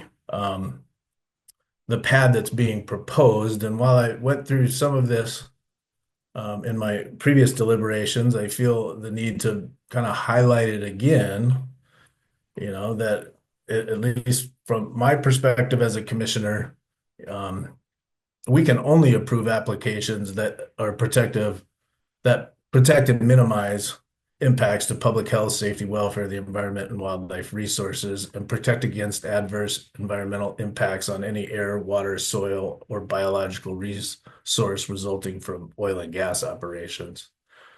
I think that the concern here for me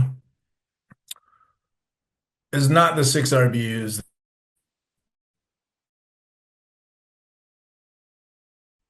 66 or 72 RBUs that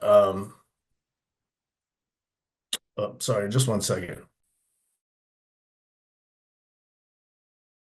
Okay.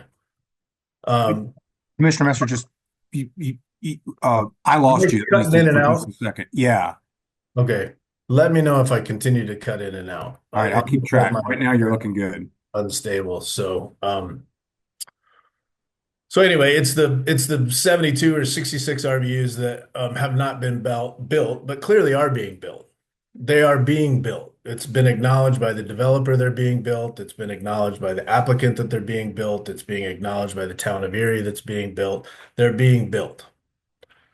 And we spent a long time during the mission change rulemaking debating the 2,000-foot setback and the importance of distance as an avoidance measure associated with being protective of public health, safety, welfare, the environment, and wildlife resources. And so as I'm reviewing this, I feel compelled to go back and emphasize, what we determined during that process. And, statement of basis and purpose, page 219. Based on substantial evidence in the administrative record, the commission determined that a 2,000-foot distance was necessary and reasonable to avoid, minimize, and mitigate potential impacts to public health and welfare. SB 19-181's changes to the commission's mission and statutory authority direct the commission to regulate oil and gas operations in a reasonable manner to protect and minimize adverse impacts to public health. It also defined minimize adverse impacts to mean to the extent necessary and reasonable to protect public health, safety, welfare, the environment, and wildlife resources to, number one, avoid adverse impacts from oil and gas operations, and two, to minimize and mitigate the extent and severity of those impacts that cannot be avoided. Thus, Senate Bill 19-181 required the commission to first avoid any potential impacts and then minimize and mitigate those potential impacts that can't be avoided. While distance is not the sole or predominant method to avoid, minimize, or mitigate adverse impacts, it can avoid impacts or significantly reduce the severity of those impacts. Goes on to say the commission's choice of 2,000 feet is a conclusion based on the commission's review of all of the evidence in the administrative record and on weighing the relative merits and critiques of each peer-reviewed scientific study. A core justification, though not the only justification, for the commission's choice of the 2,000 feet is the final report, Human and Health Risk Assessment for Oil and Gas Operations in Colorado, published by CDPHE on October 17th, 2019. The study used monitoring and modeling techniques to identify pollutant concentrations above the acute health risk thresholds at distances of 2,000 feet from oil and gas facilities under some scenarios. The CDPHE study supports the commission's cautious approach to protecting people's health and provides evidence that the commission's choice of a 2,000-foot setback is appropriate. Again, goes on the next page to say, for all of these reasons, the commission determined a 2,000-foot distance met the standards set by Senate Bill 19-181. The commission's statutory mandate is to protect public health and welfare by first avoiding adverse impacts. Substantial evidence in the record demonstrated that a 2,000-foot distance would avoid a significant number of impacts and is therefore necessary, particularly for school facilities and child care centers. Although protecting public health was one reason that the commission chose to adopt a 2,000-foot distance in Rules 604A3 and 604B, it was not the only reason. The commission also chose the 2,000-foot setback because of its statutory mandate to protect and minimize adverse impacts to public welfare and public safety. Each of these reasons discussed below is a standalone reason for the commission's decisions to adopt a 2,000-foot setback in Rule 604 A3 and 604B. First, as discussed above and discussed in Rule 423, Commission staff review of the applicable literature demonstrated that most noise from oil and gas operations dissipates to a point that is no longer disruptive to human receptors at 2,000 feet. Second, oil and gas operations result in substantial amounts of truck traffic. While the Commission has the authority to regulate traffic on access roads, it has limited authority to regulate most aspects of traffic from oil and gas development. The Commission determined that 2,000-foot distance is an important measure to protect public safety from potential traffic impacts. And finally, oil and gas operations also result in a range of other adverse impacts to public welfare, including light, dust, and odors. The Commission determined that 2,000-foot distance will provide better protections and better avoid and minimize impacts from each of these categories as well. I think one other thing with this particular application that I struggle with is the proximity to the deeded school land and the potential for a school to be sited within 1,500 feet of this location. I acknowledge that the school board has not made a decision on that, but between that and having outdoor recreation concentration area within proximity to this and the potential for school children and school-age kids to be congregating in an area, a known area this close, up to a park and a school, and understanding that other deeded land within the St. Vrain School District in the town of Erie has seen schools built upon it, and the acknowledgement that that particular area is seeing some of the greatest growth in not only Colorado, but the nation right now. I think that to me is an important consideration in my decision making as well. And it's also supported by conversations and decisions that we made during the mission change rulemaking, included in the statement of basis and purpose, where it says, for the reasons discussed above and here, the commission determined that a 2,000-foot setback from school facilities and child care centers that did not allow for any exceptions was necessary and reasonable to protect and minimize adverse impacts to public health and welfare. First, children have developing respiratory systems that may be more sensitive to some pollutants. Moreover, schools and child care centers are areas with high concentrations of especially sensitive receptors. And they are also areas areas where concentrated outdoor activity occurs. Second, apologize. Noise impacts are especially important for the commission to consider at schools and child care centers. Noise adversely impacts children's ability to learn, and schools and child care centers are therefore a uniquely important noise receptor to protect. The commission accordingly determined that the importance of a quiet learning environment further supports its decision to extend the school setback to 2,000 feet. Third, traffic impacts may pose significant safety risks, particularly if heavy truck traffic occurs near schools. Children are less able to observe traffic safety procedures than adults and are more difficult for drivers to see because of their small stature and often rapid and erratic movements. Increased distance will reduce oil and gas development's contribution to congestion around schools during crowded pickup and drop-off times. Accordingly, the commission determined that increasing the school setback to 2,000 feet without exception will provide better protections and better minimize the adverse impacts to schools and child care centers, which again are especially sensitive receptors from each of these categories of impact.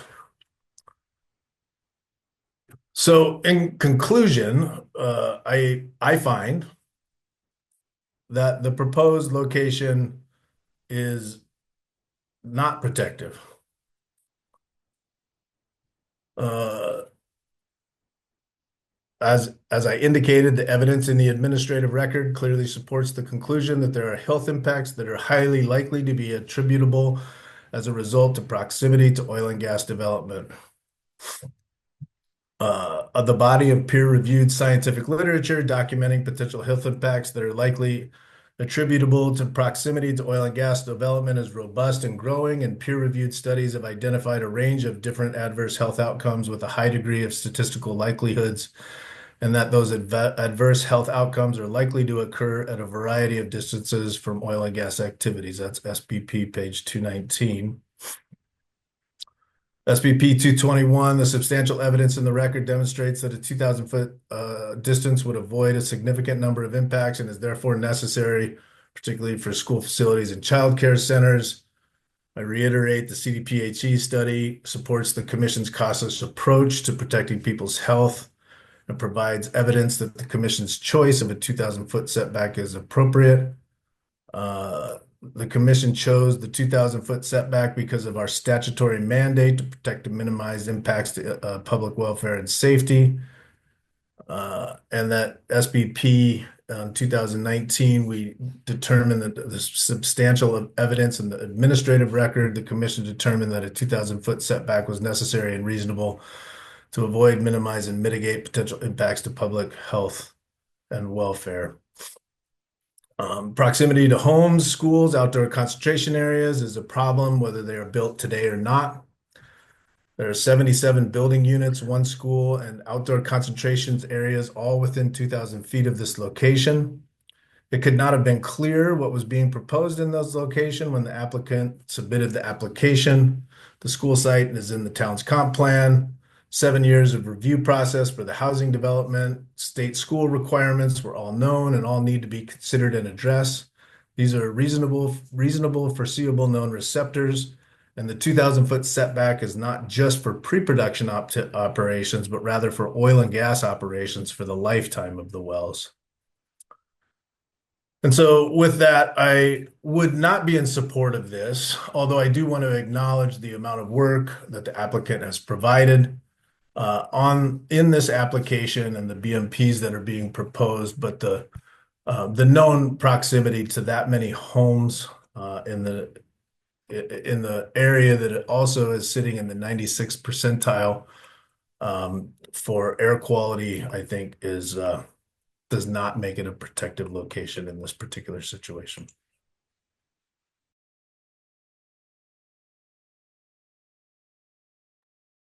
Find the unmute button. Okay, thank you, Commissioner Messner, for those comments. Commissioner Oath. Thank you, Mr. Chair. And this is a really tough one. And I really appreciate my fellow commissioners Cross and Messner starting us out and really doing a very thorough job of laying out so many of the complicated factors and considerations on all sides of this, which really does highlight just the really challenging nature of this application, both the things that are really positive about it and those that are potentially concerning about it, and all of those things that we have to take into consideration. So thank you for that. Because of that, I believe I can be quite brief. But I do also want to take another opportunity to thank all of the members of the public that have been engaged in and throughout this process, and all of their thoughtful comments is much appreciated, as well as the additional work and meetings that have occurred between the applicant and the town of Erie, and as well as CDPHE's continued evaluation of the site, even if it's through their own process, helping us understand what that means in terms of the implications through our process. So really appreciate all of that. You know, where I came down at the last hearing really was feeling that there were a lot of elements of the application that were very strong in terms of minimizing and mitigating the potential risks from the proposed development, but did not feel that the applicant had sufficiently demonstrated that they had first avoided all potential impacts given the additional work that has been done since that time, I am now convinced that the applicant has met their burden to first show that they have avoided the potential impacts. And I do feel that the additional measures to minimize and mitigate those potential impacts are appropriate and address those concerns. I do think that the timing of development is very critical given the future development. I was going to say potential future development, but I appreciate your comments, Commissioner Messner. That's not really potential. That development is going to occur. So the timing of the development of this site is really important in light of the timing of the residential development. Commissioner Cross, I didn't catch, and I might have missed it in your comments, given the kind of discrepancy between the town of Erie's, suggested timing of October of 2027 and the applicants of really more May 2028. Didn't hear what your thoughts are with respect to that. Would be very interested in that because, when I think about the future homes, I agree it's very appropriate to take that into consideration in light of the 2,000-foot setback and those future homes being within that setback.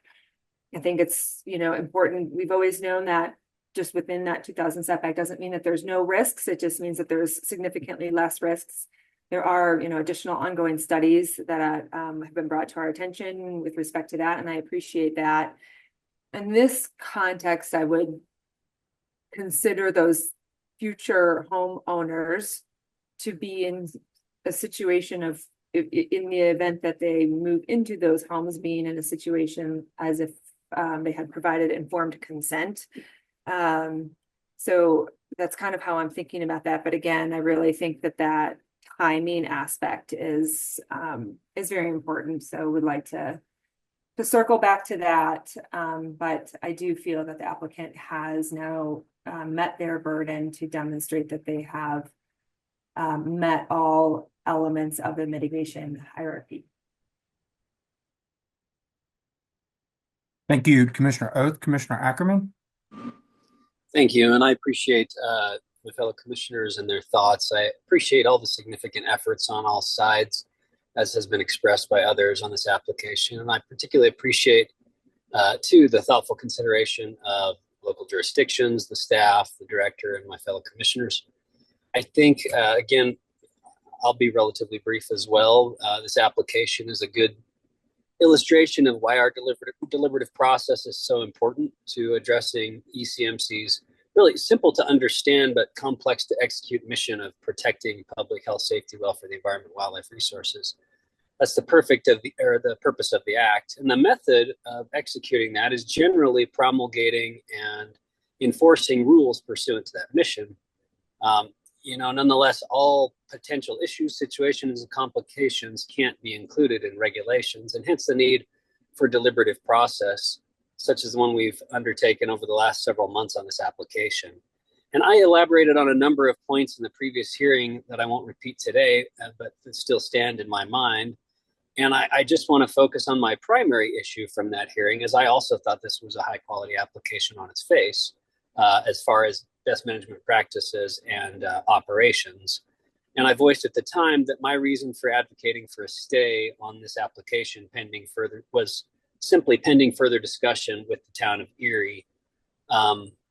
Erie residents are the primary impacted populace of this development.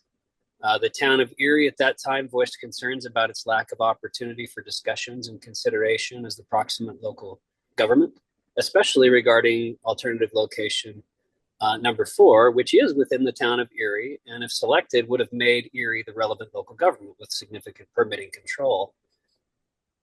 And in my opinion, as local governments are generally in the best position to evaluate and recommend placement of land use developments, and as local government officials are the primary, once again, in my opinion, government officials charged with implementing the will of their specific residents, generally preferential to the will of the state as a whole, which really statewide consideration is a component of our charge. And as Erie residents were the primary impacted populace, I wanted to ensure that Erie had ample opportunity to propose and discuss sites with extraction that were within Erie's jurisdiction, particularly given some of the concerns they expressed at the last hearing. As per testimony today, opportunity for that further discussion and analysis has taken place. And I believe Extraction made a significant effort to coordinate further with the town. It's my understanding, as I think Commissioner Messner voiced as well, that that process did not result in any strong advocacy from Erie for moving forward with a process that would move the location within Erie's jurisdiction in ALA number 4 or elsewhere. But we did hear about potential significant opportunity for violation associated with runoff events and other concerns associated with ALA number 4 or 4.1. And I specifically heard and did not hear refuted that Erie did not prefer any other site over the proposed Draco pad site. So what I did hear pursuant to those discussions was that Erie proposed a path forward today that worked for them. That was to develop a pad, to develop the proposed Draco pad with 3 stipulations. And roughly those are, number 1, to comply with all agreements and permits, including the mitigation agreement, to once again address the previously abandoned well survey and action, well sites and survey and actions through the agreement. My understanding is that Extraction is complying with those. And then as stated by Mr. Frank, most importantly, a limit on pre-production without exception for no later than 10/15 of 2027 for the completion of pre-production activities. I think Extraction's plan largely complies with these stipulations. I think it's reasonable to extend that timeline a bit, given the lengthy application process and agreement with the developer, and given our stay on this issue, and given Extraction's assertion that today's hearing is the first time the operator has heard of that timeline. To me, this stay resulted in an extended process that afforded the proximate local government, the town of Erie, significant opportunity to advocate for assuming more operational permitting control through advocating for consideration of ALA number 4, setting forward a straight line consideration for some other site within their jurisdiction, once again, as I think is appropriate, since Erie residents are those that are to be impacted most likely. And it's actively and decidedly opted to not attempt to advocate for that role. So as such, my primary concern from the previous hearing has been addressed. I'm satisfied that this OGDP is compliant with ECMC rules and processes.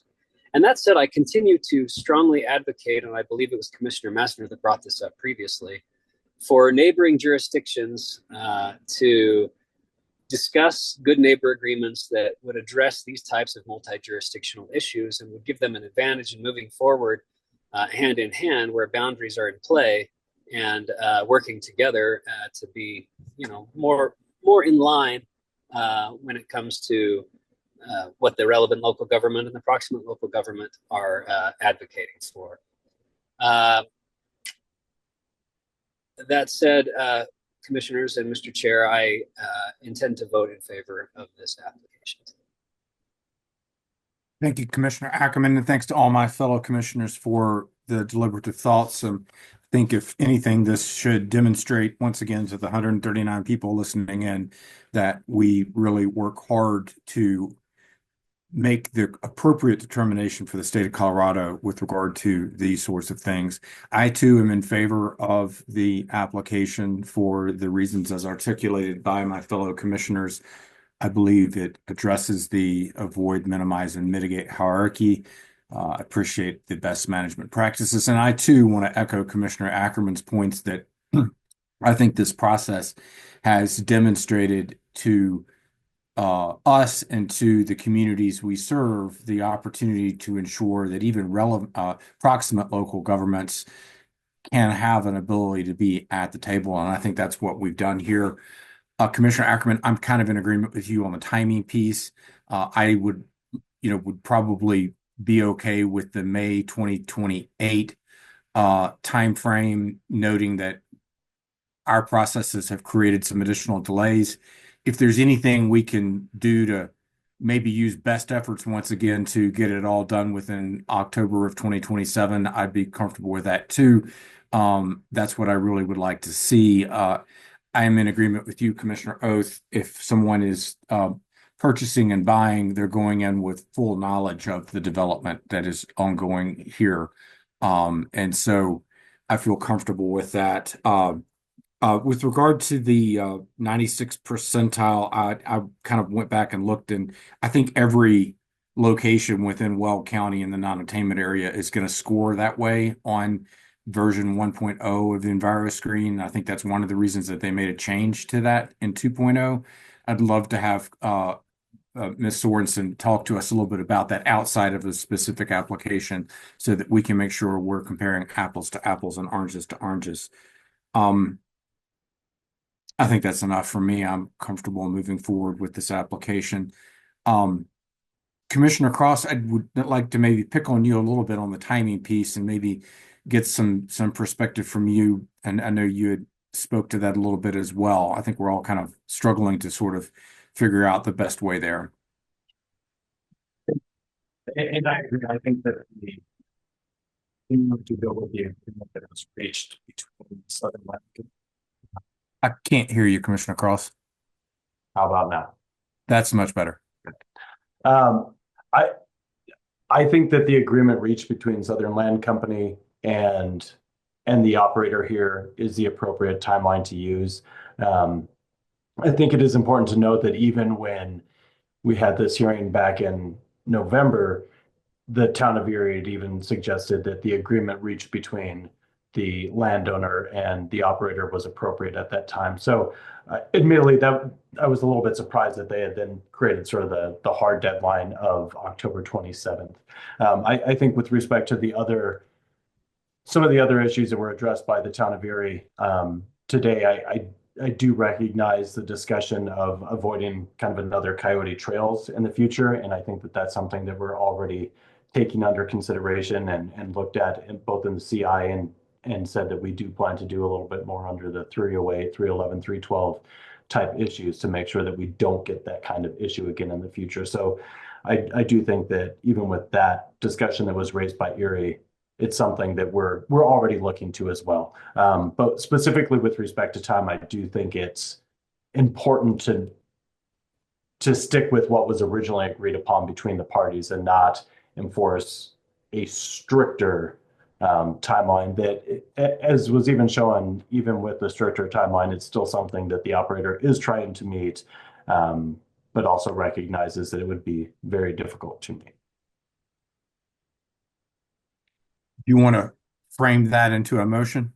Sure, I would be happy to do so. And I do want to add one more thing, I think, just for the record there. And I do appreciate Commissioner Messner's comments about the fact that we do have the protection within the 2,000 feet there. I do think it's important to state for the record that the 2,000 foot setback we have is not a hard setback.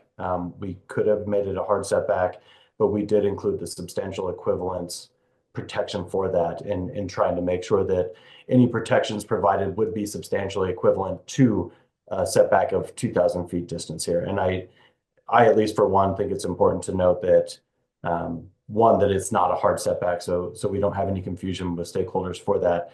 But I do think that the electrified facility, the electrified drilling, and the partially electrified completions is a good way to try and meet that substantial equivalence requirement, especially given that pre-production, while not the only time that it applies, pre-production is when most of the negative effects to public health and welfare do occur. But I wanted to make sure that I just put that on the record as well. But that said, I would move for approval of the application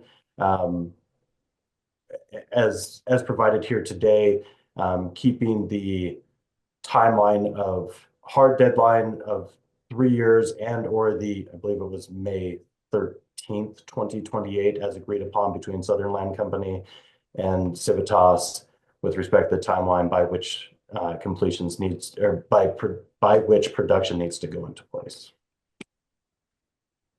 Commissioner Ackerman? Thank you. I can second, but would you consider an amendment, Commissioner Cross, that also included best efforts to attempt to complete pre-production by October of 2027? I'm fine with that, yes. Second, then. Okay, motion and a second. AAG Davenport, are you still with us? Just given the length and breadth of this hearing, I don't want to move to thinking about motion unless you feel that we've adequately captured a motion for consideration. Yeah, I just want to confirm a couple of other things. As the commissioners are well aware, Extraction had a number of Civitas had a number of BMPs that were summarized in slides 29 and 30 of their presentation today. My assumption is the motion includes incorporation of all of those BMPs as well. Commissioner Cross? That would be my assumption, yes. I believe those were from what was in the initial application. Okay. Just confirming that. And then also, Erie did suggest other BMPs or COAs in their presentation that I did not hear in your motion, other than, best efforts in regard to October 2027. Then my understanding is your motion does not include the other requested conditions Erie had. My motion would not. I think with respect to the agreements recognized, I think is discussed. I think that that's something that can be worked out in litigation. And then also with respect to the rulemaking, I did not want to include that in there, but that's why I wanted to make sure that I noted it as something that the commission is already taking under advisement and working on. All right. Thank you, Mr. Chair. Those are my clarifying questions on the motion. And of course, Ms. Fulcher just popped up. So. Yep. Ms. Fulcher, did you have anything?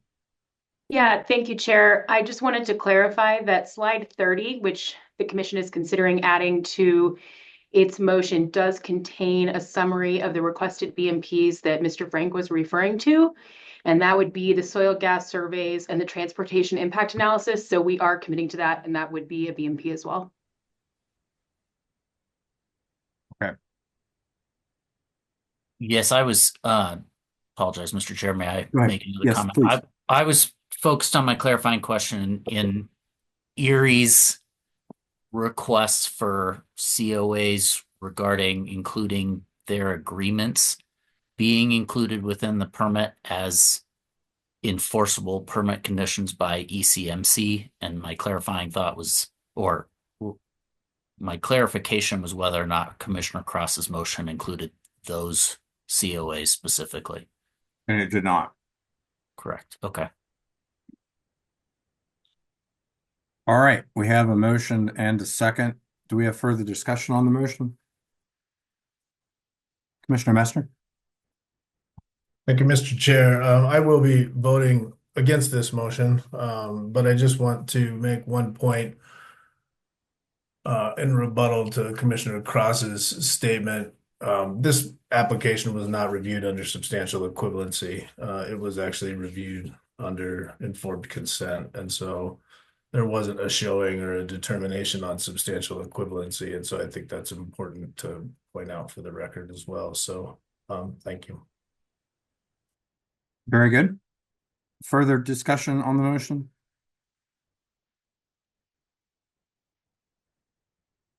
All right. First, all those in favor of the motion signify by saying aye. Aye. Okay. And then those against the motion signify by saying aye. Aye. All right.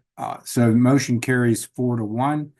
And I believe we are done with the Draco oil and gas development plan permit and its application. Thank you to staff once again for the behind the scenes work that happens to get us to a place where we're able to make some considerations here.